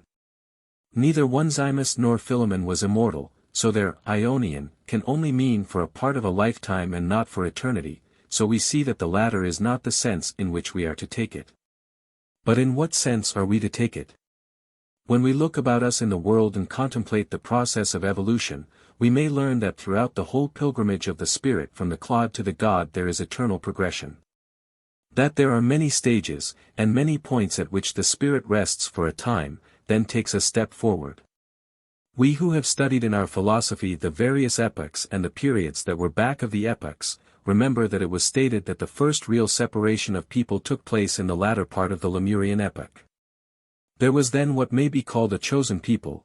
There has a certain division in the desire bodies of some of the people who dwelt in that land at that time, into those in whom the desire body had divided, so that there was some higher desire matter in their makeup, the human spirit or ego could enter, and in that way they became man as we know him today. That was the first race. Then gradually there have been other races started, 7 during the Atlantean epoch and 5 so far in the Aryan epoch. There will be 2 more in this epoch and 1 in the 6th epoch, then we shall be through with races. Now while this process of evolution has been going on, and while this vast company of spirits have been continually progressing from stage to stage, there have been stragglers on the way. Even when we were not yet conscious, there were some who did not progress with their class, because they were not as pliable as were the others, therefore they could not take the next step in evolution. We have not come to the point where the quickest changes take place, where there is less time between races than ever before. So the elder brothers look upon the 16 races in a way that justifies calling them the 16 paths to destruction. Here we have our lesson. There is a step for each of us from one race to the next. We came through the races in the Lemurian epoch, we went through the 7 Atlantean races, then the first of the Aryan races. We have progressed along with the others, each time we have successfully passed the point where there was a division made, and have in that manner attained salvation. This is exactly on the same plan that children in school are brought up from kindergarten to college. Some have to stay behind each year, they are obliged to remain behind and learn the lessons that they did not learn the year before. But they are given another chance. So there are always some egos lagging behind and some, more diligent than others, who are at the front. This is the question for you and me to answer tonight. Are we going to be among the laggards, or are we going to apply ourselves as we should and as we can? Having been given this wonderful doctrine, having come to know the wonderful truth of the continuity of life, are we going to hang back and say to ourselves, there is plenty of time? We do not believe in this doctrine of eternal damnation. We know that all will be saved in time. There will be some that will attain before others and some that will lag behind, but the question is, are we going to be a help or a hindrance to the race? We stand today before the people of the Western world as the foremost. We have the philosophy that explains in a better manner than any other philosophy the problems of life. Then the question is, are we going to use it in a practical manner by applying ourselves to live it in our daily lives? It does not matter what we believe, but only how we live. It is not a question of faith, but of showing our faith by works. Have we put into our daily lives our ideals? People about us are looking at us, and they see in us either an example of what they ought to be or what they ought not to be. Sunday after Sunday we hear these teachings, we learn the lessons of life, and we meditate upon the word service, but how are we living up to that ideal? Are we serving in the world? Are we going out into the world to practice these things, to there live the corresponding life and exemplify the teachings that have been received here? None of us can say we do it to the best of our ability, we all of us fall far short. Then comes the question, is the ideal too high? No, it is not. There is a way whereby we may live day by day to better and better advantage, which we will now mention. Those among you who have not taken up the exercises recommended in our literature should seriously consider doing so. I most earnestly advise that you take them up, because whether we who do so notice in ourselves an improvement, whether or not it is noticed by others in the world about us, there is nevertheless an improvement. We cannot day after day review our thoughts and deeds without individually living a better life and becoming better men and women. The 2 Rosicrucian exercises are not difficult and require but little time. Nor are we expected to take the time that should be allotted to daily labor for our self-improvement. It is as wrong to do this as to take the bread that should go to others in the family and eat it ourselves. Every kind of selfishness should be shunned. We should endeavor to improve ourselves day by day, and thereby become better men and women, thus enabling us to shed more abundant life upon the fellowship. The probationers who are following the exercises and who are identifying themselves with the Rosicrucian teachings in this manner will exert a more helpful and powerful influence than otherwise possible.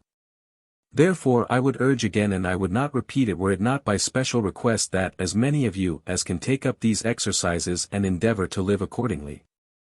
For it is only as we take up and live the higher life that we can fit ourselves for the progression that is to come.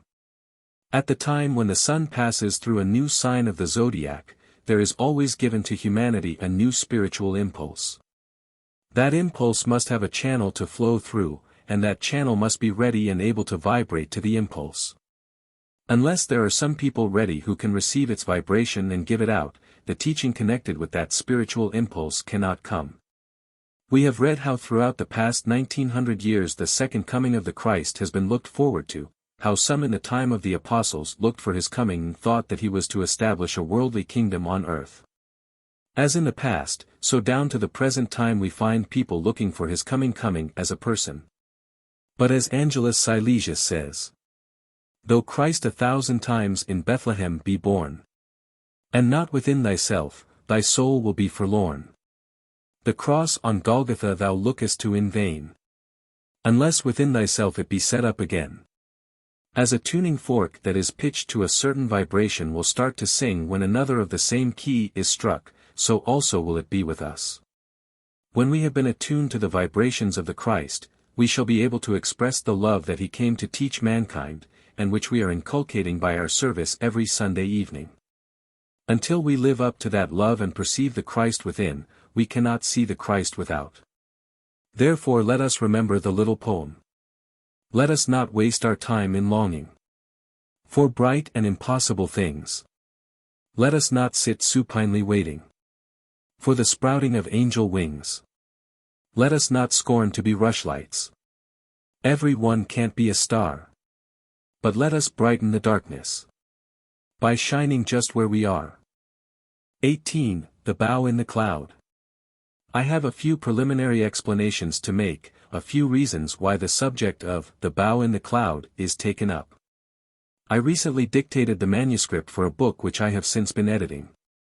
In the course of the dictation there came up certain points that required investigation, one of them being the life force that enters the body through the spleen.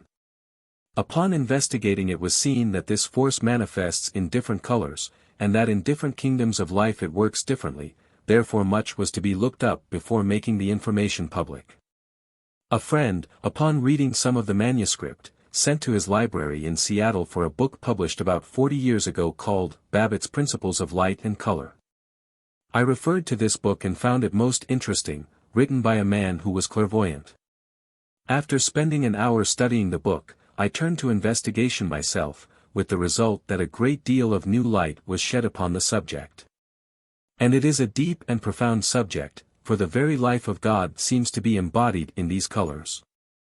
Among other things, in tracing back through the memory of nature, in regard to light and color I came to a point where there was no light, as has been shown in the Rosicrucian cosmoconception. Then I followed the different stages of planetary formation and on down to the point where the bow was seen in the cloud. The whole investigation made such a profound impression upon me as to fill me with devotion. It is stated in the Bible that God is light, and nothing can reveal to us the nature of God in the same degree as that symbol. If a clairvoyant went back into the far, dim past and looked upon this planet as it was then formed, he would see at first, as it were, a dark cloud, without form, coming out of chaos. Then he would see this cloud of virgin substance turned by the creative fiat into light, its first visible manifestation, a luminous fire mist. Then would come a time when moisture gathered around that fire mist, and later the period spoken of as the moon period would arrive. Still later would come the darker and more dense stage called the earth period. In the Lemurian epoch, the first incrustation of the earth began when the seething, boiling water was evaporated. We know that when we boil and reboil water, it encrusts the kettle. Likewise, the boiling of the moisture on the outside of the fiery earth ball formed the hard and crusty shell that constitutes the surface of the earth. The Bible says relative to the next epoch that it did not rain upon the earth, but a mist went forth from the earth. From the damp earth at that time there issued a mist that completely surrounded it. Then it was impossible for us to see the sunlight as we do now. The sun had the appearance of an arc light of the present time on a dark night, it had an aura around it. In that misty atmosphere we dwelt in the early period of Atlantis.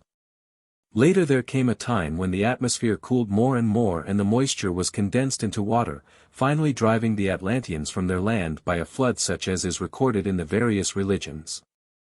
At the time when that misty atmosphere enwrapped the earth, the rainbow was an impossibility.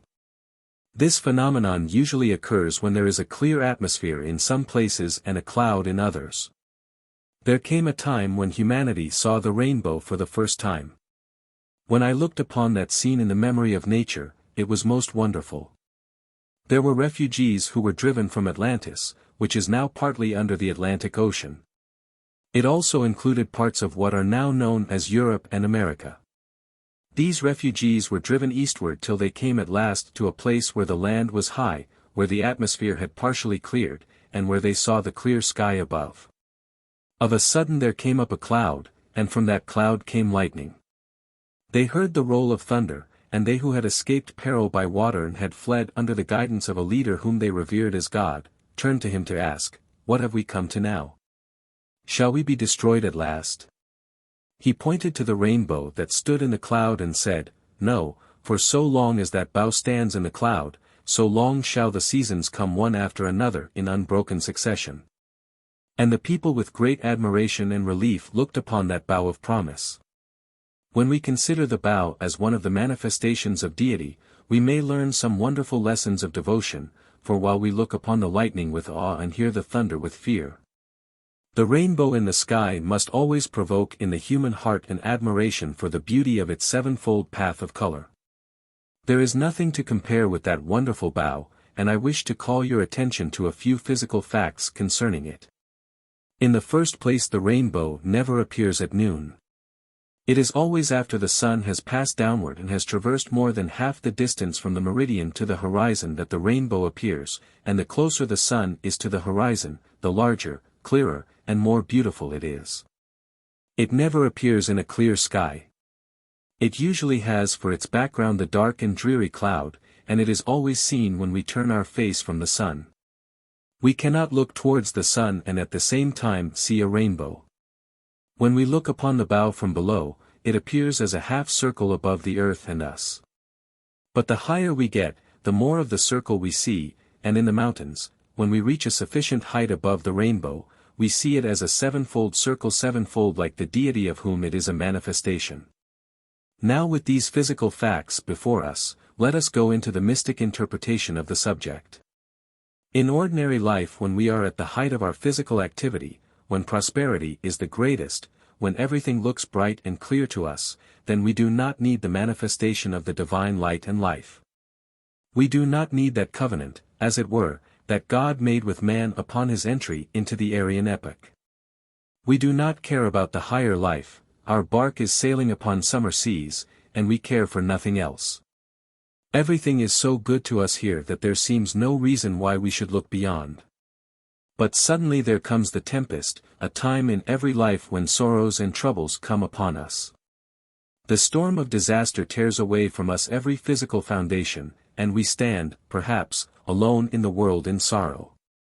Then when we look away from the sun of physical prosperity, when we look to the higher life, we shall always see upon the dark cloud of disaster the bow that stands as the covenant between God and man, showing that we are always able to contact the higher life. It may not be best for us then to do so, for we all need a certain material evolution, which is best accomplished when we do not contact too closely the higher life. But in order to evolve and progress and gradually seek a higher and higher state of spirituality, there must in time come to us troubles and trials which will bring us into contact with the higher life. When we can look upon trial and tribulation as a means to that end, then sorrows become the greatest blessings that can come to us. When we feel no hunger, what do we care about food? But when we feel the pangs of starvation and are seated before a meal, no matter how coarse the fare, we feel very thankful for it. If we sleep every night of our lives and sleep well, we do not appreciate what a blessing it is. But when we have been kept awake night after night and have craved sleep, then when it comes with its corresponding rest, we realize its great value. When we are in health and feel no pain or disease in our bodies, we are prone to forget that there ever was such a thing as pain.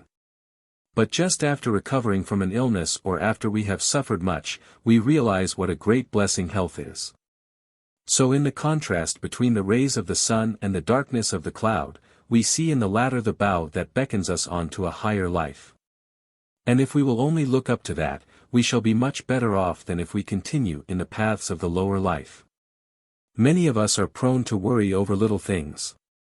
This reminds me of a story recently printed in one of our papers of a little boy who had climbed a ladder.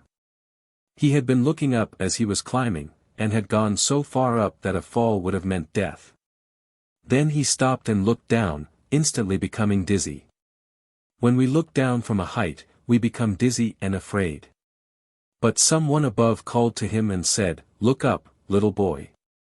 Climb up here, and I will help you." He looked up, and at once the dizziness and fear left him, then he climbed up until taken in at a window. Let us look up and endeavor to forget the little worries of life, for the bow of hope is always in the cloud. As we endeavor to live the higher life and climb the sublime heights toward God, the more we shall find the bow of peace becoming a circle and that there is peace here below as well as there above. It is our duty to accomplish the work we have to do in the world, and we should never shrink from that duty. Still we have a duty to the higher life, and it is in the interests of the latter that we gather together on Sunday night and by massing our aspirations advance toward the spiritual heights. We should remember that we each have within a latent spiritual power that is greater than any worldly power, and as it is unfolding, we are responsible for its use. To increase that power we should endeavor to devote part of our leisure time to the cultivation of the higher life, so that when the cloud of disaster comes upon us, we shall by the aid of that power find the bow within the cloud. As the bow is seen at the end of the storm, so when we have gained the power to see the bright rainbow in our cloud of disaster, the end of that disaster has come, and the bright side begins to appear. The greater the disaster, the greater the needed lesson. When on the path of wrongdoing we sooner or later are kindly but firmly whipped into line by the realities of life, and forced to recognize that the path of truth is upward and not downward and that God rules the world. 19. The responsibility of knowledge. At the time in the far, dim past when we began our lives as human beings we had had very little experience, and consequently we had very little responsibility. Responsibility depends upon knowledge. The animals, we find, are not amenable to the law of causation from the moral standpoint, although of course, if an animal jumps out of a window, it is amenable to the law of physical causation, inasmuch as when it falls upon the ground beneath, it may possibly break a limb or cause itself some injury. If a man should do the same thing, he would be amenable to the law of responsibility in addition to the law of cause and effect. There is for him a moral responsibility, for he knows better, and he has no right to injure the instrument that has been given him. So we see that we are morally responsible according to our knowledge. As we have gone through the experiences of many lives, more and more faculties have become ours, and we are born each time with the accumulated talents which are the results of the experiences of those lives. We are responsible, therefore, for the way we use them. It is necessary that we should put these talents to use in life, for unless we do, they will atrophy just as surely as will the hand that is not used and that hangs limp and idle by the side. Just as surely as that hand atrophies, so surely will our spiritual faculties atrophy unless we put them to usury and gain more. There can be no resting, no halting on this path of evolution which we are treading. We must either go forward or else degenerate. There is, then, evidently much responsibility attached to knowledge. The more knowledge we have, the more responsibility we have, that is very plain. But looking at it from the still deeper viewpoint of the occult scientist, there is a responsibility attached to knowledge which is not ordinarily perceived by humanity, and it is this particular phase of responsibility that we wish to discuss here. Mabel Collins avers that the story in her book called The Blossom and the Fruit, or the story of Fleta, a black magician, is a true story. She states that the material for this story was brought from a far distant country in a very strange manner, and that from the standpoint of one who knows. There are in it some of the very deepest truths pertaining to the gaining of knowledge and its use. We are told there how Fleta in the beginning of her embodiments, while still in the savage state, murdered her lover, and that from that murder, through the cruelty involved in it, she obtained a certain power. That power, naturally, according to the deed, went in the direction of black magic. Therefore in the life with which the story deals, she possessed the power of a black magician. She forced her lover to kill an entity in order that she might gain new power. It was in this black manner that she utilized her knowledge. There is a very deep truth here. All knowledge that is not saturated with life is empty, purposeless, and useless. The life that gives power to knowledge may be obtained in various ways, and may also be put to use in various ways. Once it has been obtained, it may be stored in a talisman, and then used by others for a good or for an evil purpose according to the character of the one who uses it. If it is stored within the one who develops the power himself, then it will be used according to the character of that man or woman. This is on the same principle that we may store up electricity in a battery, so that it may be taken away from the electric station and used for a variety of purposes by others than the one who stored it. So, also, the dynamic power that comes through the sacrifice of life for the purpose of gaining occult power, may be used in one way or the other if stored in a talisman. We see this great fact in life particularly illustrated in the legend of Parsifal. In this beautiful legend, the cleansing blood of the Savior, given in noble self-sacrifice not taken from another, was received in a vessel which then became a talisman, and was capable of giving spiritual power to many who looked upon it if they were pure, chaste, and harmless. We have also the symbol of the spear which was the cause of the wound from which the blood flowed. This was stained with the cleansing blood, which made it a talisman that could be variously used. During the reign of Tichral the Grail mystery was powerful, but when the Grail was given over to Amfortas, son of Tichral, he went out armed with the holy spear to slay Klingsor. He then ceased to be harmless. He wanted to pervert that great spiritual power and use it to slay an enemy. Even though it was an enemy of the good, it was not right to use that power for that purpose, and therefore the power turned against him. He had ceased to be chaste, pure, and harmless, and then the power gave him the wound that would never heal. So it is also in other cases. We read of David the bloody man of war, who was forbidden by the Lord to build the temple. Even though that Lord was a god of war, having had to punish nations in order to bring them into the right, he could not use the instrument which had been soiled by the blood of his wars for the purpose of building a temple. That had to be left to David's son, Solomon, the man of peace. We are told how Solomon desired wisdom, great knowledge, not in order that he might gain the victory over his enemies, not in order that he might increase his territory and make his people a great nation, but in order that he might better rule the people who had been placed under his care. And knowledge was given to him abundantly. We also learn how Parsifal, the antithesis of Amfortas, was the offspring of a man of war, a bloody man, who died.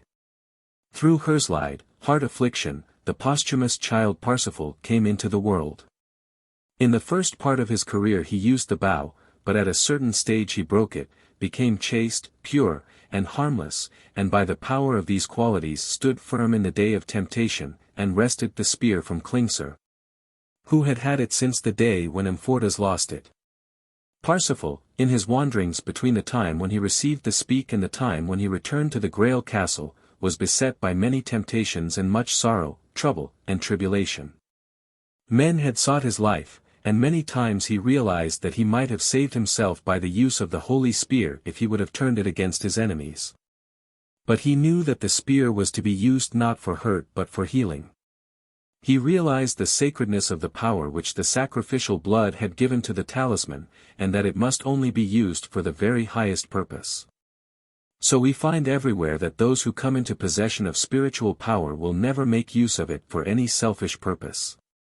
No matter what trouble comes to them, they stand firm on that point. No matter how hard they may be beset, they never for a moment think of prostituting their power for selfish gain. Though such a one, if he likes, may feed 5,000 who are hungry away from their source of supply, he will not take even one little stone and turn it to bread to appease his own hunger. Although he may stand before his enemies and heal them, as the Christ healed the ear of the Roman soldier, he will refuse to use spiritual power to staunch the blood that flows from his own side. It has always been said of such men that others they saved, themselves they would not save. They could always have done so, for the power is great. But if they had so used it, they would have lost it. They had no right to thus prostitute their power. Then there is a different kind of mystery from that of the Grail. For instance, John the Baptist's head was placed upon a platter after he had been sacrificed, and others derived a certain power by looking upon that spectacle. The Greek myth tells us of Argus, who had so many eyes that he could see everywhere. He was clairvoyant. But he used his power for a wrong purpose, and Mercury, the god of wisdom, cut off his head, and took away the power. Every time that a man seeks to use spiritual knowledge and power in a wrong way, he will lose them, they cannot remain his. Even when we look at knowledge from a scientific standpoint, we realize that it takes life, for every thought which we think breaks down tissue in our brain, which is built of little cells. Every cell has its own individual cell life, and that life is destroyed by thinking, or rather, the form is destroyed so that the life can no longer manifest in it. There is always the taking of life in whatever direction we go after knowledge. There are those who take life in scientific experiments out of pure curiosity. There are those who are cruel in the taking of life, as in vivisection, and here, when the quest of knowledge is pursued solely from the motive of curiosity, there is a dreadful debt laid up against a future day. For the equilibrium will surely be restored. So we find it in the case of Fleda, that the sacrifice of life at one time in the physical world was followed by sacrifice in another world. But through it she gained a power that brought her even to the very temple doors, where she stood and demanded initiation. Her motives, however, like those of Klingsor, were not pure. She was not chaste, not fitted to have spiritual power in its full measure and to be counted as one of the helpers of humanity, therefore she was banished from the door of the temple, and died the death of the black magician. A veil hangs before that death, and we are not told what is behind it. Those things are perhaps better left untold. But the lesson is just as valid, that we cannot take life nor in a wrongful way amass knowledge without incurring a dreadful liability thereby. The only reason which is satisfactory and proper for the quest of knowledge is that we may thereby serve and help the race in a more efficient way. At the present time the sacrifice of life in obtaining knowledge is unavoidable, we cannot help it. But we should seek that knowledge with the purest and the best of motives, for the life that we destroy is legion. The occultist, who sees the life that is coming to birth, the elemental life which is seeking embodiment and which is deprived of its forms by the process of obtaining knowledge, is amazed sometimes at the vast loss of the separate life that is thus sacrificed, and sacrificed to no good purpose. Therefore we reiterate that no one has the right to seek knowledge unless with the purest and the best of motives.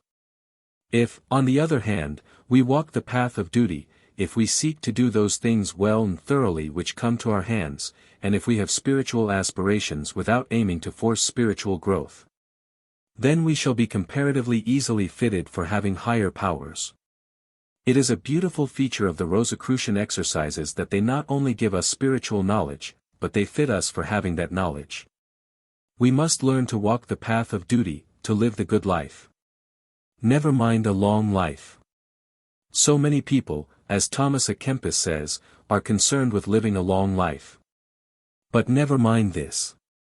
Rather, let us strive each day to do our duty, then we shall surely be fit to have the higher knowledge that goes with exalted powers.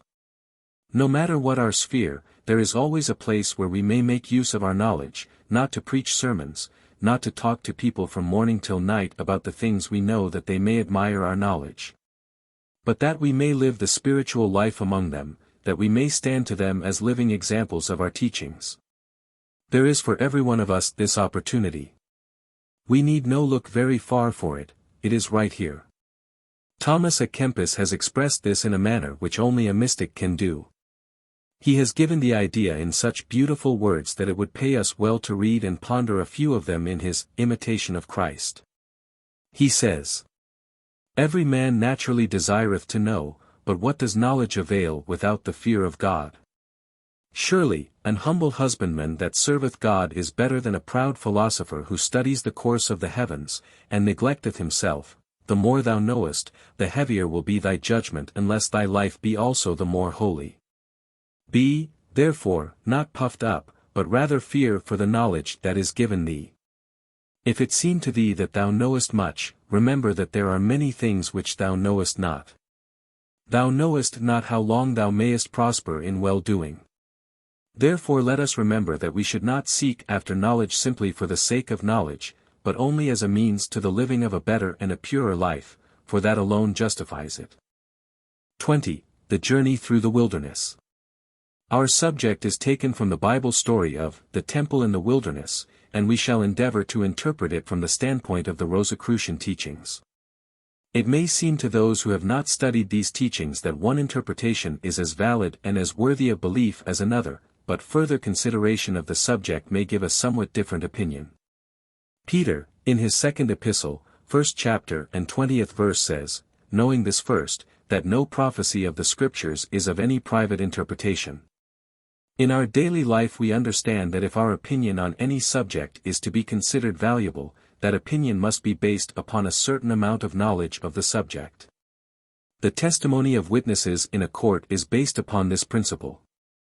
If a person well qualified by study or experience expresses an opinion upon a subject, he is listened to with respect and receives due consideration. It should be the same with one interpreting the Scriptures. You will notice that Peter says that the Scriptures are not of private interpretation. The Roman Catholics have held during many centuries, and have been censured for so maintaining, that they are an authority on interpretation of the Scriptures. There is some foundation for this position, for every pope who has ever been at the head of the Vatican, with one exception, has had his spiritual sight unfolded. It is not claimed that the popes have wielded their power wisely, but nevertheless they have not been blind leaders of the blind. It is such a claim that Peter makes for himself. He says, "We have not followed cunningly devised fables when we made known unto you the power and coming of our Lord Jesus Christ, but were eyewitnesses of his majesty." 2 Peter 1:16, "Have I not seen Jesus Christ our Lord?" Says Paul in the 9th chapter of 1 Corinthians, 1st verse.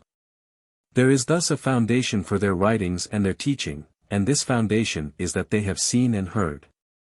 We might go further and show that those who were associated with the Christ when he was upon earth had spiritual sight. They had been taken upon the Mount of Initiation, there they saw Moses and Elijah, who had both long since passed out and were no longer in the physical world. They beheld them, and saw and heard things whereof they might not speak. Therefore by the unfoldment of the sixth or spiritual sense they had a foundation for their teaching. They were capable of interpreting the teaching given them, the proof of which they had seen. In the Rosicrucian fellowship we do not believe that the power of spiritual sight is given only to the few but that it is a faculty to be acquired by every human being in the course of his or her spiritual unfoldment. Some day we shall all acquire spiritual sight, and then we shall know that the things previously stated are true. There are some among us who have unfolded spiritual sight, and have by that unfoldment acquired the ability to see beyond the veil, to read from the memory of nature, and to find reflected therein from a higher world the causes that produced our present civilization.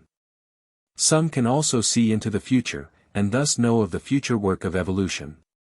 The scriptures have not been taken up by the writer and interpreted according to his personal understanding, but this information is the result of an understanding obtained by means of spiritual vision. In the first place, let it be understood, as previously said in speaking of the Christian mysteries, that the four Gospels are not merely accounts of the life of a single individual, written by four different people, but that they are symbolical of different initiations. Paul says, "Until Christ be formed in you." Everyone will someday go through the four stages that are depicted in the four Gospels, for everyone is unfolding the Christ Spirit within himself. And in saying this of the four Gospels, we may also apply the same assertion to a great part of the Old Testament, for it is a wonderful book of occultism. When we hoe potatoes, we do not expect to find only potatoes and no earth. Neither should we expect to dig into the book we call the Bible and find every word an occult truth, for as there must be soil between the potatoes, so must there be dross between occult truths in the Bible. The four Gospels were written in a manner such that only those who have the right to know can unveil what is meant and understand the underlying facts. So likewise in the Old Testament we find great occult truths that become very plain when we can look behind the veil that blinds most of us. Many for the present must forego occult sight in order to master the conditions of material evolution and thereby perfect themselves for the pursuits of the material world. But we of the Western world are now on the occult ark. We are on the shore of the spiritual sea, where we individually shall gather the pearls of knowledge that have been hidden by the matter that has blinded us. We will now discuss a form of initiation depicted in a part of the Bible, describing the journey of man from the clod to God. When we enter into the collection of writings which we call the Bible, we find that it begins with 5 books which are commonly called the 5 books of Moses.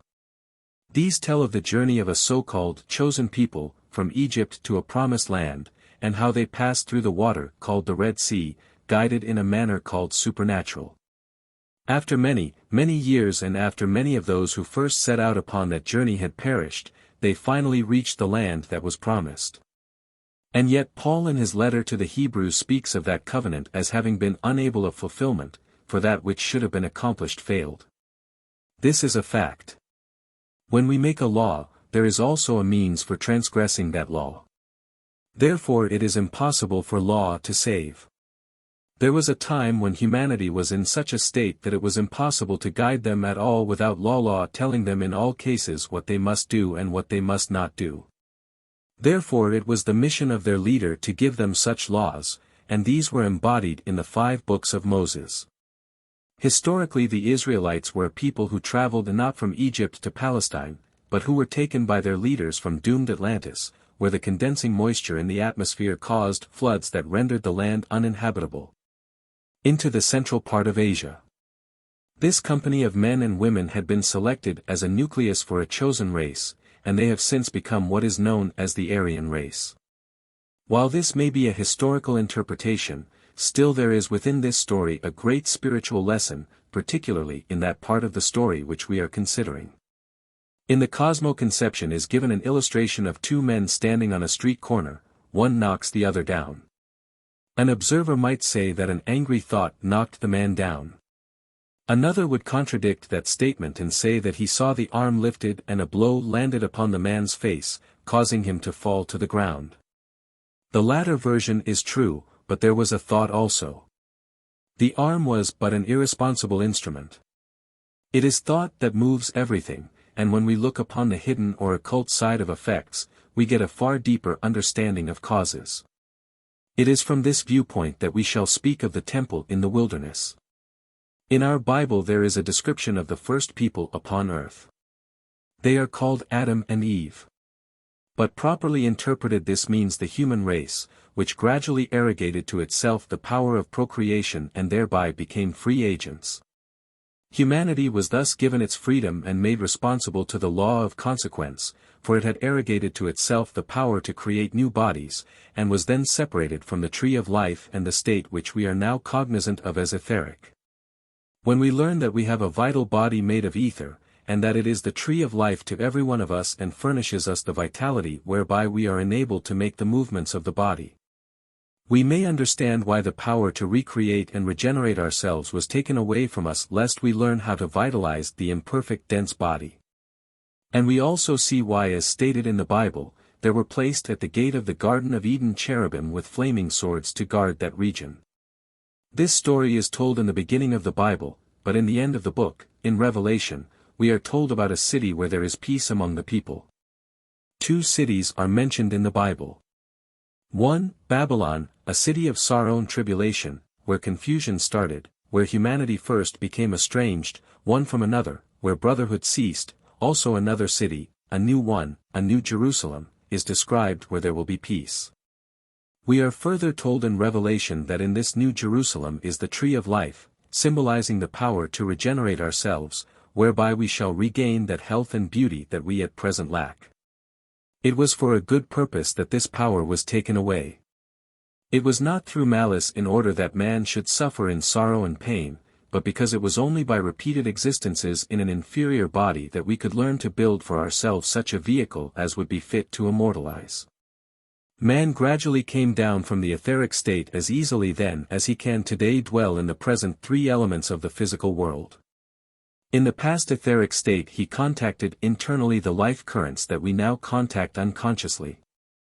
He was then able to center the energy of the sun in his body and draw it in a manner different from that at present used. This power was gradually taken away from him as he entered the more solid state of the present. Then began the journey through the wilderness, a wilderness of space and of matter.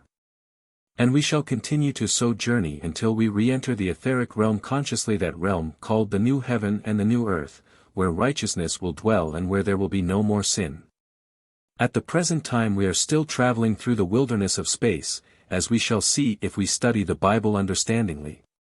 Not the English version, however, as that was prepared by translators who were hampered by an edict of King James instructing them not to translate anything that would in any manner interfere with the existing belief of that time. The first thing that we learn from the occult point of view about the temple that was built in the wilderness is that Moses was called into the mountain and there shown certain patterns. You will remember we have been told in the cosmo-conception that in the heaven world there are pattern pictures, archetypes. We find in the Greek language the word apxn meaning, in the beginning, that is, the commencement. The Christ says of himself, or rather the initiate who understands his divinity says, I am the beginning, apxn, and the end. There is in that word, beginning, apxn, the nucleus for everything we have here.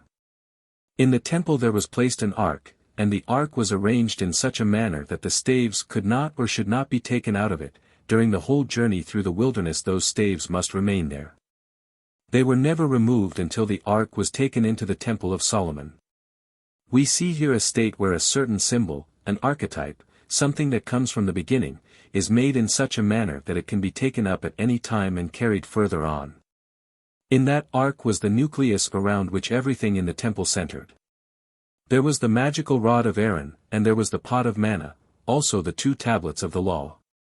We have here described a perfect symbol of what man really is, for all the while he is going through this veil of matter and is traveling continually from one place to another, the staves are never under any condition removed.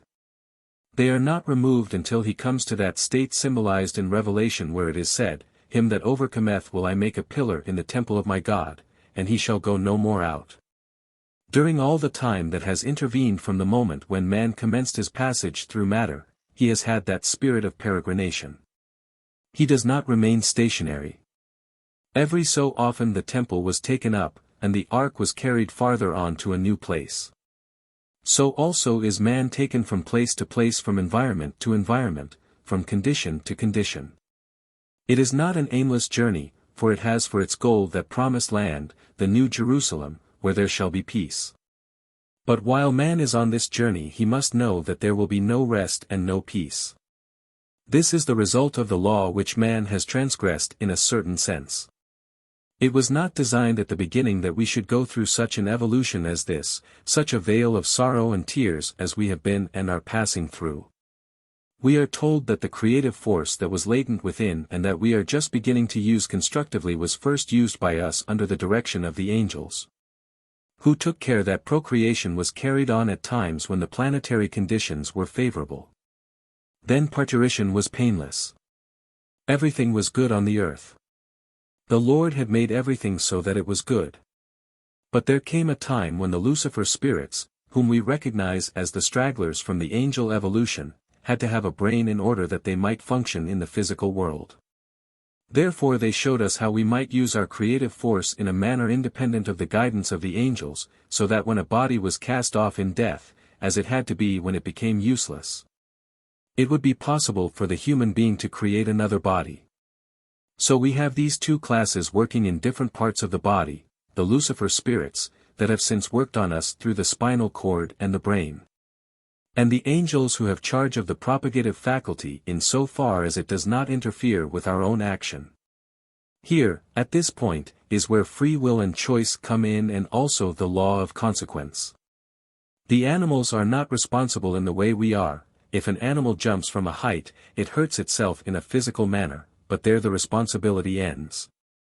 While if we should do the same thing, we should incur similar physical results and in addition a moral responsibility, for we know better than to injure the physical vehicle unnecessarily.